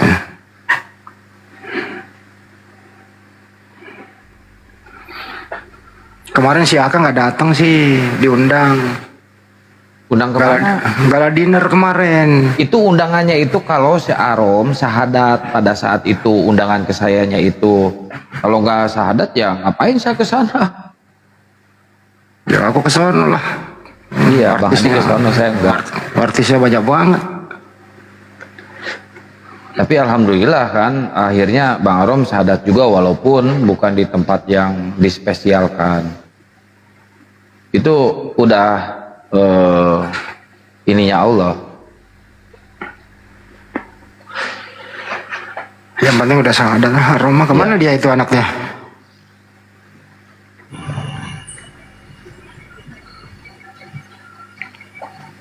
Ya, ini ada Bang Delpi. Bang Delpi, selamat pagi. Bang Delpi. Bang Delpi. Bang Delpi. Halo Bang Delpi. Halo Bang Delpi. Bang Delpi. Oi.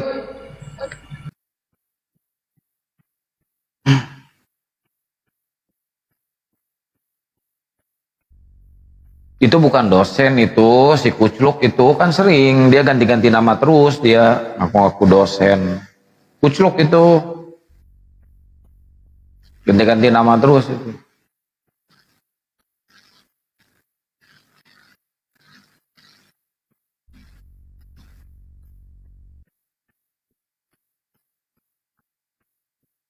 Ayo silakan teman-teman Oten. Terus bagi teman-teman yang ingin berinfak buku ya, buku untuk disalurkan ke pesantren-pesantren, silahkan langsung ke rekening APII di nomor rekening 7-nya 5 kali 51770. Dan kalau ada yang ingin berinfak atau bersodakoh pergerakan APII ya, pergerakan APII di bidang apapun itu, silahkan ke rekening tadi ya, BNI atas nama Apologetik Islam Indonesia 7-nya 5 kali 51770. Ayo teman-teman ya. Ini untuk pergerakan-pergerakan, jangan sampai nanti laporin ini dong, tangkap si ini dong, tapi kita nggak punya senjata untuk kalau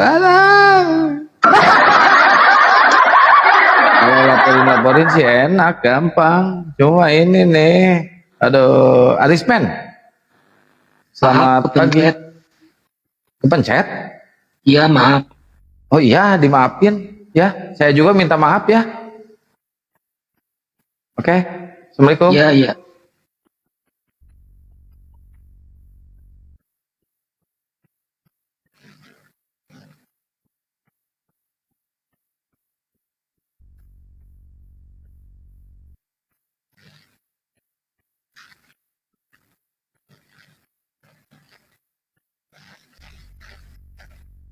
Catatan ini spesialis tengah malam guys. Tapi kayaknya Gus Miftah tidur ini kayaknya. Enggak. Monitor berarti tadi. Oh, monitor. Sambil ngomongnya sekarang jadi lemas Gus Miftah. Masih puasa? Mati geni ya? Puasanya mati geni. Enggak. Jadi kalau siang lagi beres-beres tempat jadi capek juga siangnya. Makanya nikah lah, nikah biar ada yang beres-beres.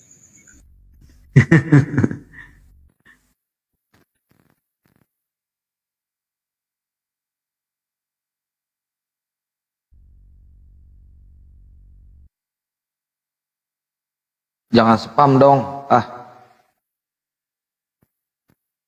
Kena robot kalau spam itu.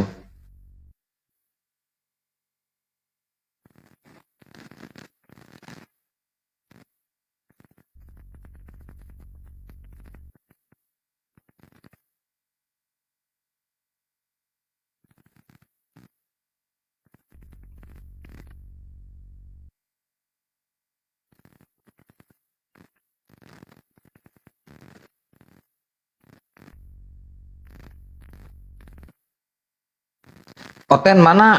Udah bubar kan Oten? Jangankan di sini, di gereja aja udah sepi, mereka minoritas. Banyak yang mana tinggal kita. Ini nih si Karyadut nih, si Karyana nih, cecar terus lah. Dulu juga kan si Arom modelnya model Karyana kan dulu kan, modelnya ya, model-modelnya. Alhamdulillah kan bisa dapat hidayah, menjemput hidayah. Waalaikumsalam warahmatullahi wabarakatuh. Kenapa enggak dengan si Karyadut yang awalnya ngebenci Islam? Banyak loh, awalnya pembenci Islam. Akhirnya endingnya mualaf, masuk Islam. Masya Allah ya. Jadi kita nggak usah patah arang, patah semangat. Kita harus semangat terus. Jangan, ya semua Oten sih muter-muter semuanya juga. Kalau ditanya itu. Entah kemana-mana lah jawabannya itu kan.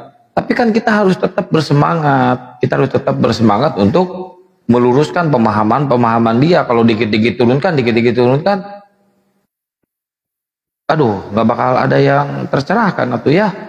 Banyak loh teman-teman Kristen yang menyimak di sini hanya menyimak ya, mendengarkan. Mereka butuh penjelasan dari kita, mereka butuh pencerahan. Jadi bidikan kita 25% lawan debat kita, 75% yang mendengarkan, yang ingin belajar tentang Islam dan Kristen. Ini mau belum apa-apa, turunkan, gak ada ilmu. Nanti kalau udah gak ada oten, di room sana ada oten, di room sana ngoceh lagi, turunkan, gak ada ilmu. Nanti udah diturunkan, pindah lagi. Udah nggak ada oten di room muslim, pindah ke roomnya oten, ngedengerin aja hujatan di sana. Lucu kan?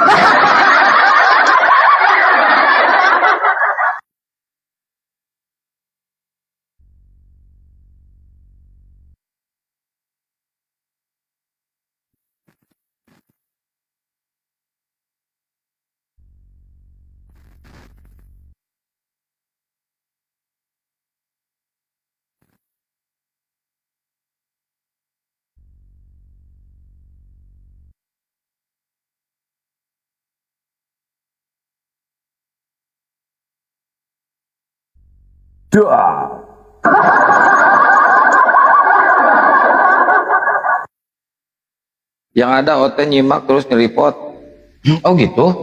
Iya, kalau oten-oten yang belum dapat pencerahan, tapi kan masih ada oten-oten yang mau belajar nyimak terus ngedengerin perdebatan-perdebatan, ujung-ujungnya bersahadat masuk Islam. Kan ada juga yang kayak gitu. Jadi kita nggak usah patah semangat.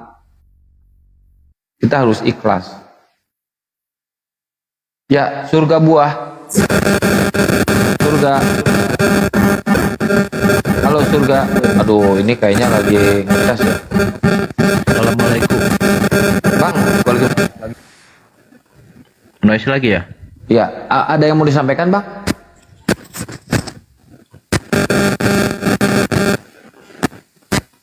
Ada yang mau disampaikan, Bang? Halo, Bang. Waalaikumsalam warahmatullahi wabarakatuh. Udah gak ada yang lagi yang berani debat kayaknya nih. Catata.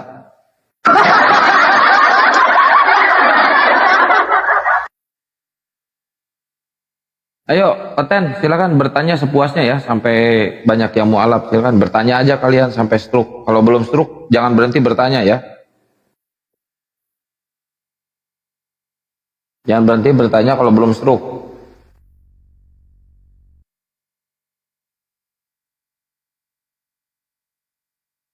Nah, ini saya kasih judul. Oten bertanya sepuasnya. Pokoknya sampai stroke aja kalian bertanya. Kalau belum stroke, jangan berhenti kalian bertanya. Sampai kalian kebingungan mau tanya apa lagi. Islam itu indah, guys. Kalau ditanya itu jawabannya menurut Quran dan Bible. Betul nggak, Kak?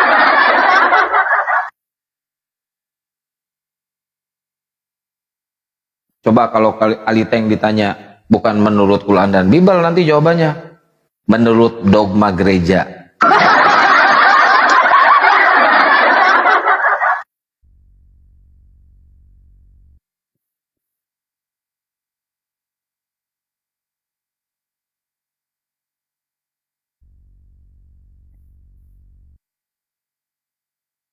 Tapi yang lucu tadi debatnya Gus Miftah sama si Kodok Bunting. Jadi Paulus itu menyebarkan. Tapi seru sih. Sebenarnya kadang enak juga sih.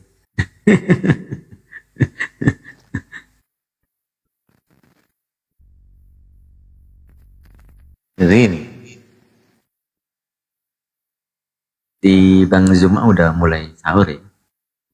Ya udah mau persiapan sahur guru dari sana jam 2 mau persiapan sahur, tapi masih live di YouTube, masih nyimak juga. Dan teman-teman yang di YouTube, waalaikumsalam warahmatullahi wabarakatuh semuanya. Alhamdulillah ya, para penghujat sekarang satu persatu digiring. Acuk ke penjara, cukulin lah. Tuh Ustaz datang ada pertanyaan tuh. Bolehkah keadaan junub tidak mandi dengan alasan dingin hanya berwudu atau tayamum? Kang Ustaz Tata silakan.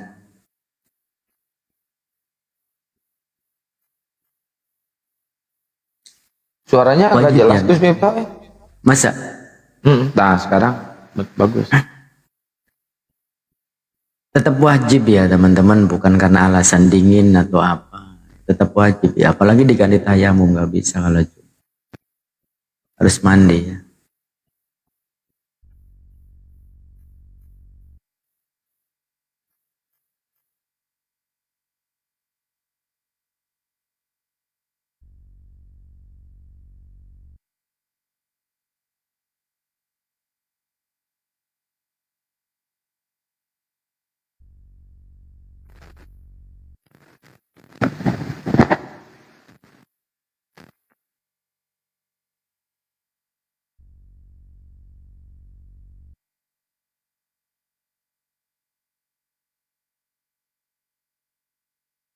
Mandi pakai air hangat boleh nggak? Jangankan pakai air hangat, pakai air mendidih juga boleh.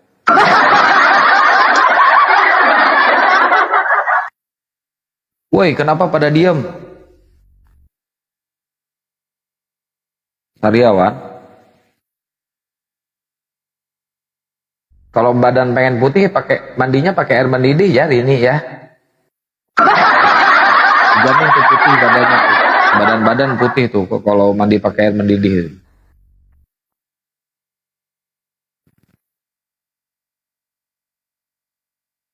Nggak usah pakai skincare.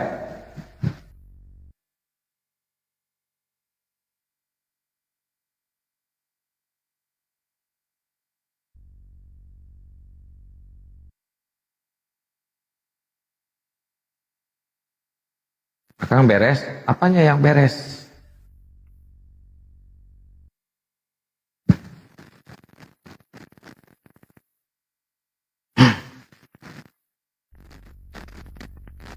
Aduh, ya Allah. Sehat atuh, alhamdulillah. Akang mah sehat, masih gagak perkakas. Emangnya catata?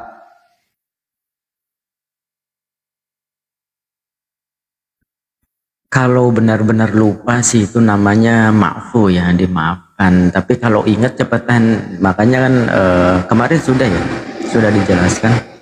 Jadi kenapa kita itu diwajibkan setelah misalkan gitu ya junub berhubungan itu ya langsung mandi kalau udah selesai gitu. Kalau udah selesai cepat mandi karena takutnya itu kelupaan gitu. Kalau misalkan nggak langsung mandi terus kelupaannya karena nggak langsung mandi itu mah ada unsur kesengajaan gitu. Betul. Kalau memualafkan tanpa ke KUA dan hanya ke masjid Ustadz setempat boleh, nggak apa-apa, nggak apa-apa, mualaf di Komal aja nggak apa-apa. Bahkan sendirian juga nggak apa-apa, sendirian juga tanpa ini juga nggak apa-apa dia mengucapkan gitu, nggak apa-apa sah. Cuman ya kenapa dianjurkan untuk adanya saksi? Pertama gini, dia itu kan cara melafalkannya yang dikhawatirkan belum tertata rapi gitu kan, iya. Itu yang pertama. Terus yang kedua untuk menjadi saksi karena kan taunya lingkungan dan teman-teman itu kan taunya dia itu kan oten. Nah kalau misalkan tidak ada saksi, misalkan gitu ya ting bating kata orang Jawa, nauzubillah, misalkan dia mengalami kematian mendadak sedangkan teman-temannya itu tidak tahu kalau dia itu udah mualaf, maka kan kita tidak tahu apakah harus disolati atau tidak gitu. Sedangkan yang namanya mayit muslim, jenazah muslim itu kan mempunyai hak untuk disolatkan dan kita memiliki kewajiban untuk disolatkan gitu. Nah kemudian yang ketiganya untuk regulasi itu, untuk regulasi. Nah pada data-data kita kan di pemerintahan ada untuk sekolah, untuk pendidikan gitu kan, untuk yang lainnya kebetulan itu teman-teman kenapa adanya saksi itu ya sebenarnya syahadat tanpa ada saksi juga sah itu. Misalkan dia bersahadat sendiri gitu nggak masalah. Ya, Assalamualaikum host semuanya. Waalaikumsalam warahmatullahi wabarakatuh. Waalaikumsalam warahmatullahi Muslim dari Bogor. Nih sebentar aja ya, ini turun lagi. Ya. Aku cuma mau nanya ini, Host. Aku kan tadinya rencana mau puasa di tempatnya masjidnya Bang Juma. Cuman Ya. nggak jadi karena kemarin tuh istri nggak kasih izin, belum kasih izin. Nah, cuman gini, aku mau tanya nih. Habis Lebaran Insya Allah aku kan mau ke sana, mau silaturahmi nih. Ya. Sekalian ke tempat wisatanya. Kalau misalnya aku mau minta alamat nanti kemana ya kontaknya ya? DM aja ke saya, nanti saya kirimin ininya. Maksudnya Insya Allah nanti habis Lebaran itu rencananya sama keluarga nanti mau silaturahmi ke sana. Nanti saya DM ya ke. Tapi kalau pengen keren bang, kalau pengen keren ya datangnya nanti pas miladnya Api aja bang, September. Tapi kalau abang pengen habis Lebaran silahkan. Nanti ya nggak milad apa-apa. juga Nanti silahkan kan kalau datang. misalkan udah ada kontak-kontakan kan bagusnya tuh nanti kapan gitu. Ya, Insya Allah ya, kan betul, nanti Bang. sama keluarga nih mau silaturahmi. Sekalian ya mudah-mudahan ada rezekinya kan gitu mau ya sedikit lah. Lebih hadeh Nanti. gitu bang. Ya itu aja ya. Saya mau nyampein Ya. itu aja. Berarti nanti saya nge-DM ya. Sok ke DM-nya atau WA ke saya. Boleh nggak kalau minta WA saya langsung catat sekarang? Catat aja bang WA saya bang 081. Sebentar saya mau ngambil itu dulu. Pulpen dulu ya. Bentar. Aduh.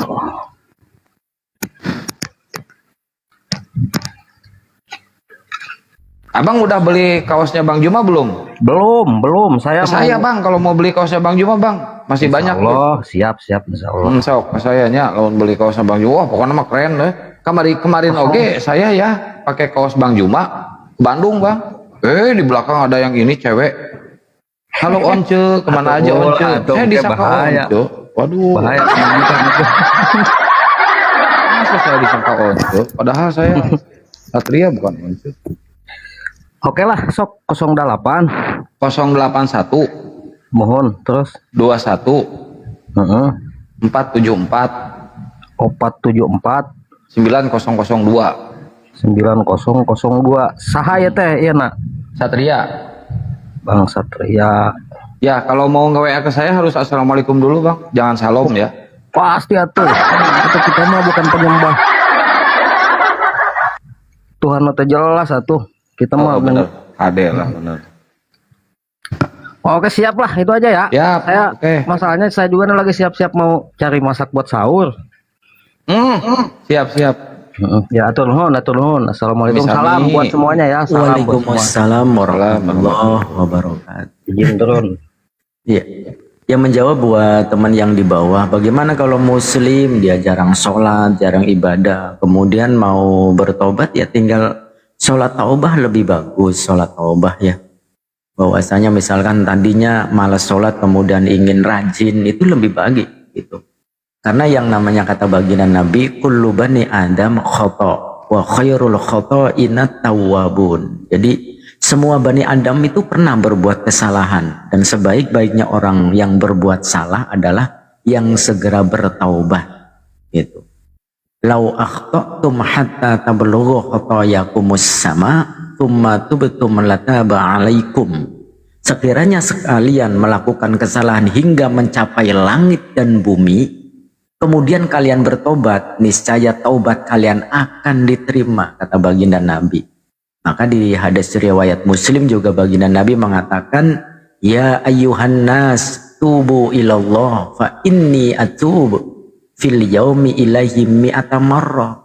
Jangankan kita, baginda Nabi, beliau pernah bersabda, wahai sekalian manusia, bertobatlah kepada Allah karena sesungguhnya aku juga bertobat kepadanya. Baginda Nabi saja yang maksum, ya, yang maksum dijaga dari kekeliruan, kesalahan saja, beliau selalu bertobat setiap hari sampai 100 kali membaca istighfar itu minimal.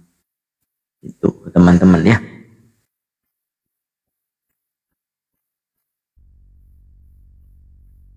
Waalaikumsalam warahmatullahi wabarakatuh.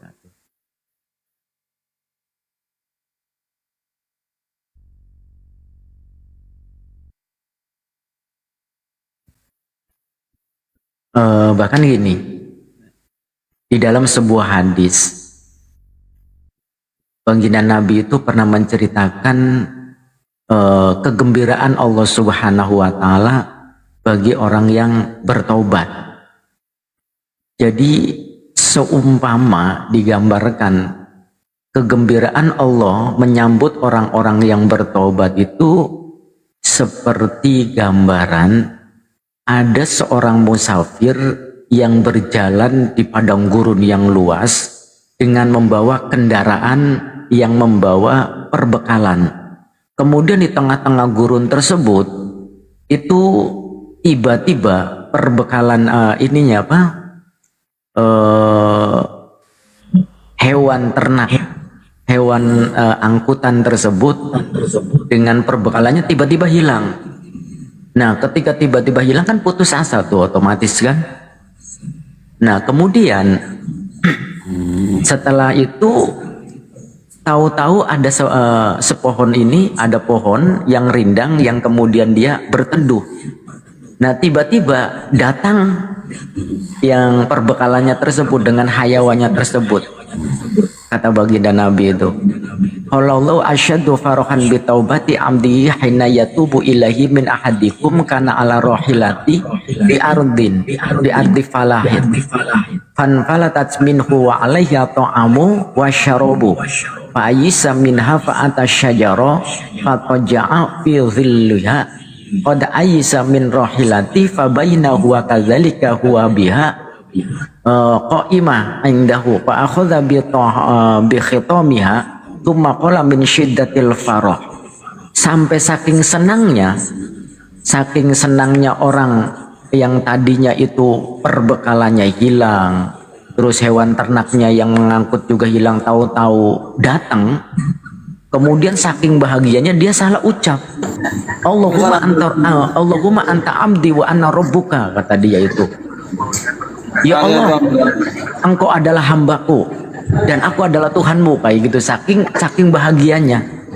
Itulah Allah Subhanahu wa Ta'ala saking bahagianya, saking senangnya menyambut hambanya itu yang bertobat. Padahal yang di situ karena kesalahan omong saking bahagianya itu, teman-teman. Akhto'a min syiddatil farah, saking bahagianya itu. Apalagi ini di bulan Ramadan ya. Ini satu momen yang luar biasa di bulan suci yang penuh dengan lipatan barokah, magfirah ya. Nah, ini Kang Ustadz Dada udah ini ya, udah monitor, silakan tanya lagi. Guru kita udah monitor nih. Ini boy, masih mau pakai Kristen boy.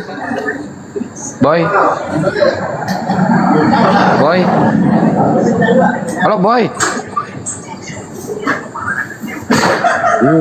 Mana ya kalau kurta beti.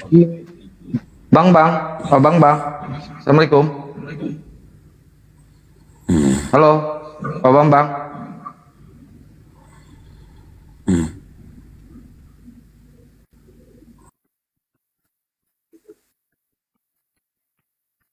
Tuh Kang Ustadz Data ada pertanyaan katanya, bagaimana mungkin beliau ini muslim tapi sampai akhir hayatnya tidak bisa menghafalkan Al-Quran, gimana tuh Kang Ustadz, monggo.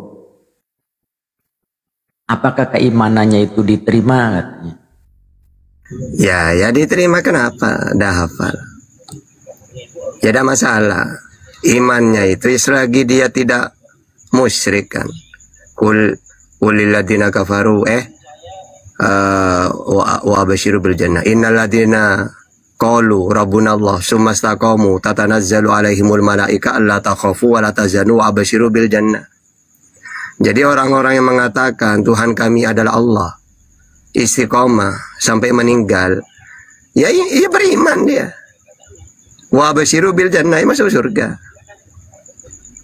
Quran itu cuma apa ya? Ya kita baca, amalkan. Baca doang tidak tahu artinya, tetap pahala. Karena definisi dari Al-Quran itu kalamullah al-munazzal ala Muhammadin sallallahu alaihi wasallam al-muta'abbadu bitilawatihi. Pahala bagi yang membaca. Walaupun tidak tahu artinya, satu huruf 10. Nun 1 berarti 10. Kalau ingin 20 ya Toha 2 udah 20. Jadi andai kan baru kalau wajib ya misalnya ada dalil misalnya tidak diterima imannya kalau tidak hafal Quran. Ya, kan gak ada dalil kayak gitu. Ya, cuma kita itu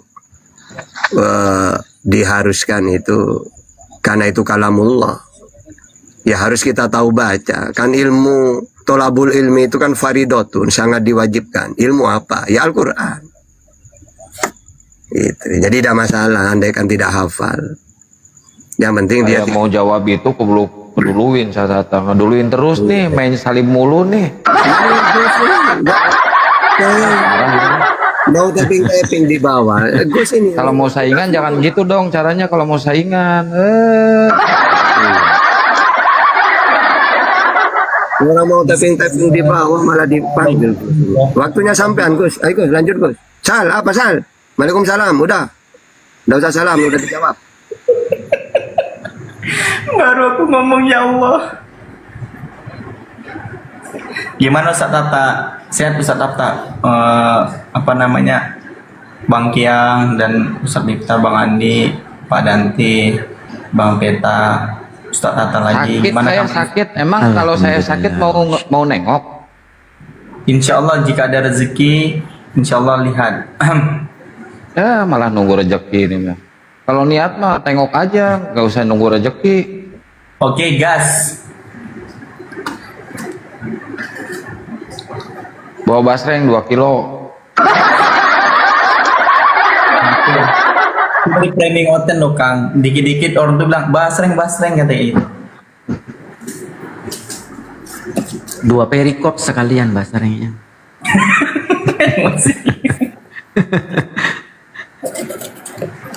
Ya, menghafal Al-Quran itu sangat bagus ya buat teman-teman. Salah satu kita mempercepat hafalan Al-Quran itu tetap terjaga wudhunya ya. Jadi batal wudhu gitu. Itu salah satu cara untuk mempercepat hafal Al-Quran.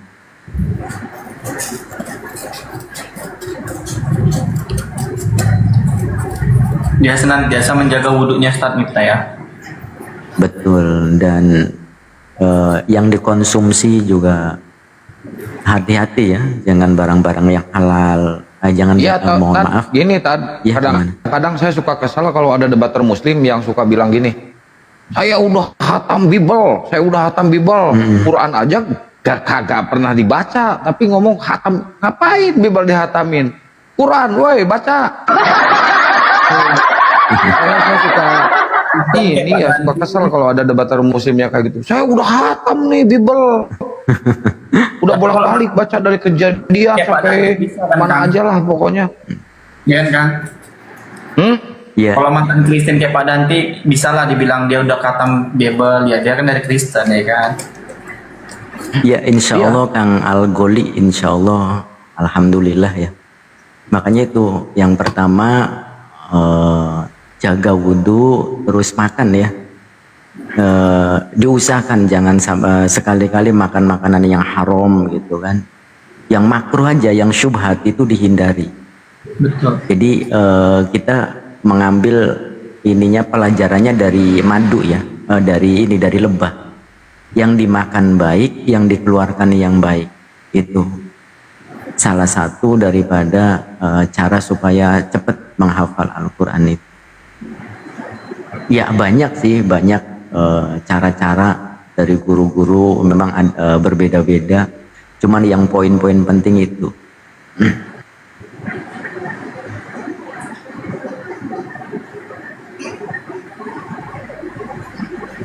Lu baca Bible dari Kejadian sampai Wahyu 3 detik mau kiamat nggak bakal dapat pahala lu. Tapi kalau baca Quran, kata Ustaz Tata tadi, itu udah dapat pahala itu.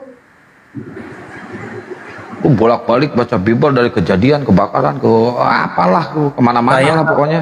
Saya hafal Fatihah sampai An-Nas. Oh, Masya Allah ya, berarti Al-Fatihah sama An-Nas saja beliau hafal Ustaz Tata, Ustaz Miftah. Masya Allah. Ya, alhamdulillah ya. Si ini kan sahabat Nabi kan, si apa namanya, Bilal bin Rabah kan hanya satu surah Ustaz Miftah ya, kalau nggak salah Ustaz Miftah ya, yang beliau ini amalkan ya, Ya enggak, ya sebentar kalau salah mohon dikoreksi.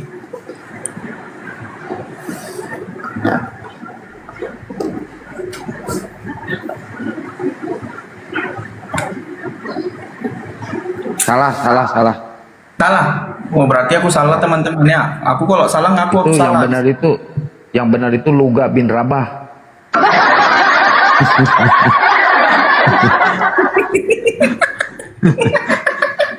Yang santan mulai lagi berulang.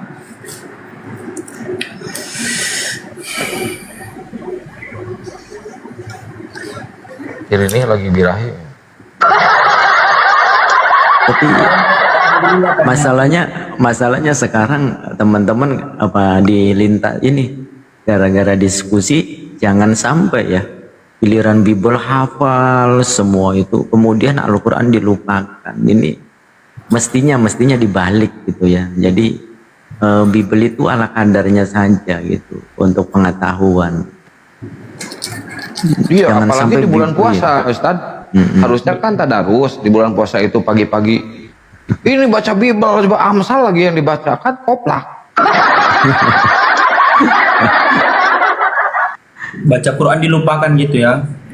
Seharusnya satu hari bisa 1 juz, setiap sholat fardu dua lembar Quran 1 juz ya kan. Ini Bible dibaca. Maka salah satu hadis baginda Nabi Muhammad SAW kalau tidak salah itu dari riwayat Ibnu Majah. Beliau pernah bersabda, Inna lillahi ahlina minnan nas. Qalu ya Rasulullah manhum?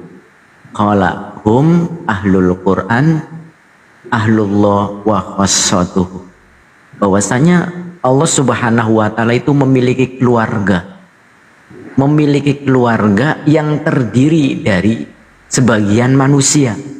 Loh Kak, bertanya sahabat, ya Rasulullah siapakah mereka sehingga dianggap oleh Allah itu sebagai keluarga? Manhum, siapa mereka? Hum ahlul Quran, kata baginda Nabi menjawab, ia adalah ahli Quran, ahlullah wa khassatuh. Itu ahli Quran dan mereka keluarga Allah dan orang-orang istimewa bagi Allah.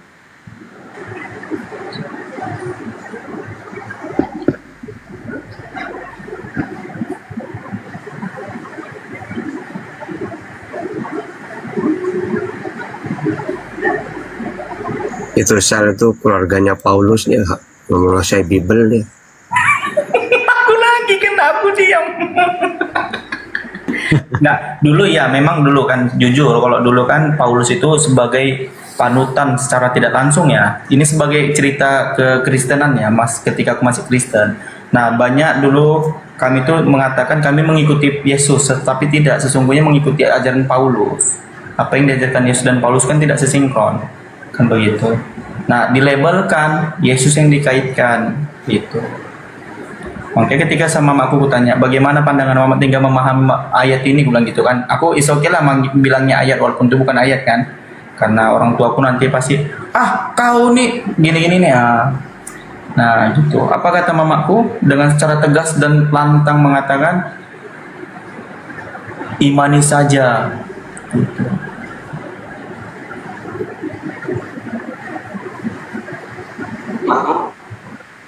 Kisah ini gara-gara hafal Bible coba. Habis Fatihah pada mulanya adalah firman bersama-sama Elohim. Jangan kayak si Korea. Si Korea sekarang takut naik pesawat nih. Si Korea sini takut loh naik pesawat. Saya paksa kan naik pesawat kan, berangkat lah. Dia kan takut ada apa namanya udara kosong itu di atasnya suka kejelug gitu kan kalau ada udara kosong kan. Yang dibaca Yohanes 1 pasal 1 dia mah bukan baca doa.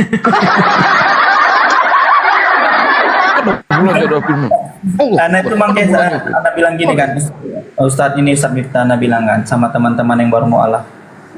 Kita kan udah mu'alaf nih, maksudnya sebelum masuk bulan Ramadan kan itu masih tanggungan kalian tuh hanya satu lah, hanya sholat diperintahkan.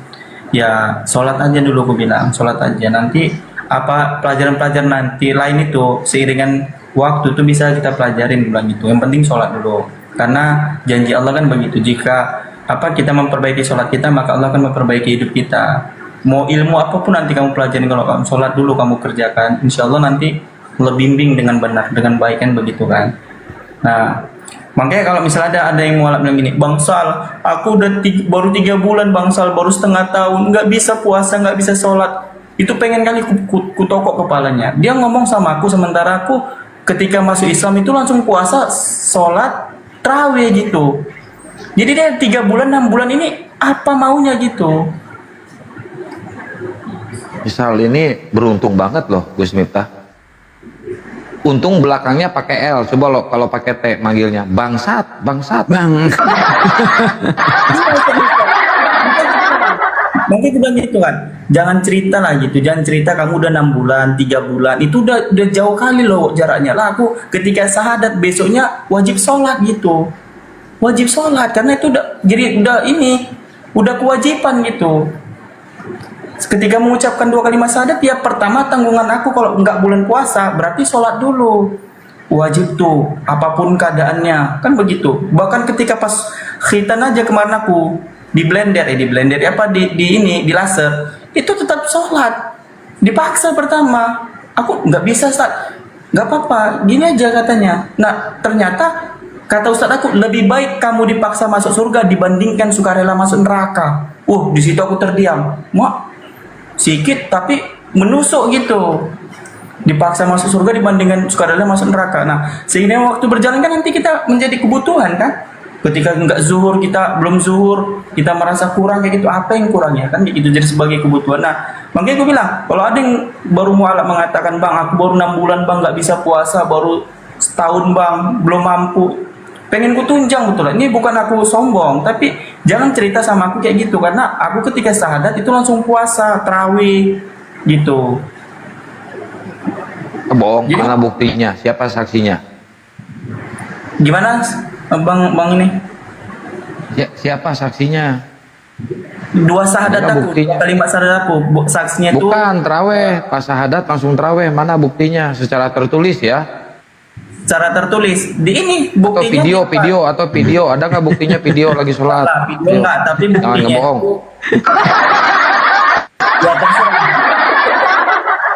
Ya terserah. Kita kembalikan lagi, jika aku tuh yang berbohong di situ, maka Allah akan berikan aku dosa begitu.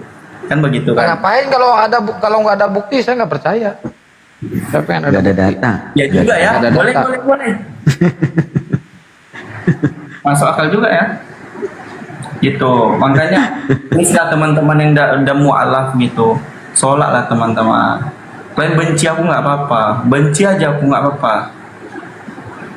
Yang penting sholat dulu. Tapi bagus Bang Sal ini, dia emang benar-benar dapat hidayah ya. Kadang-kadang kayak kemarin suka ada, saya mualaf loh, saya mualaf, kasih donasi saya dong buat beli ini. Nah itu Bang Sal nggak pernah itu. Dia kalaupun dia butuh sesuatu, dia usaha, dia jualan.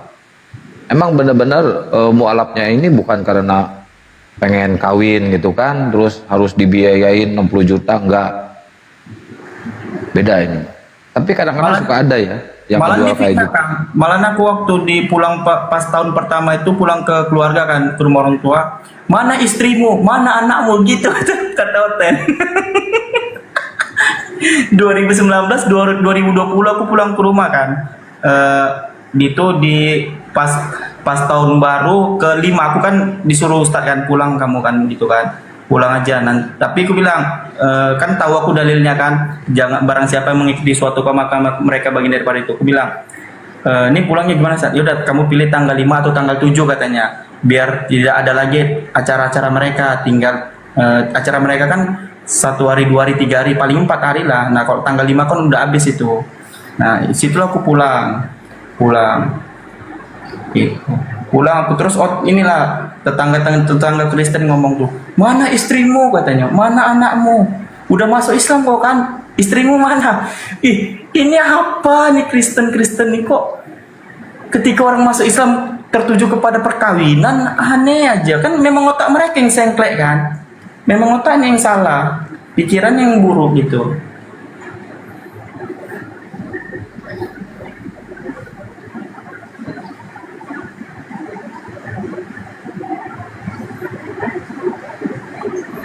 naik 10 mana ini? Tadi Karyana turun sendiri, Karyana tadi. Karyana HP-nya lobet. Ini ada nge-WA. Maaf ya Kang, HP lobet. Tadi kan dia udah ngomong.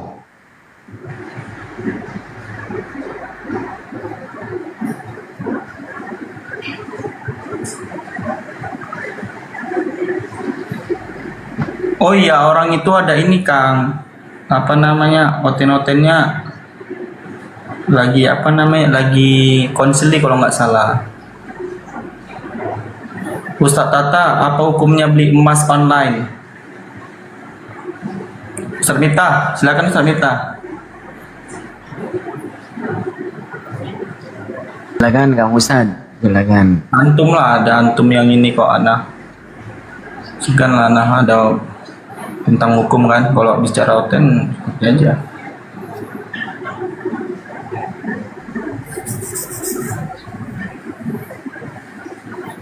Ini silakan Kang Ustadz Tata.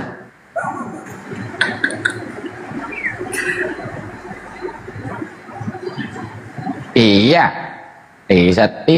Satu tusuk. Kang Ustadz Tata ini.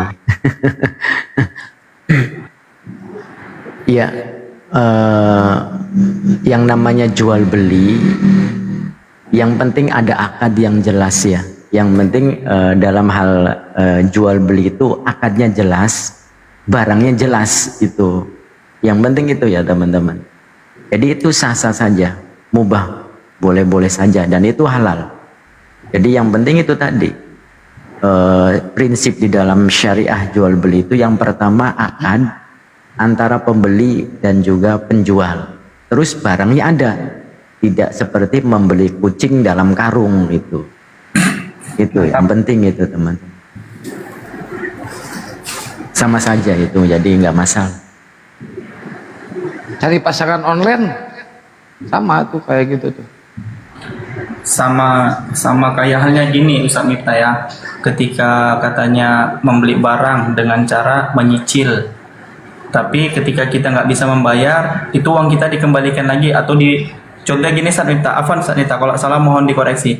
Nah, Anda kan beli barang nih motor, harga motornya cashnya 22 juta. Nah, pas aku kredit 23 juta uang upah-upahin itunya kan. Nah, ketika aku nggak sanggup bayar Ustadz Miftah, uang aku udah masuk sekitar 4 juta. Nah, itu udah nggak bisa lagi. Ini kan berbicara syariah ya, syari. Nah, ketika aku nggak bisa bayar lagi, itu dijual motornya terus uang Anda dikembalikan lagi, gitu kan Ustadz Miftah? Rada ini kurang ini poinnya berarti uang Anda nggak ngangus. Si Sal ini kayak Oten, pertanyaan aja nggak jelas.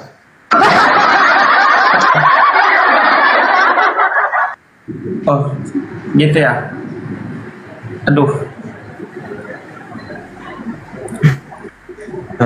Cicilan-cicilan itu kalau di dunia online ataupun ini rata-rata itu jarang yang syariah ya. Jadi kalaupun cicilan itu ya kalau bisa yang syariah ya. Karena selain itu rata-rata itu riba ya cicilan itu. Bukan online, saya bukan online. Misalnya kayak gini ya, ketemu sama bukan online ya. Apa namanya, misalnya Anda di sini ada misalnya gitu kan, dia jual motornya gitu, jual motor. Terus kesepakatan akad di awal Ustadz Miftah ya. Nikah online nggak apa-apa, nanti bikin anaknya nge-download.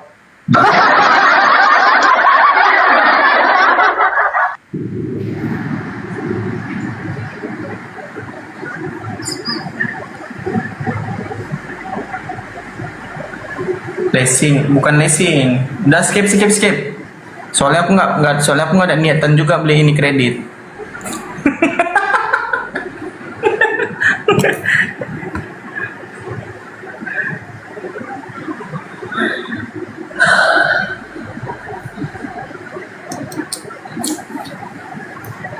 Basreng.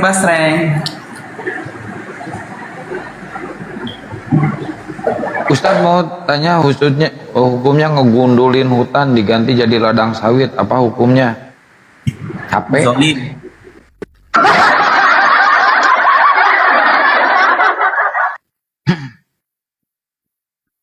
Ya nggak apa-apa kalau dimanfaatin, kalau lahan itu dimanfaatin nggak apa-apa, dimanfaatin dan berguna gitu lahan itu, jangan sampai lahan itu tandus dan tidak berguna.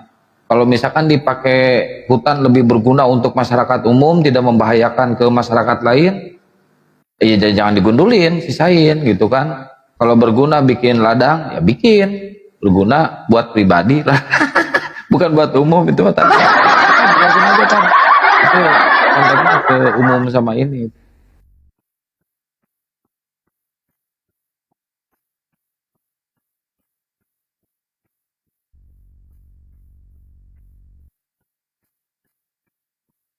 Kang, beli kue lebaranku lah Kang, aku jualan nih Kang. Males ah. Kenapa gitu? Aku jual kue Tritunggal Kang. Saya nggak mau beli, pengen dibeliin.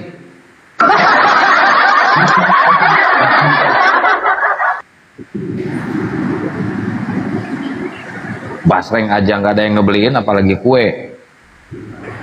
Iya juga ya.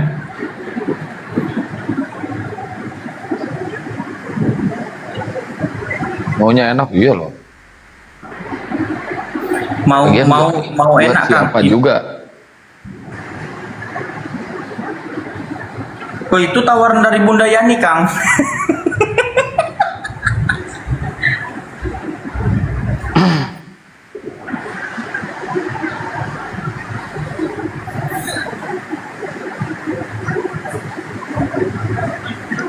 Oh itu ada Bunda Selvia kan, tengok tuh basreng yang desal sedap loh, gurih. Betul. Ih tengok tuh Bunda tuh beli 1,5 kilo kemarin tuh dari Batam beliau. Batam. Bohong lah. Bohong katanya Bunda. Coba Bunda beliin Kang Kiang santan, pasti biar tahu rasanya gimana. Jangan, nanti cepat kaya sisal.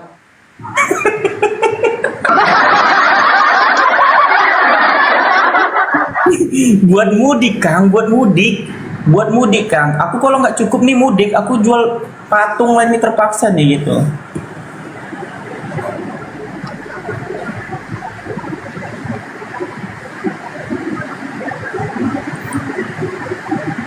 Pakai nasi udah nggak pakai lauk lagi anak Bunda itu makan, tengok tuh Kang. Udah pakai basreng makannya.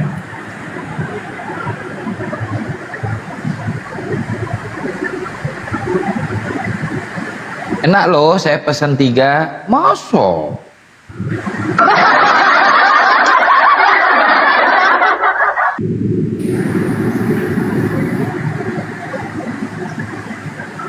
Apa hukumnya suami istri berciuman di malam Ramadan sepeda? Gak ada. Kamu berhubungan intim aja pun nggak apa-apa. Kan di malam hari. Bukan Ya kalau ciumannya di tempat umum ya dosa lah. Ya dosa lah. Maksudnya nggak sopan. Kayak nggak ada tempat lain aja.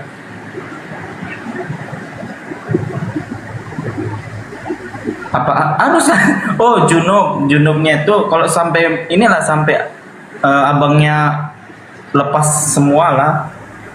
Lepas cakra.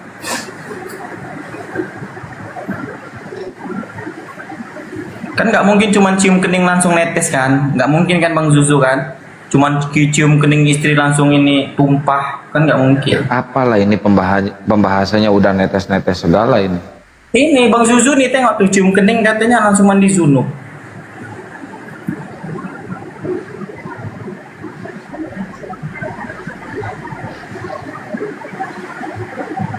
Ustaz nanya, apa benar kalau pingsan di kelurahan nanti diangkat PNS? Iya.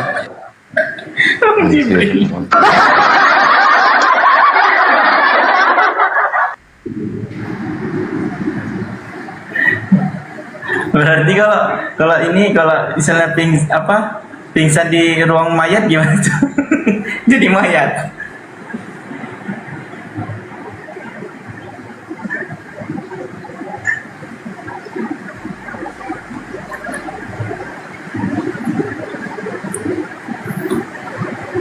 Yang enak mah nangis di KUA, dicariin bini langsung.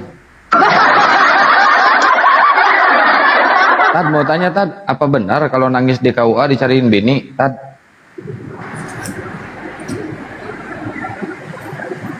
Jangankan itu benar, bohong juga saya mau ke sana biar laku. Yoga mualaf naik dong. Emang ada sih yoga di bawah? Gak ada.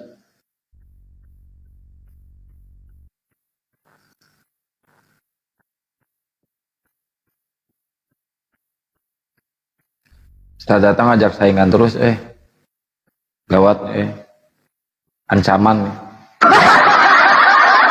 Ada tadi bang? Emang ada?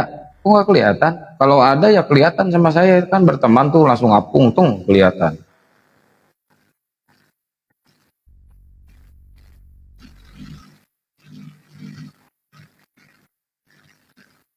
Yoga ini lagi memperdalam Itu, Islam. Bang Rinaldi, itu disegerakan sunat puasanya sah nggak sah? Contohnya abang kayak gini kan, apa namanya, belum mandi junub aja pun abang tuh ketika udah masuk itu sah nggak puasanya? Sah gitu. Yang penting abang setelah azan jangan makan, baru batal.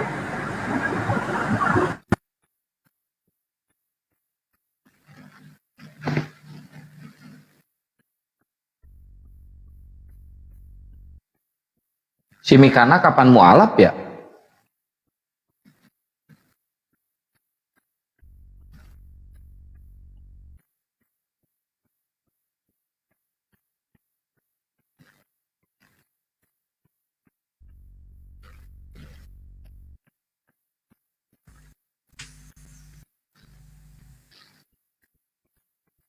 Yang mandi wajib itu ada nggak suara saya? Yang mandi wajib itu ketika keluarnya, sampai keluar ya. Kalau sekedar bercumbu, berciuman tidak keluar, itu tidak masalah ya.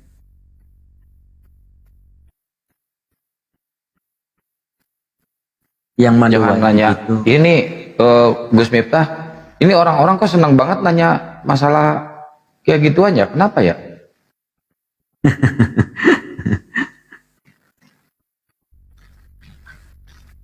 Yang ditanya Kiang pula ya. Kacau ini. Itu penting banget katanya. Sahur, sahur. Bang Andi ngelindur. Ngigo tadi Bang Andi ya, ngigo. Bang Andi ngigo. Salam Madura Tata, Ustadz Tata salam Madura tuh, Ustadz Miftah salam Madura tuh Bang Ruben.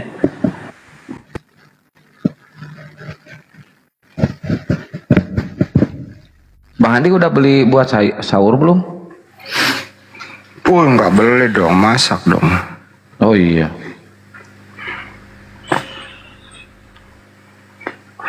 Kulkas penuh cadangan.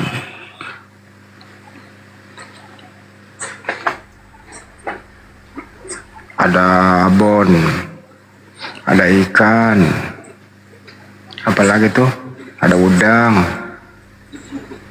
ada ayam itu, perincikan lah, tinggal digoreng. Mantap Bang, persiapan.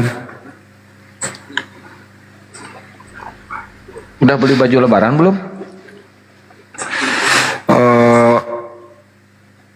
Baju lebaran udah banyak, baju ngapain lagi kan? Itu Bang Jibril mau beliin baju lebaran buat Bang Andi.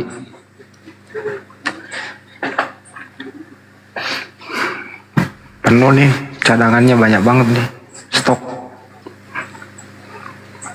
Kalau si bom-bom itu susah cari ukurannya, harus dari umbul-umbul dijahit gitu kan, bekas bendera. Itu celana dalamnya aja itu ada nomornya, coblos bekas spanduk, spanduk partai.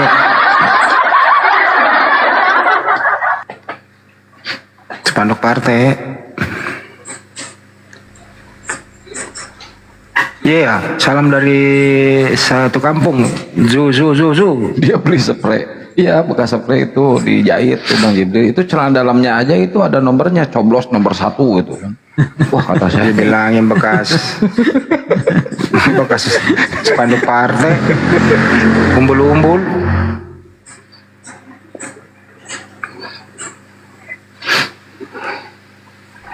Tapi sekarang si Bom Bom udah turun tahta dia, udah nggak kayak dulu. nggak mau debat sama Muslim, malah dia mempersilahkan narasumber Muslim untuk debat dengan Kristen. Nah, kayak kemarin ya waktu si Bunda Nora dinaikin, dia malah ngebela Bunda Nora, ada Kristen yang ngehujat ke Islam, sama dia diturunin sama si Bom Bomnya, di kick. Memang sebaiknya dari dulu begitu. Ya kan dulu dia keracunin sama si ini, dikasih racun sama si Lidara, Bang Handi nggak bisa. Sekarang setelah pecah dengan si Lidara, si Bom Bom sadar, itu pun setelah dia dibawa ke Polres. Iya, pecah kongsi. Apalagi semenjak Yuli datang ke tempat dia kan. Enggak, itu hoak itu. Sal, sejak lu mualaf udah berapa kali bulan suci Ramadan? Gimana Bang? Udah berapa kali Ramadan? Ini alhamdulillah ke 6 ya, tapi pertama pas berumah tangga. Bulan tahun pertama rumah tangga. Udah 6 kali? Ya, jalan 6. Udah amal lah itu, nggak kagok lah itu 6 kali. Aku pas puasa Bang, hari pertama aja aku Bang itu makan Ini Bang Sal ini kan baru pertama nih, Bang Sal ini puasa dengan istri. Ya. Ya kan? Nah, gua pengen tahu nih, kalau siang ya pengantin baru kan, kalau siang lihat istri itu kayak lihat cewek nggak? Gimana ya mau bilangnya? Kayak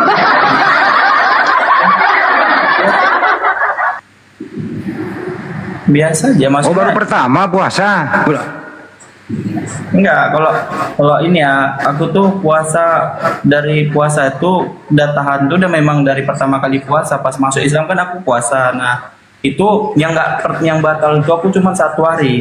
Itu di hari tanggal 6 aku syahadat, di 6 Ramadan aku syahadat, 7 Ramadannya aku tuh makan setelah zuhur. Bilang Ustaz, apa katanya? Dia bilang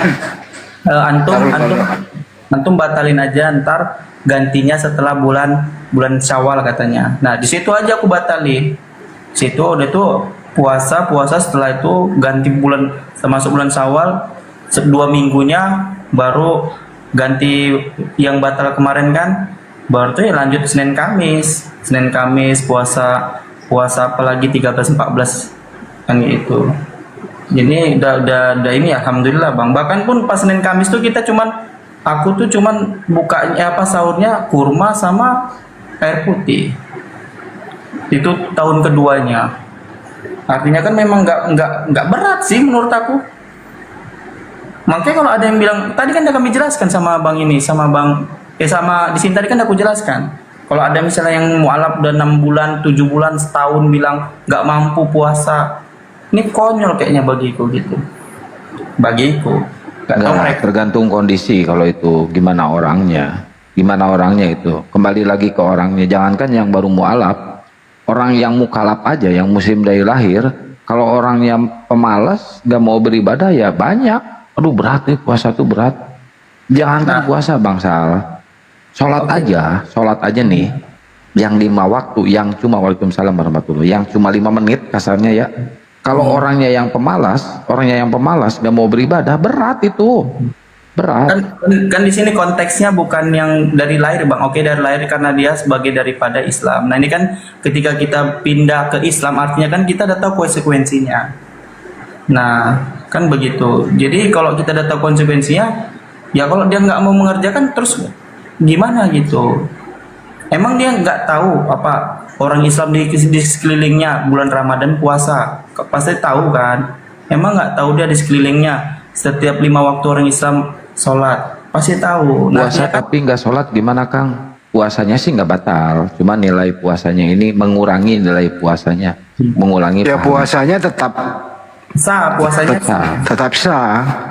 Kayak ngisi air di keranjang. Bunda-bunda tri itu kayak ngisi air di keranjang. pahala itu seperti air yang mengalir tapi tumpah gitu di keranjang Kan kosong. dua-duanya itu wajib.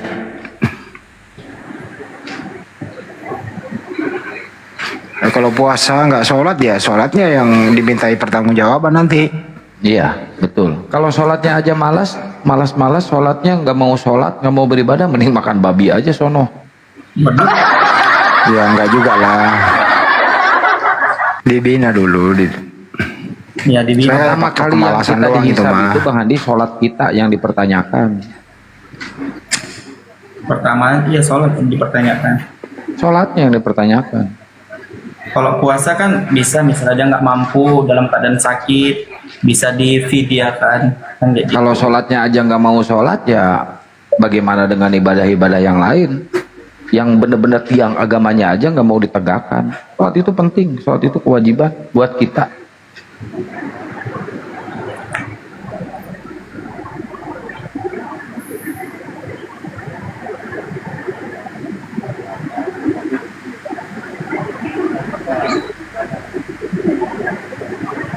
Coba saya pengen nanya ke Ustadz Tahta atau Gus Miftah, apa hukumnya kita meninggalkan sholat?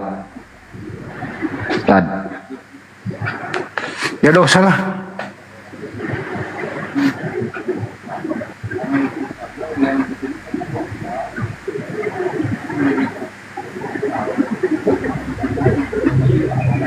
Gimana? Apa hukumnya kita meninggalkan sholat atau malas sholat? Ya seperti yang tadi kan, sholat itu kan tiangnya agama. Seperti bangunan, kalau tidak ada tiang kan runtuh bangunan itu. As-sholatu imaduddin. Sholat itu tiang agama. Bahkan amalan pertama nanti di yaumil qiyamah yang akan dihisab itu kan tentang sholatnya. Maka seorang hamba ketika sholatnya itu baik, maka amalan yang lain itu baik. Dan ketika sholatnya itu rusak, maka amalan yang lain juga akan rusak. Betul, setuju. Ya makanya penting ya, kita makanya diumpamakan oleh baginda Nabi itu seperti ini aja bangunan. Coba aja, jangankan kita tidak sholat sama sekali gitu, misalkan sholat kita rapuh seperti tiang itu rapuh juga kan, bangunan itu akan ambruk. Dan salah satu ciri untuk membedakan antara orang kafir dengan orang Islam itu ya dari sholat itu. Bahkan di akhir zaman nanti yang terakhir kali terlihat dari seorang muslim itu adalah sholatnya dibandingkan yang lain. Ilmu yang pertama diangkat oleh Allah Subhanahu wa Ta'ala adalah ilmu faraid atau ilmu tentang waris, tentang warisan. Bahkan sekarang juga sudah terlihat sangat jelas ya. Jangankan yang non muslim, kita yang muslim sendiri ketika membagi warisan itu seringkali tidak menggunakan cara-cara islami.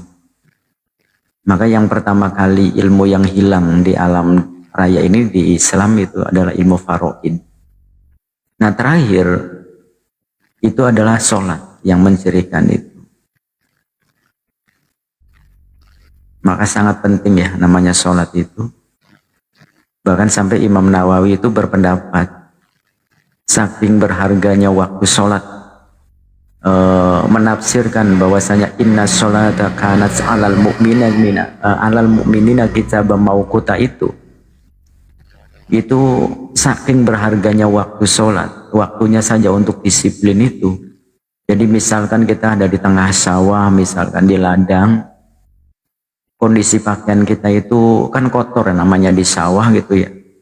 Ketika datang waktu sholat, itu kita sholat apa adanya. Di sawah kan kadang ada ini kan ada air, sholat seadanya walaupun dalam kondisi pakaiannya itu kotor gitu ya. Nanti kalau sampai di rumah diulangi lagi. Saking berharganya waktu sholat, apalagi tentang sholat itu sendiri. Disiplin waktunya saja sudah sangat berharga.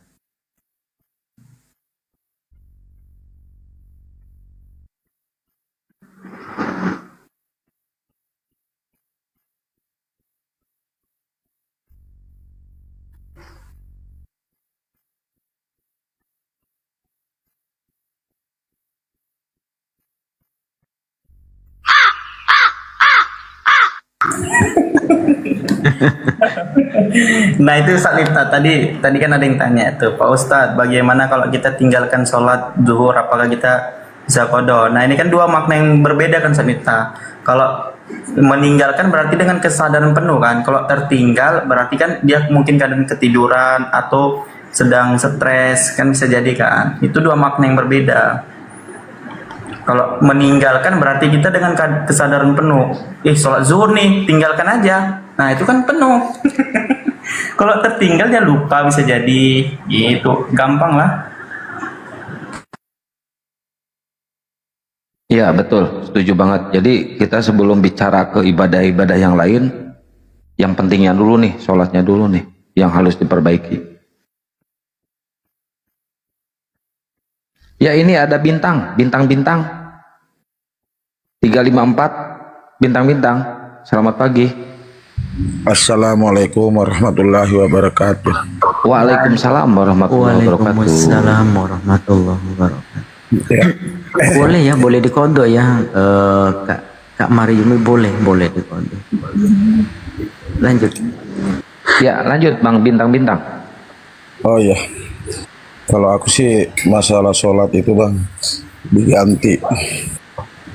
Jadi sholat duhurnya besok itu ganti aja yang kemarin. Kalau memang tertinggal. Ini kan bahas masalah sholat tadi kan. Iya, beda lagi kalau disengaja. Disengaja ya langsung diganti aja. Udah gitu aja Bang. Lanjut. Ya, siap Bang. Oke. Oh, itu konteksnya kalau dia misalnya, apalagi dia kerja tempat hotel misalnya, kerja di tempat hotel, terus dia waktu zuhurnya nggak dapat nih, itu bisa kan Ustaz Miftah dia qadha kan? Karena dia dalam keadaan apa namanya, sedang memang nggak bisa dihentikan lah. Seharusnya kalau ada luang waktu ya misalnya dapat waktu di zuhur nih, mikirin nanti nih syaratnya nggak bisa nih dijamak ya Ustaz Miftah, gimana Ustaz Miftah? Nah itu kan pasti nanti ku jamak berarti gitu kan, ku qadha kan? Iya boleh.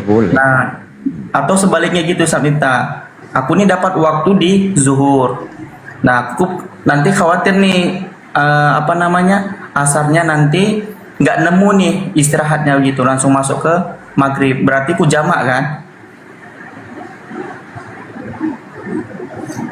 Ya kalau seperti jamak itu artinya mengumpulkan dua waktu sholat dalam satu waktu. Apakah itu jamak takdim ataukah jamak takhir? Jamak takdim itu mendahulukan waktunya, jamak takhir mengakhirkan waktunya. Contoh, misalkan waktu zuhur dengan asar, kita akan melakukan perjalanan jauh, maka kita misalkan pengen jamak takdim berarti sholat zuhur kemudian sholat asar. Misalkan jamak takhir berarti mengumpulkannya di waktu asar gitu. Nah gitu teman-teman ya, dapat poinnya. Jangan merasa ragu dan merasa gimana, Islam tuh ada solusinya gitu. Ya tapi kalau saran saya mah gini, daripada kita dijajah sama dunia ya, kalau kita kerja di orang kafir, pasti orang kafir itu akan berusaha untuk mengganggu ibadah kita. Carilah tempat kerjaan yang layak, cari tempat kerjaan yang lain. Jangan sampai kita terlalu dijajah sama dunia, akhirnya akhirat nggak dapat. Cari kegiatan atau pekerjaan yang dunia dapat, akhirat dapat, itu yang bagus tuh. Jangan terlalu dijajah, apalagi sama kafir ya. Seharusnya gitu. Bang Zuzu ya, seharusnya gitu Bang Zuzu. Tapi kan banyak kalangan saudara kita yang kayak misalnya maaf katanya di kerja di luar negeri ya, Bang Kian ya, Kang Kian. Nah mungkin begitu tanggapannya Kang Kian. Mungkin ya, saya nggak bisa mengintervensi bahwasan mereka begitu, gitu.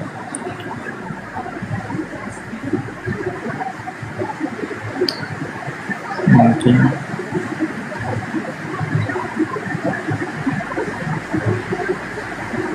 Biasanya kalau saya ngasih saran, Ustadz Tata langsung setuju.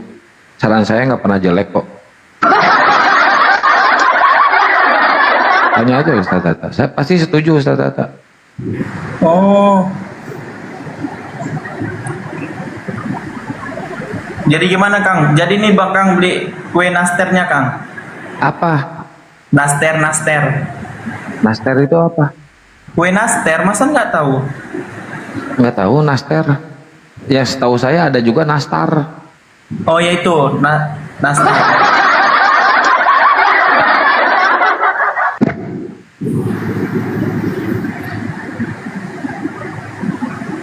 Iya Bang, maaf Bang Zuzu, maaf suhu, ampun.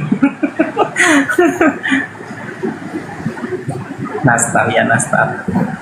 Nanti saya nunggu dibeliin Cah Tata.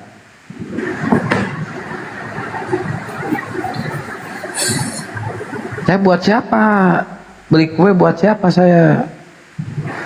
Maaflah teman-teman, beli kue buat antum lah, buat saudara-saudara. Nanti bisa lah kayak saudara-saudara apologet nanti datang ke rumah antum.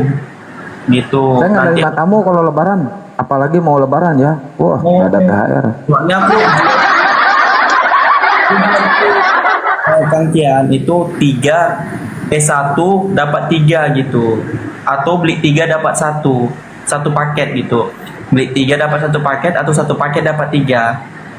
Enggak, saya kalau lebaran nggak dari matamu di sini saya nggak masak rendang, nggak masak lontong, nggak masak sayur opor, nggak ada kue. Sakit hati nanti kalian nggak disuguhin.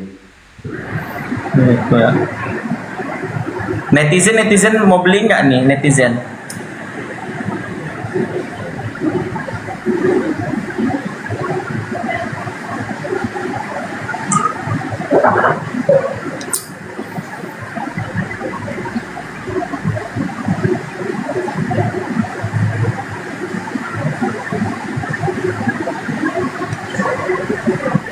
Bang Didi, selamat malam, selamat pagi.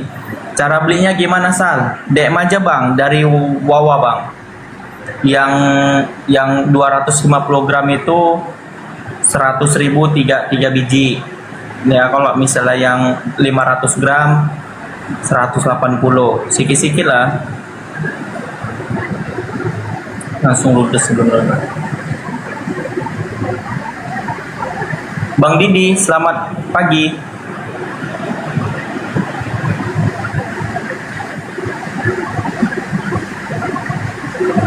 Bang Didi meninggal ya Kang. Kalau nastar 3 dalam 1 berapa? 1.500. Kue nastar 3 dalam 1 berapa? Enggak, itu 1 paket ada 3 variasi. Putri salju, kastangel, sama nastar.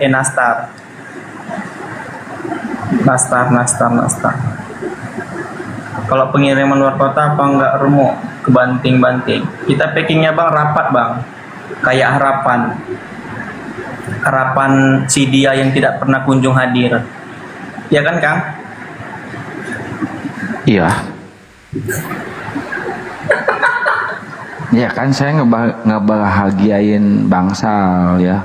Nggak ada yang beli kan sakit hati, ya saya bahagiain, yain aja pokoknya.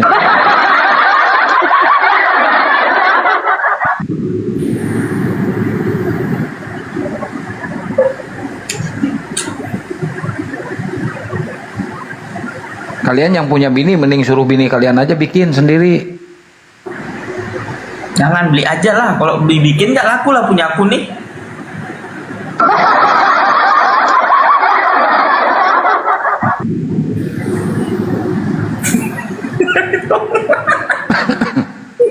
Jadi teman lagi.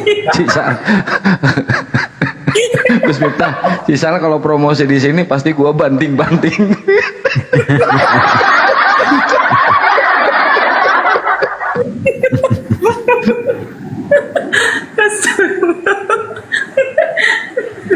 Aduh. Sepil dong, sepil biar teman-teman di. Ini, oh ya, sekalian aku sepil ya. Tengok nih ya. Nah, begini dia, saudara-saudara yang terkasih termulia. Siapa tahu kalau di sepil mah ada yang beli 3 Nah, perikop. begini ini udah ada kiriman, tinggal mau kirim nanti. Ini kiriman Bang Ferry, Bang J, Bang Pak Arom sama Joseph yang kemarin mualaf yang kemarin tuh ketemu di apa? Di Tangerang kemarin. Nah ini ada kemarin hamba Allah kan yang kirim apa namanya duit terus minta dikasihkan sama yang membutuhkan. Bukan membutuhkan sih, yang mualaf lah, yang dekat gitu.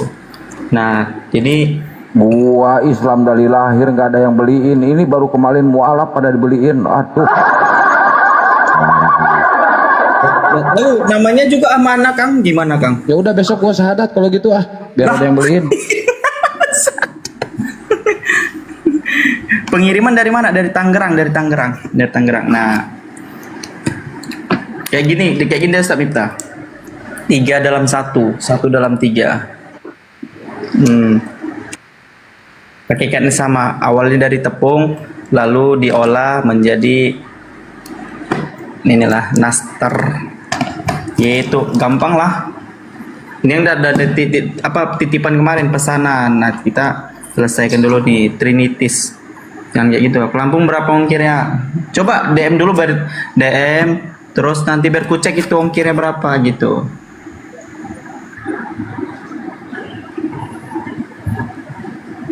Gitu. Terus nanti kirim alamatnya biar dicek dulu jauhnya semana. Jadi 3 pribadi, betul.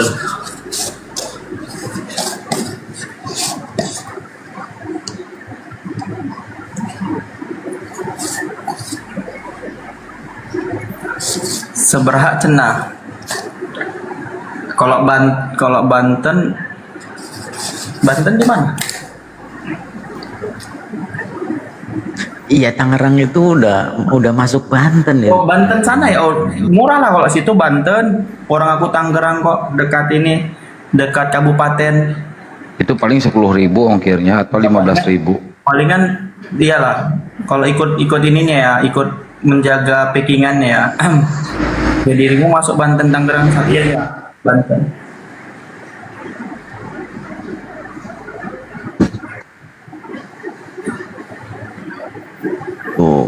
Ada pesan tuh kan, gara-gara di sepil ada yang 1 perikop, ada yang 2 Nah, perikop. pesannya kemana? Pesannya ke Wawa aja, pesannya ke Wawa. Wawanya mana Bang Sal?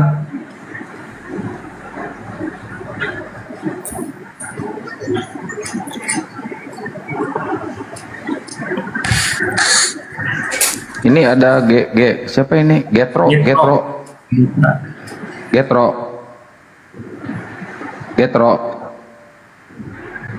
Halo Getro. Muhri.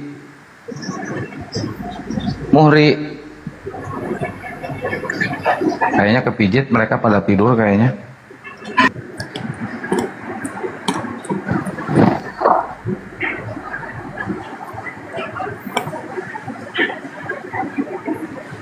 Waalaikumsalam warahmatullahi Bang Ical Celebeu.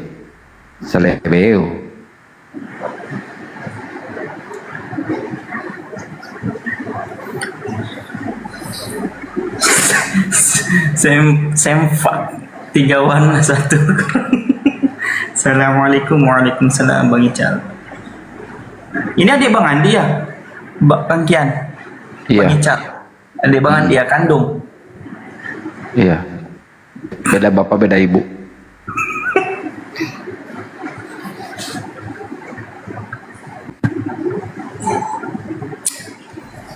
Pokoknya sih saya ngomong apa aja iya saya mah pokoknya. Gak mungkin gak iya.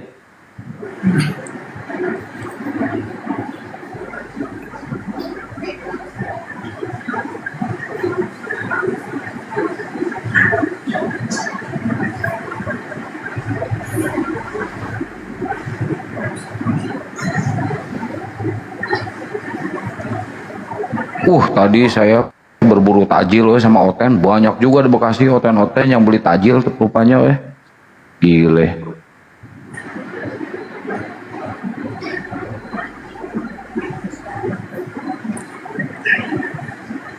Ada ngantri mereka.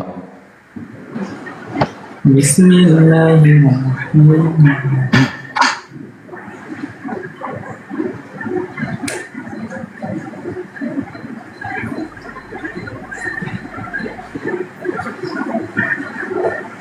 Saya juga warung takjil sama Oten, iya. Di sini di Bekasi banyak loh Oten yang buka petak itu beli-beli takjil. Waduh, saya jadi berburu sama Oten beli takjil, beli cendol. Tadi kan saya sukanya cendol tuh ya.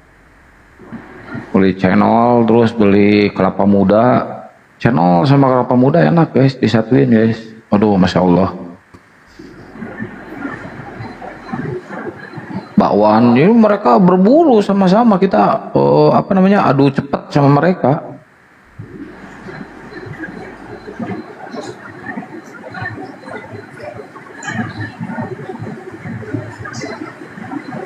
Tapi biarin lah, nggak apa-apa, berkah lah buat para pedagang penjual ya. Tapi hati-hati, ada Oten yang ikut jualan juga ternyata guys. Oten ikut jualan takjil. Saya suka pilih-pilih sekarang mah, kalau pakai hijab yang biasa gitu ya, oh ini pasti muslim. Jangan sampai belinya di tempat Oten loh. Mending kita beli-beli di tempat muslim aja. Kayak kemarin Bang takjil. Kang Kian ya, di sini kan ada jual kayak seafood gitu. Nah dia terus istriku bilang beli itu, tapi ku lihat ini apa namanya, dia nggak pakai jilbab, cuman kain di anu ini aja. Nah terus dia ngomong orang Batak pula dia. Oh nih udah sempat dibeli kan, gue bilang ini yang jual nggak Islam, gue bilang. Udahlah, kita ini aja, kita nggak usah makan. Hati-hati aja, takut dicampur sama barang-barang yang diharamkan oleh Islam. Kalau buat buka puasa kita harus steril. Aku bilang sama istriku kan, yaudah kita nggak usah makan aja, aku bilang. Gak apa-apa lah, memang gak rezeki kita lah, aku bilang itu. Itu nggak bisa dibilangkan kita nggak tahu, nggak bisa. Karena apa? Yang jualannya juga kafir. Mending kita beli yang di muslim aja. Gado-gado kayak bakwan kayak atau apa kayak gitu kan banyak. Istriku pikir dia pakai jilbab Kang, jadi aku kan perhatikan, rupanya pas dengar dia ngomong bahasa Batak gitu di telepon. Nah kan aku orang Batak. Jangan bawa suku, kan orang Batak juga banyak yang muslim. Iya, tapi kan kita tahu dia gimana orang muslimnya gitu. Ngomong bahasa Bataknya apa itu aku tahu kemarin. Jadi sempat dibeli, terus bilang udah nggak usah dimakan, nanti aja, aku bilang yang lain aja gitu. Iya Bang, kita tahu Bang Abang Batak muslim. Nah kita kan tahu juga dia ketika berbicara gitu.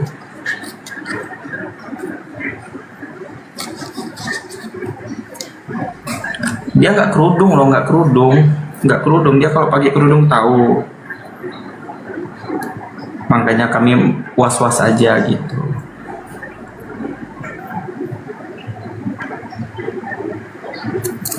Terus dia nggak mau berani natap istriku, nggak berani ngomong langsung muka-mukaan, selalu nunduk.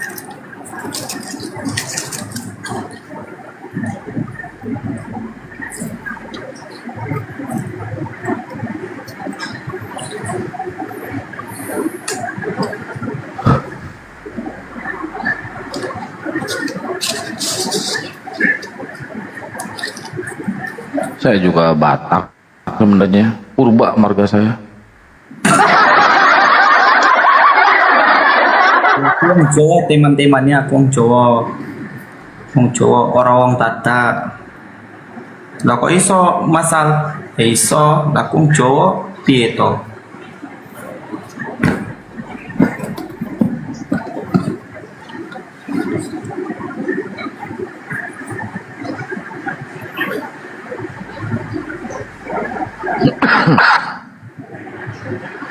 Bukan purbakala. Purba itu singkatan pura-pura Batak. Nggih Mas, atur nuhun. Neng. Mbak atur nuhun, Mbak.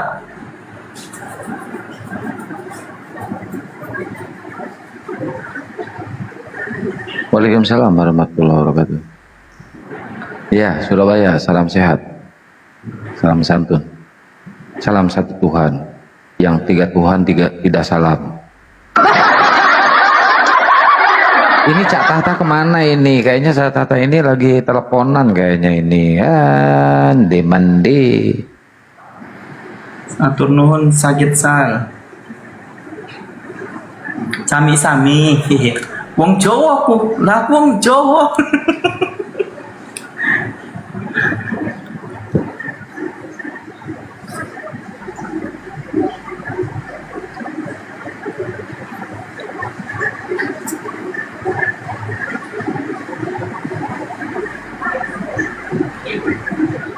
Jawane pundi? Jawa pundi Mas? Grobokan. Jawareang. Grobokan masih. Laku iso. Jawane mana Masel? Grobokan. Panjenengan endi Mas? Iya.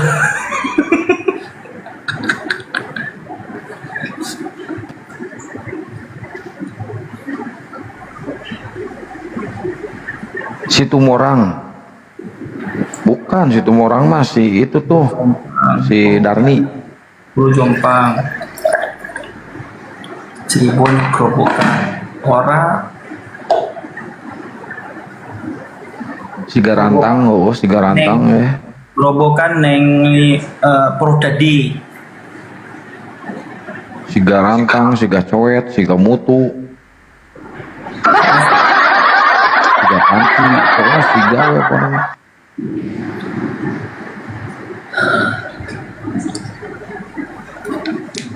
Demak hadir, wih kota santri Demak. Kang, antum apa Kang? Betawi apa ini Kang? Apa namanya dibilang? Sunda Kang? Antum? Saya bunglon, kadang-kadang kemana aja, ke semua suku masuk saya mah. Iya. Kalau ke suku Meja nggak masuk saya, cuma ke suku Meja saya nggak masuk. Saya biasa Madura, dari Madura saya pakai T1 satu tusuk 5.000 tayo. Kalau tak beli tak cerulit. Nah, bisa saya ke Madura, ke Padang bisa. Tangan pendek 10.000, tangan pendek 10.000, tangan panjang maliang, tuh bisa. Berbulu, jaket parah, cuitir anak-anak, tebal tipis, tengoklah, tengok. Awas itu di pinggir kau itu copet bah. Copet itu.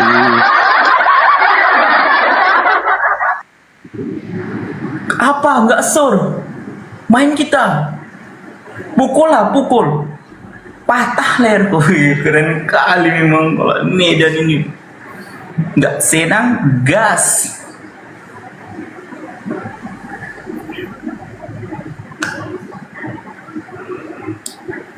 Halo Prancis, welcome. Si aku bahasa Inggris nih. Prancis.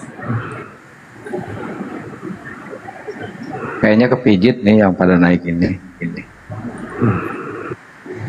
Yang mau pesan tadi DM aku ya, itu wawaku tuh ada di bio teman-teman. Klik profil aku tuh langsung nampak nanti nomor WhatsAppku tuh. Nih kok nggak ada DM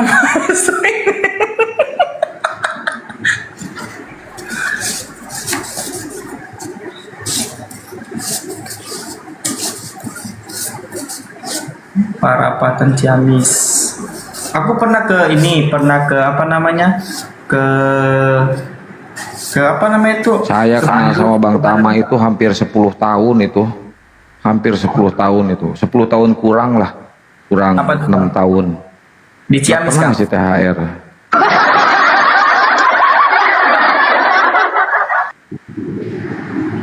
Belum THR Sal. Enggak. Oh belum THR. Aku enggak bilang THR. Aku bilang yang ini. Yang anu. Aku pernah ke Bandung Kang. Dekat Kabut Putih Kang. Nah itu dingin kali sebelum ke tempat Kabut Putih ya. Di apa sih namanya tuh? Yang di tanjakan tuh apa sih? Kok Kabut Putih? Nggak ada Kabut Putih di sana. Hawa putih, sorry. Hawa putih, Hawa putih nggak ada hawa putih. Kawah putih ada juga. Aduh. Sorry. Maklum orang Sunda udah lama nggak pulang ke kampungnya kan. Aku orang Sunda.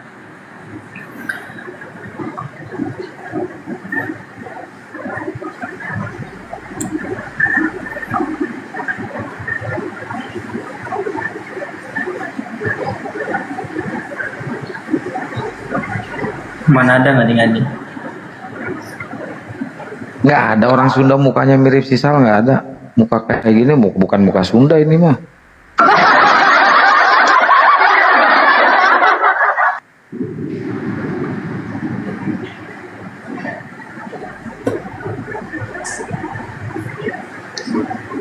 Maaf ya, biasalah. Udah lama aku nggak pulang ke kampung halaman kan di Bandung kan. Maaf teman-teman ya. Udah lama nggak pulang ke kampung halaman ke Sunda kan, jadi lupa gitu. Naon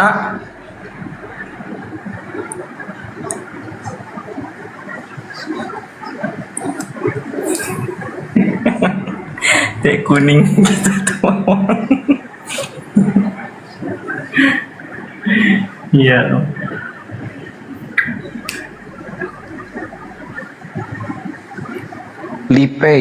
Lipei kayak nama orang Cina ya, Lipei. Padahal itu singkatan Lipei itu. Lili peot.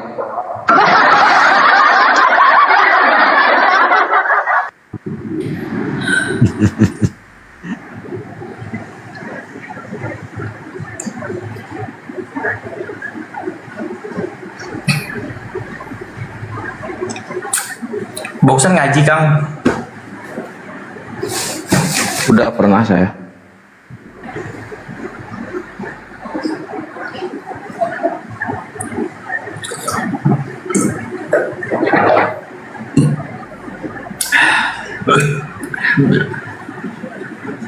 Sahur siap, sekadap deui sebentar lagi sahur. Ganti judul Mang, Sugan, gue kepanasan. Disuruh bertanya aja nggak ada yang mau naik, apalagi judulnya yang berat.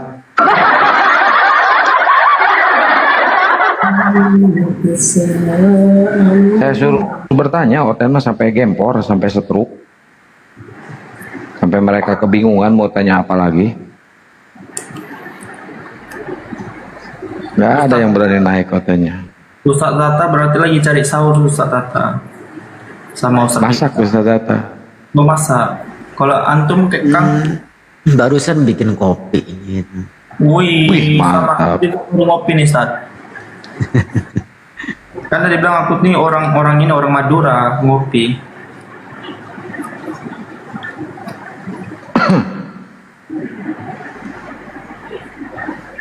Bertanya aja kalian, teman-teman di bawah bertanya aja. Ini ada Gus Miftah nih monitor nih. Lagian teman-teman di bawah, netizen di bawah nggak ada yang bikinin kopi, ya udah bikin sendiri jadi. Nggak ada yang ngasih kopi, oi. Main Si Basreng Mas sama kita, Basreng. Ya, Namsu. Muslim apa Kristen? Namsu.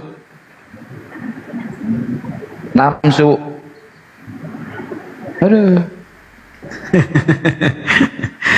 kopi deh sampai hidung cina. Sahur waktu Indonesia Tengah.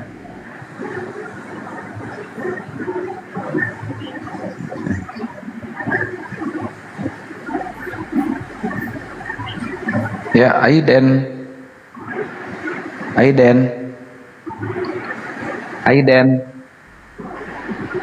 Kenapa ya yang pada naik ini nggak ada suaranya? Aiden. Aiden. Maaf kepencet pasti gitu. Tuh. Saya mah tamat terus puasanya. Kalau ngopi pagi jam 7 batal enggak? Ya enggak batal, orang yang ngopi oten ya enggak batal. Kalau minum kopi baru batal.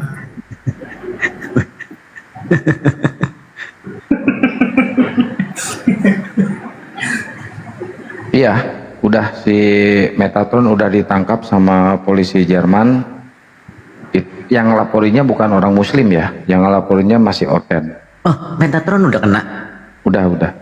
Ah, serius? Oh, serius nih? Alhamdulillah. Yesus aja yang nggak pernah mengaku Tuhan dipercaya sama mereka, apalagi yang kayak gini.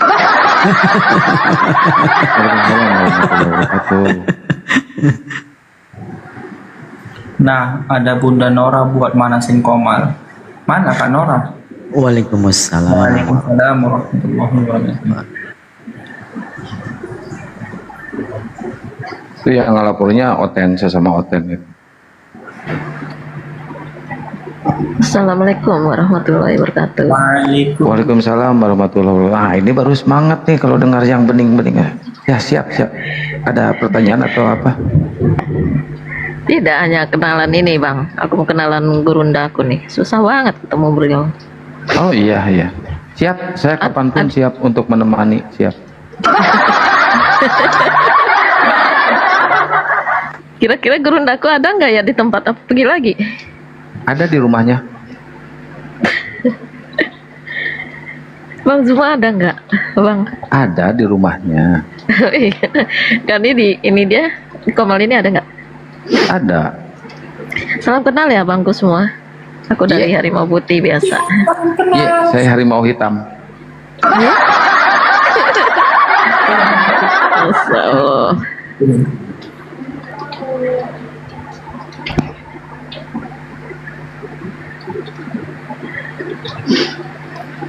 Saya Mana, Bang? dulu mau ke Harimau Putih. Terus? Cuman leluhur membawa Waduh. tapak suci Al-Hikmah. Jadi ya nggak bisa geser. Tapi bagus juga sih Harimau Putih, bagus. Kirain aku mah bang mau datang ke Komal aku udah ngarep-ngarep.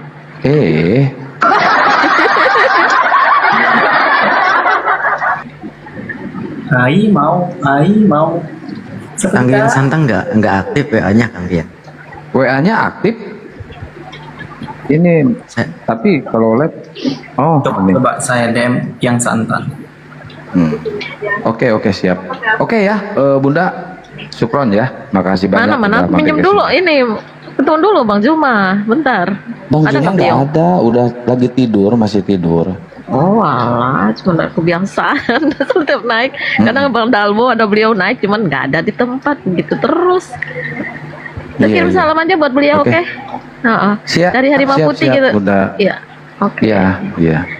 Saya Cakar Elang. Oke, assalamualaikum warahmatullahi wabarakatuh. Main ke rumahku ya bang. Warahmatullahi wabarakatuh. Oke, silakan Ya. turun nih bang.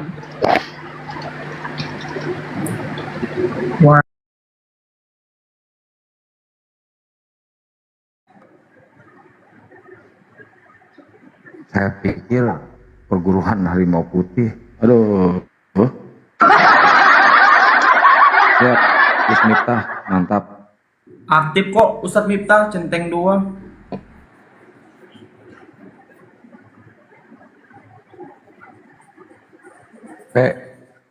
Apa sih Sal ini? Gua blokir lu. Kalau nge-WA gua harus pakai assalamualaikum.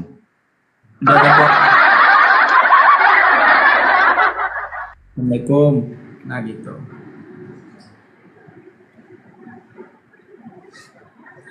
Waalaikumsalam.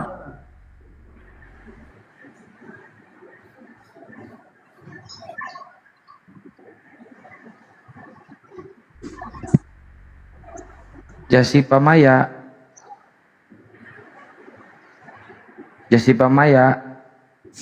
Sisal ngapain nge-WA assalamualaikum? Ngomong aja di sini assalamualaikum gitu.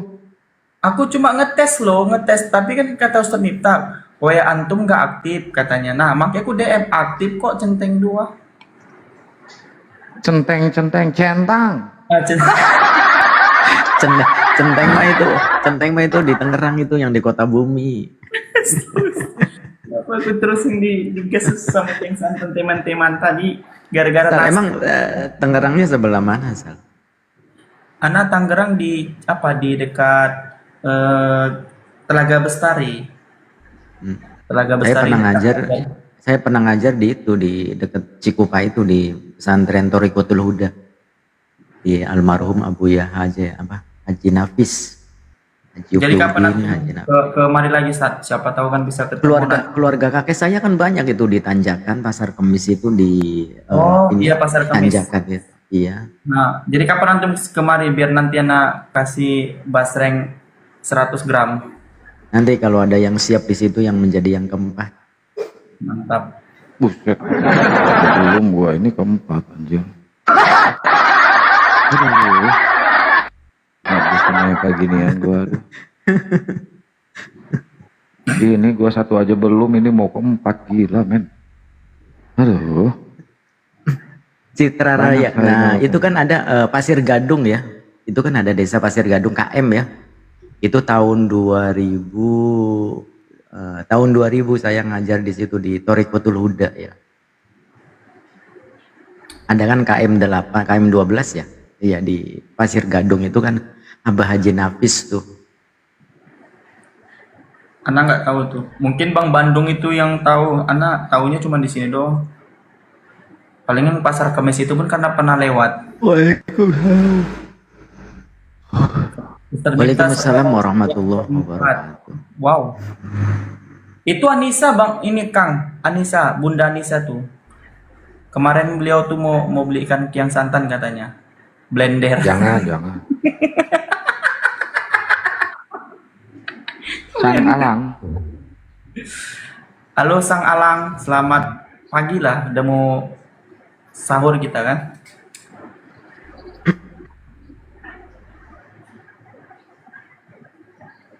Sang Alang. Kepijit ya Bang. Ini kenapa ya yang pada naik ini langsung pada ini diem lah.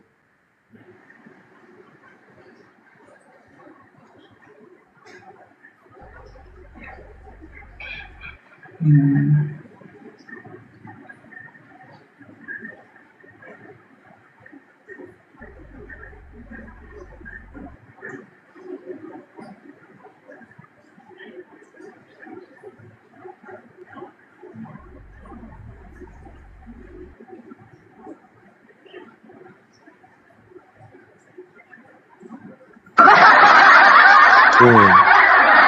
Ukti Anissa tuh mau beli 3 perikop tuh. Ya. Kak Anissa mau beli 3 perikop tuh. Masya Allah. Ceruk. Sebenarnya itu singkatan namanya Ani.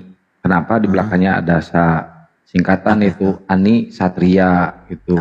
Itu singkatannya. Namanya Ani. Waalaikumsalam warahmatullahi wabarakatuh. Bagusan aku nggak sih? Simak aku satu surat aja, satu surat. Waalaikumsalam warahmatullahi wabarakatuh. Waalaikumsalam warahmatullahi wabarakatuh. Surat An-Naba aja, Ustaz Miftah. Boleh Kang ya? Tafadhol lah, akhi. Ntar minum dulu. Baca persiapannya. A'udzu billahi minasy syaithanir rajim. Bismillahirrahmanirrahim. Amma yatasaalun 'anil naba'il 'adzim. Kebalik ah. Hamzah. Kebalik ya? Anin naba'il 'adzim. Kebalik, ainnya yang pertama ain, yang keduanya hamzah.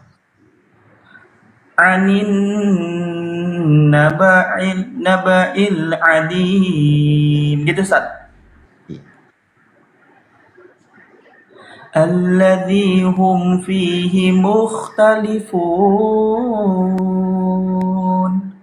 Kalla saya'lamun. ثم كلا سيعلمون ألم نجعل الأرض مهادا والجبال أوتادا وخلقناكم أزواجا وجعلنا نومكم سباتا وجعلنا Ahisal, mohon izin. Jadi kalau mad iwad di akhir itu jangan seperti ada hamzah, jadi dilepas. Jangan seperti ada hamzahnya, dilepas.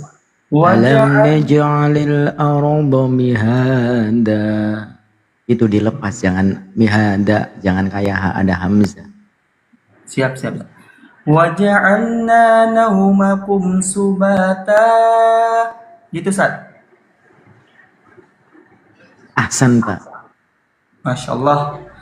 Waja'alna an-nahara ma'asha wa banayna fawqakum sab'an shidada wa ja'alna sirajan wahaja wa anzalna minal mu'sirati ma'an jaja linukhrija bihi habban wa nabata wa jannatin alfafa inna yawmal fasli kana miqata yawma yunfaku fis suri fatatuna afwaja wa futihatis samaa'u fakanat abwaba wa suyiratil jibalu fakanat saraba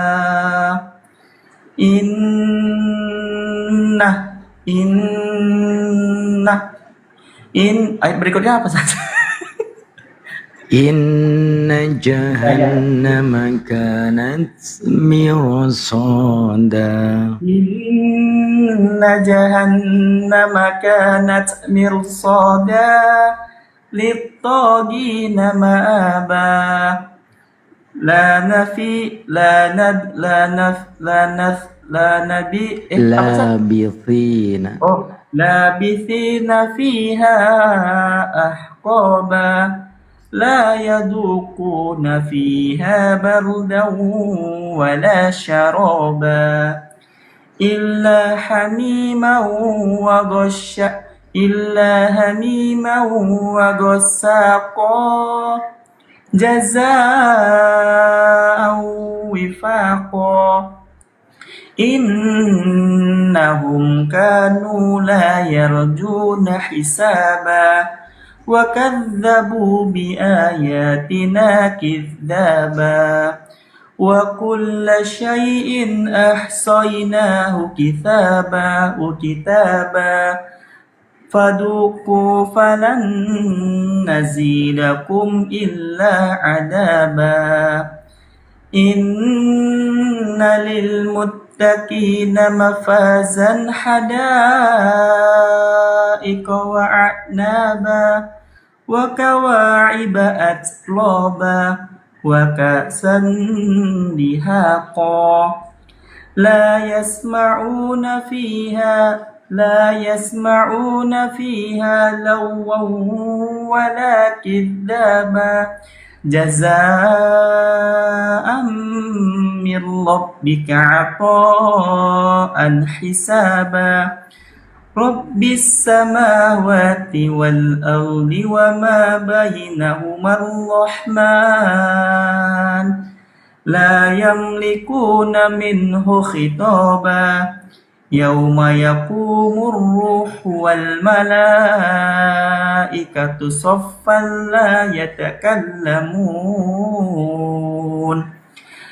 لا يتكلمون إلا من أذن له الرحمن وقال صوابا ذلك اليوم الحق فمن شاء اتخذ إلى ربه مآبا Inna anzalnakum adaban qariba Yawma yanzurul mar'u ma qaddamat yadah wa yaqulul kafiru ya laitani kuntu turaba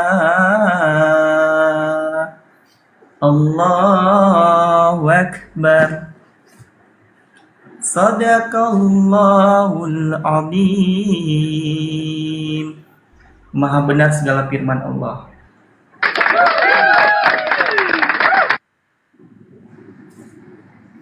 Bukan maha benar segala firman Allah. Maha benar Allah dengan segala firman-Nya. Maha benar Allah dengan segala firman-Nya. Sorry. Ini kairoten aja malah pada mulanya firman. Coba yang benar itu maha benar Allah dengan segala firman-Nya, bukan pada mulanya firman. Basreng payah Kang Jeng Santan nih langsung diujat.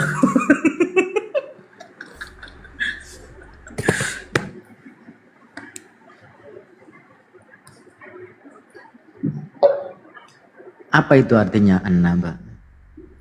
Apa? Apa itu artinya an-naba? An-naba.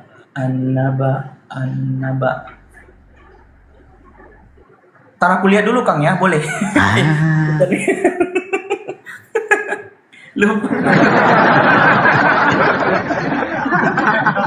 Naba itu isim masdar atau kata dasar daripada nabi. Nabi itu adalah isim fa'ilnya. Naba itu adalah masdarnya atau kata dasar.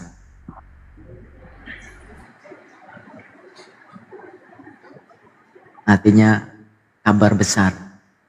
Maka sebenarnya gini ya, teman-teman Oten ini mengambil istilah nubuah.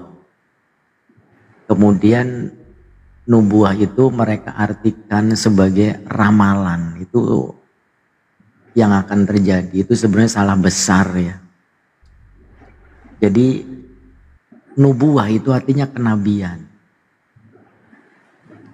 Naba, an-naba artinya kabar besar. Nabi artinya orang yang memberitakan, yang menginformasikan kabar besar, yaitu kabar dari Tuhan. Gitu. Jadi memang Oten ini terutama LAI gitu ya, dengan mengambil istilah keislaman kemudian tidak ditempatkan pada tempatnya, ini sebenarnya penghinaan. Jadi nubuah itu dari bahasa Arab teman-teman. Nubuah itu artinya kenabian. Nubuah itu asal kata daripada naba. Yanbi nabaan nubuah. Itu nabi itu adalah isim fa'il, artinya orang yang memberitakan berita besar, informasi besar, kabar besar. Masya Allah, berita besar ya.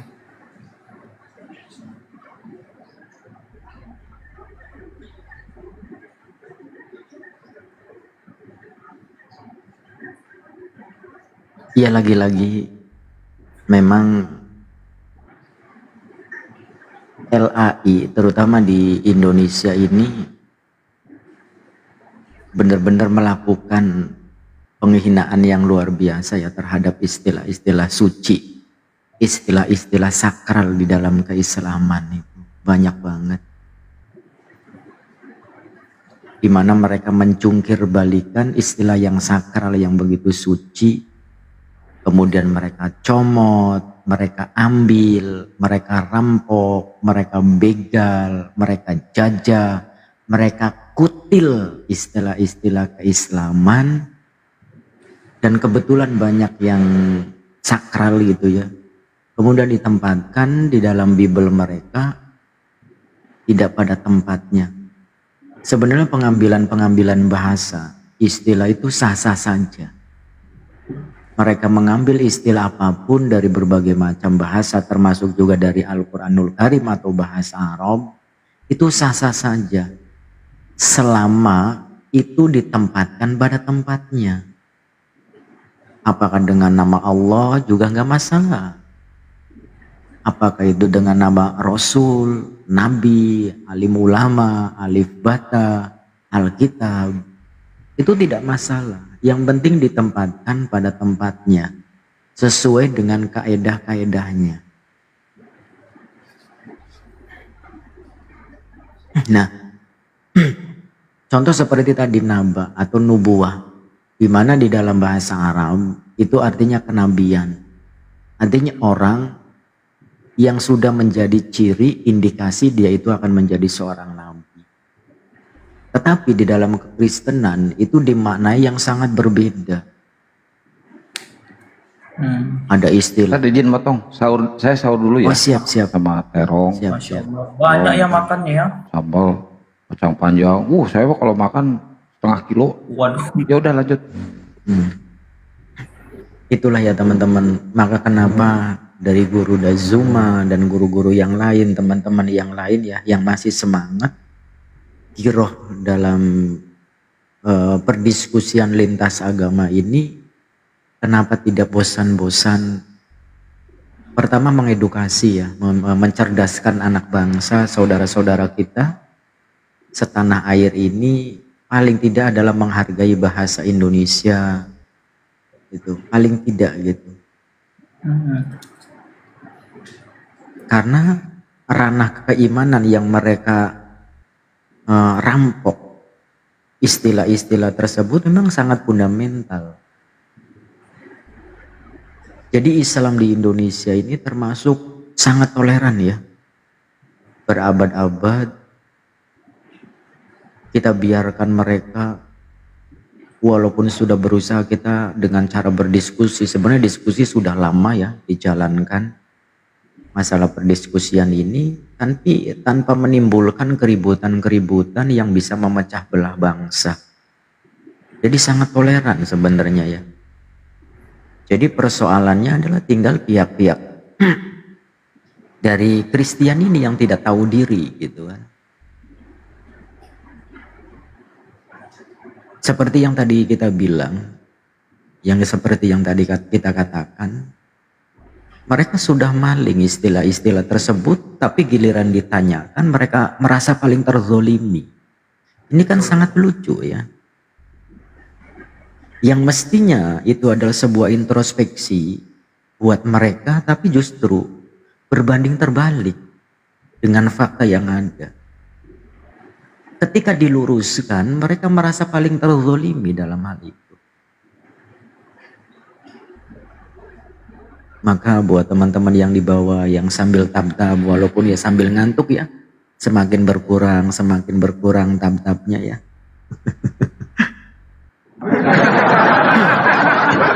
Mudah-mudahan tetap mensupport ya. Waalaikumsalam warahmatullahi wabarakatuh. Tetap mensupport perjuangan guru-guru kita dalam meluruskan akidah Islamiyah ini yang sebenarnya sangat fundamental ya, bukan hal sederhana ya. Coba kita bisa bayangkan anak cucu kita, andaikan ini dibiarkan begitu saja ya.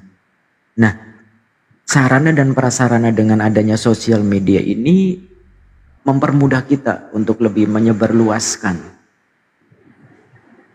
pengetahuan-pengetahuan seperti ini, baik itu dari segi teologi, kristologi ya.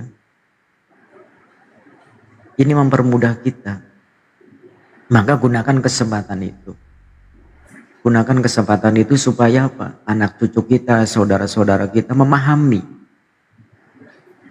tentang akidah-akidah Islam, termasuk juga membedakan suku kata. Kalau di dalam ilmu ulumul Quran, salah satu syarat daripada seorang mufassir yang boleh menafsirkan Al-Quran adalah salah satunya menguasai yang namanya ilmu istiqaq. Istiqaq itu adalah ilmu kosakata. Seperti yang tadi dibahas sebelumnya, itu banyak kosakata yang mereka kutil, mereka ambil, kemudian diartikan secara semena-mena, seperti halnya kalam, firman Allah.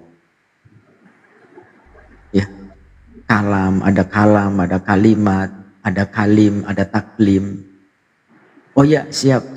Ya, yang sudah datang waktu syahur, silakan bersahur ya.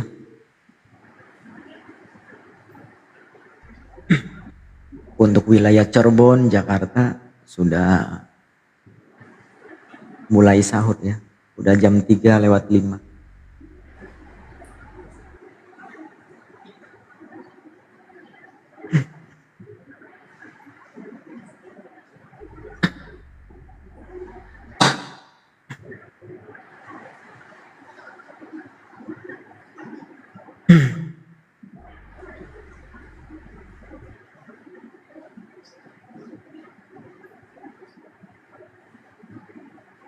Bulan Ramadan. Mudah-mudahan bulan Ramadan ini menjadi momentum tersendiri buat kita semua ya. Ya, kalau kita perhatikan, sedikit kita akan membahas tentang kosakata satu aja. Salah satunya adalah yang sering kita bahas dengan teman-teman Kristen itu adalah firman. Firman Tuhan. Atau di dalam bahasa Arab itu adalah qaul, ucapan, perkataan. Jadi qaul, firman, itu diambil dari fi'il madinya qala yaqulu qaulan wa maqalan fahuwa qailun wa dzaka maqulun qul la taqul maqalun miqalun. Itu dari bahasa Arab, artinya firmannya adalah dari bahasa Persia, kemudian diserap ke dalam bahasa Indonesia. Kalau dalam bahasa Arab itu qaul. Dalam ilmu nahwu shorof ini yang dinamakan dengan bina ajwaf, atau dan ajwafnya adalah bina ajwaf wawi ya. Artinya bina ajwaf itu bolong, kempong gitu ya. Kalau bahasa Cirebon itu kempong, artinya apa? Ain fiilnya itu berupa huruf ilat atau huruf mad, baik itu wawu maupun ya, gitu. Karena hurufnya berupa wawu, huruf ain fiilnya, huruf tengahnya itu, maka disebut bina ajwab wawi. Karena itu namanya kempong gitu, bolong gitu. Nah, dari bahasa qaul, firman, kita itu harus bisa membedakan ya.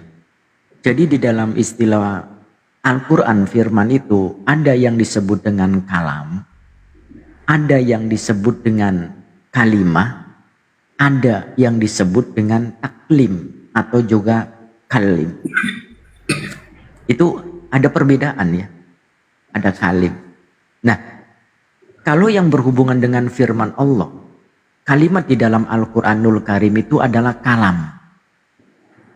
Nah, kalam ini tidak sama dengan kalimat walaupun dengan akar kata yang sama. Tetapi kalau di dalam runtutan kalimatnya yang disebut dengan siyakul kalam itu berbeda makna ya teman-teman. Jadi perlu dipahami. Kata kalam kemudian dengan kata kalimah itu berbeda makna. Walaupun akar kata yang sama. Itulah kerennya bahasa Arab. Jadi ada satu kata dengan huruf yang sama, ketika harokatnya berubah belum tentu artinya sama.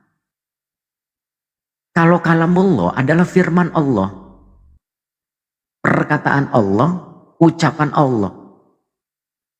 Maka kan Allah Subhanahu wa taala memiliki sifat wajib, yaitu kalam. Allah wujud kidam bako mukhalafatu lil hawadithi ayamuhu binafsihi wahdaniyah kudroh iradah sama basor kalam. Berbicara.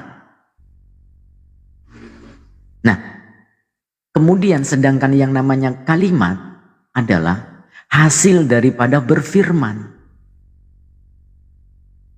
Maka kalau kalamullah adalah qadim, sedangkan kalimatullah itu tidak qadim. Karena apa? Itu sudah menjadi makhluk.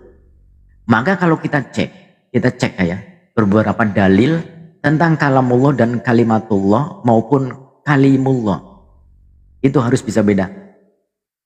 Kalamullah adalah firman Allah, ucapan Allah. Kalimatullah adalah hasil daripada berfirman. Contoh misalkan, Saya berpesan, saya pesan kopi.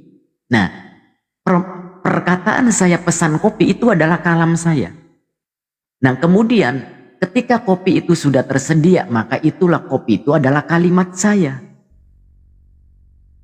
Ada yang disebut dengan kalimullah, itu adalah gelar yang disematkan kepada baginda Nabi Musa alaihissalam. Itu teman-teman ya.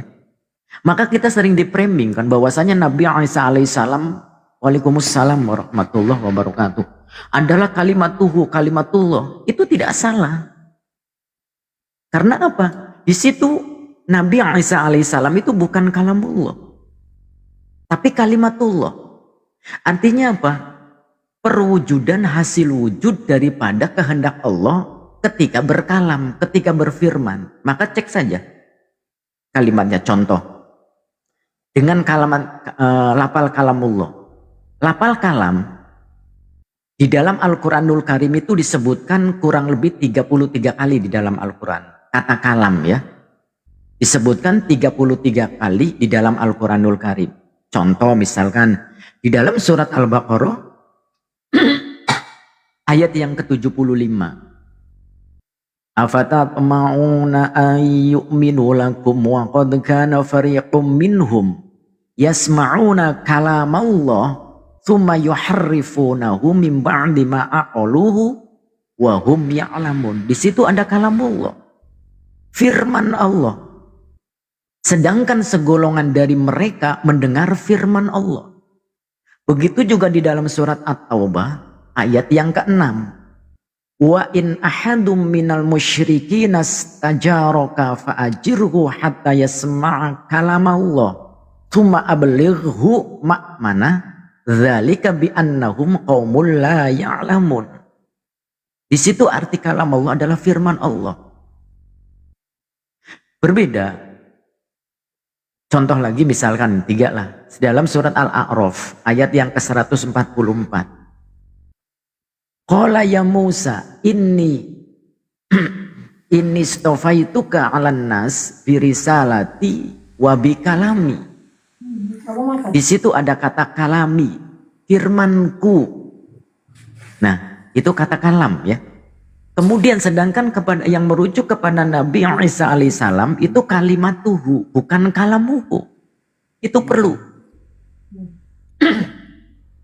dipahami teman-teman. Ini kan sering dipraming oleh teman-teman oten bahwasanya oh Nabi Isa itu adalah firman Allah. Padahal bukan firman Allah, tapi apa? Hasil daripada perwujudan Allah Subhanahu wa taala berfirman. Hasil. Contoh di dalam surat An-Nisa ayat yang ke-171. Waalaikumsalam warahmatullahi wabarakatuh. Coba kita cek. Ya ahlal kitab, la taghlu fi dinikum, wa la taqulu 'ala Allahi illal haqq. Innamal masihu Isa bin Maryam Rasulullah wa kalimatuh. Kalimatnya bukan wa kalamu, tapi kalimatuh. Kalimatnya. Inilah pentingnya kita memahami tadi yang namanya ilmu istiqomah, ilmu kosakata. Sayang disayang kalau oten ini kan jangankan untuk bahasa Arab ya, kaidah-kaidah bahasa Arab. Bahasa Indonesia saja mereka kagak ngerti kan. Ya. Itu yang menjadi masalah. Tadi nggak masalah, yang penting kita sebagai muslim harus bisa memahami kaidah-kaidah tersebut karena ini adalah ranah akidah. Ya, maka kenapa disebut kalamullah itu qadim, tapi kalimatullah itu adalah makhluk. Perlu digarisbawahi, perwujudan daripada hasil berfirman itu adalah kalimatuh. Allah berfirman, gunung jadilah gunung, kun. Maka gunung itu adalah kalimatuh. Kalimatullah. Begitu juga Nabi Isa alaihissalam. Contoh yang lain di dalam surat Al-An'am ayat yang ke-115. Ya. Wa tammat kalimatu rabbik wa tammat kalimatu rabbika sidqan wa adla la mubaddila li kalimati. Kalimatnya itu li kalimati. wa huwas sami'ul alim. Nah, ini juga saya contohkan di dalam surat Al-An'am ini ada beberapa penerjemahan yang penerjemahan itu kurang tepat. Artinya apa? Bukan berarti salah, tetapi apa? Kenapa kita tidak berpatokan kepada penerjemahan? Karena penerjemah itu pendekatan ya. Pendekatan, yang penting tidak keluar konteks. Ada yang mengartikan di situ adalah firman-Nya. Karena sebenarnya penjelasan daripada li kalimati itu adalah kalimat-kalimat Allah. Maka yang sudah menjadi mushaf, yang sudah menjadi tulisan, jangan diganti-ganti kata Allah itu. Jangankan firman Allah, yang tertulisnya saja itu jangan diganti-ganti. La mubaddila li kalimati. Apa yang sudah diajarkan baginda Nabi, apa yang sudah dikatakan baginda Nabi tersebut jangan diganti-ganti firman Allah tersebut. Jadi sebenarnya di situ kalimat ya, bukan kalam, bukan firmannya. Nah, kemudian begitu juga di dalam surat Al-A'raf ayat yang ke-137. Di situ dikatakan wa awrathnal qaumal ladzina kanu yustad'afuna masyariqal ardi wa magharibiha allati barakna fiha wa tammat kalimatu rabbikal husna ala bani Israil bima sabaru wa dammarna ma kana yasna'u fir'aunu wa qaumuhu wa ma kanu ya'rishun. Itu teman-teman perbedaan antara kalamullah, kalimatullah, dan kalimullah. Nah, sedangkan yang namanya kalimullah itu adalah kalim itu diambil daripada isim fa'il, artinya apa?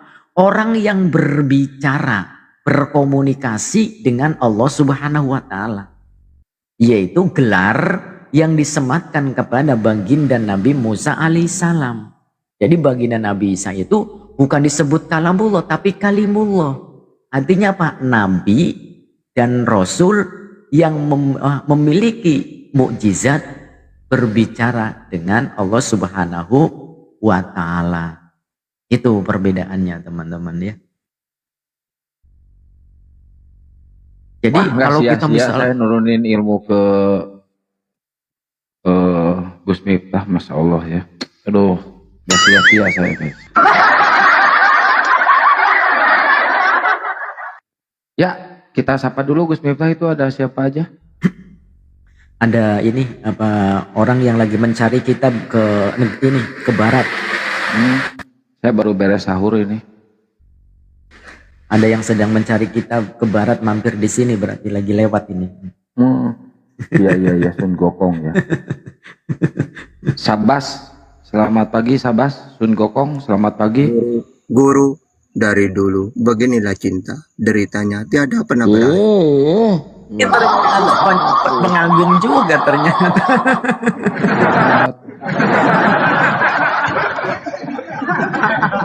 Oh alah, sampai ukti melodinya terpukau. Cinta memang deritanya tiada akhir. Anjay. Cinta itu ibarat kotok.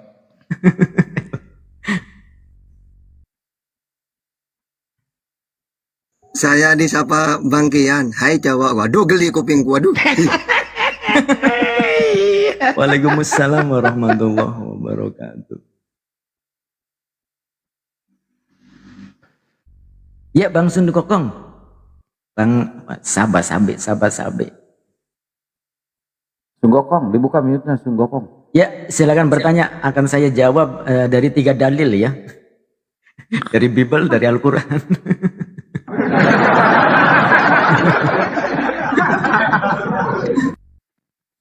Bang Sun Gokong Muslim.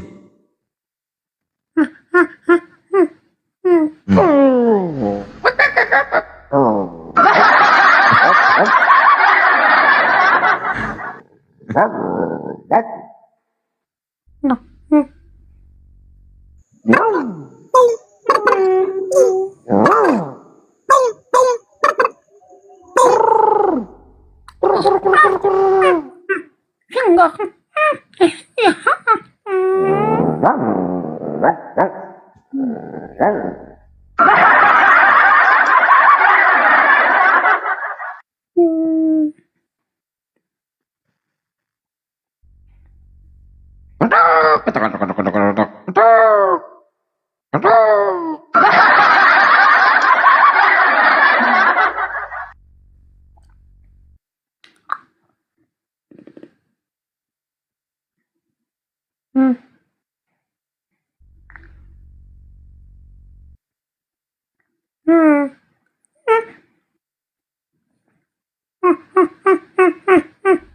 Udah sahur, Kang Ustad. Sal. Oh, Sal ini sahur Sal. Hah? Nanti aku jam 4 sahurnya. Ini masih ada 40 menit lagi lah. Ini Son Gokong siapa? Ustadz Miftah, Ustadz Tata. Monyet. Kok ini dia kok apa namanya? Salah alamat dia. Bukan kau sedang cari kitab suci ya? Tuh kan monyet. Ini cepat kai datang, cepat kai. Iya, kok kayak mana sih nih? Kau seharusnya ke ini Jawa Timur cari kitab suci.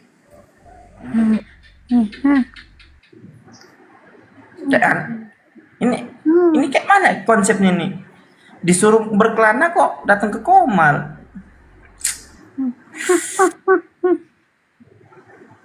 Apa artinya tuh bahasanya? Lapar.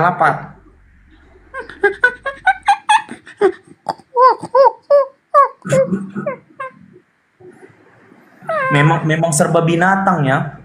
Ya kan? Jadi monyet. Ada burung. Burung kan binatang kan? Burung binatang, guguk binatang, domba binatang, monyet binatang.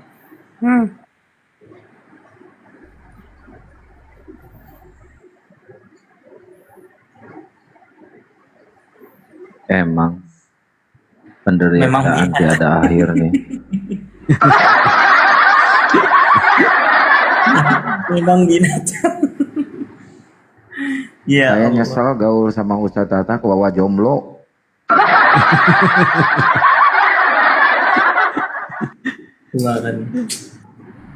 Dalam Islam tidak boleh memanggil seorang itu dengan perumpamaan sebutan yang tidak disukai, kan begitu. Apalagi disebut binatang. Kenapa? Allah menciptakan sebaik-baik manusia. Kalau dipanggil binatang kan sakit hati kita. Perumpamaan nggak ada, tapi Allah memanggil kita, ya ayyuhalladzina amanu, wahai orang-orang yang beriman. Lihat itu, orang-orang beriman kata Allah.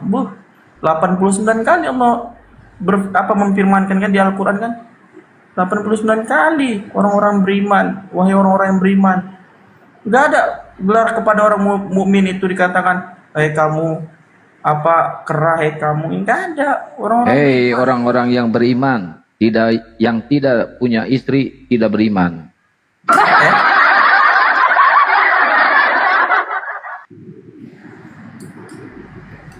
Ini ada Ison Muslim apa Kristen Ison?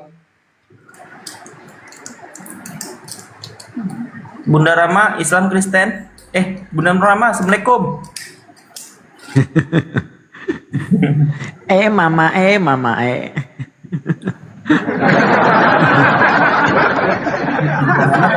Udah puasa ini udah masuk puasa, jadi akan ada sahur dia. Bunda Rama. Buddha Kristen, nggak ada Buddha Kristen. Itulah cinta, deritanya sungguh tiada berakhir. Widih, anjay. Melankolis, euy.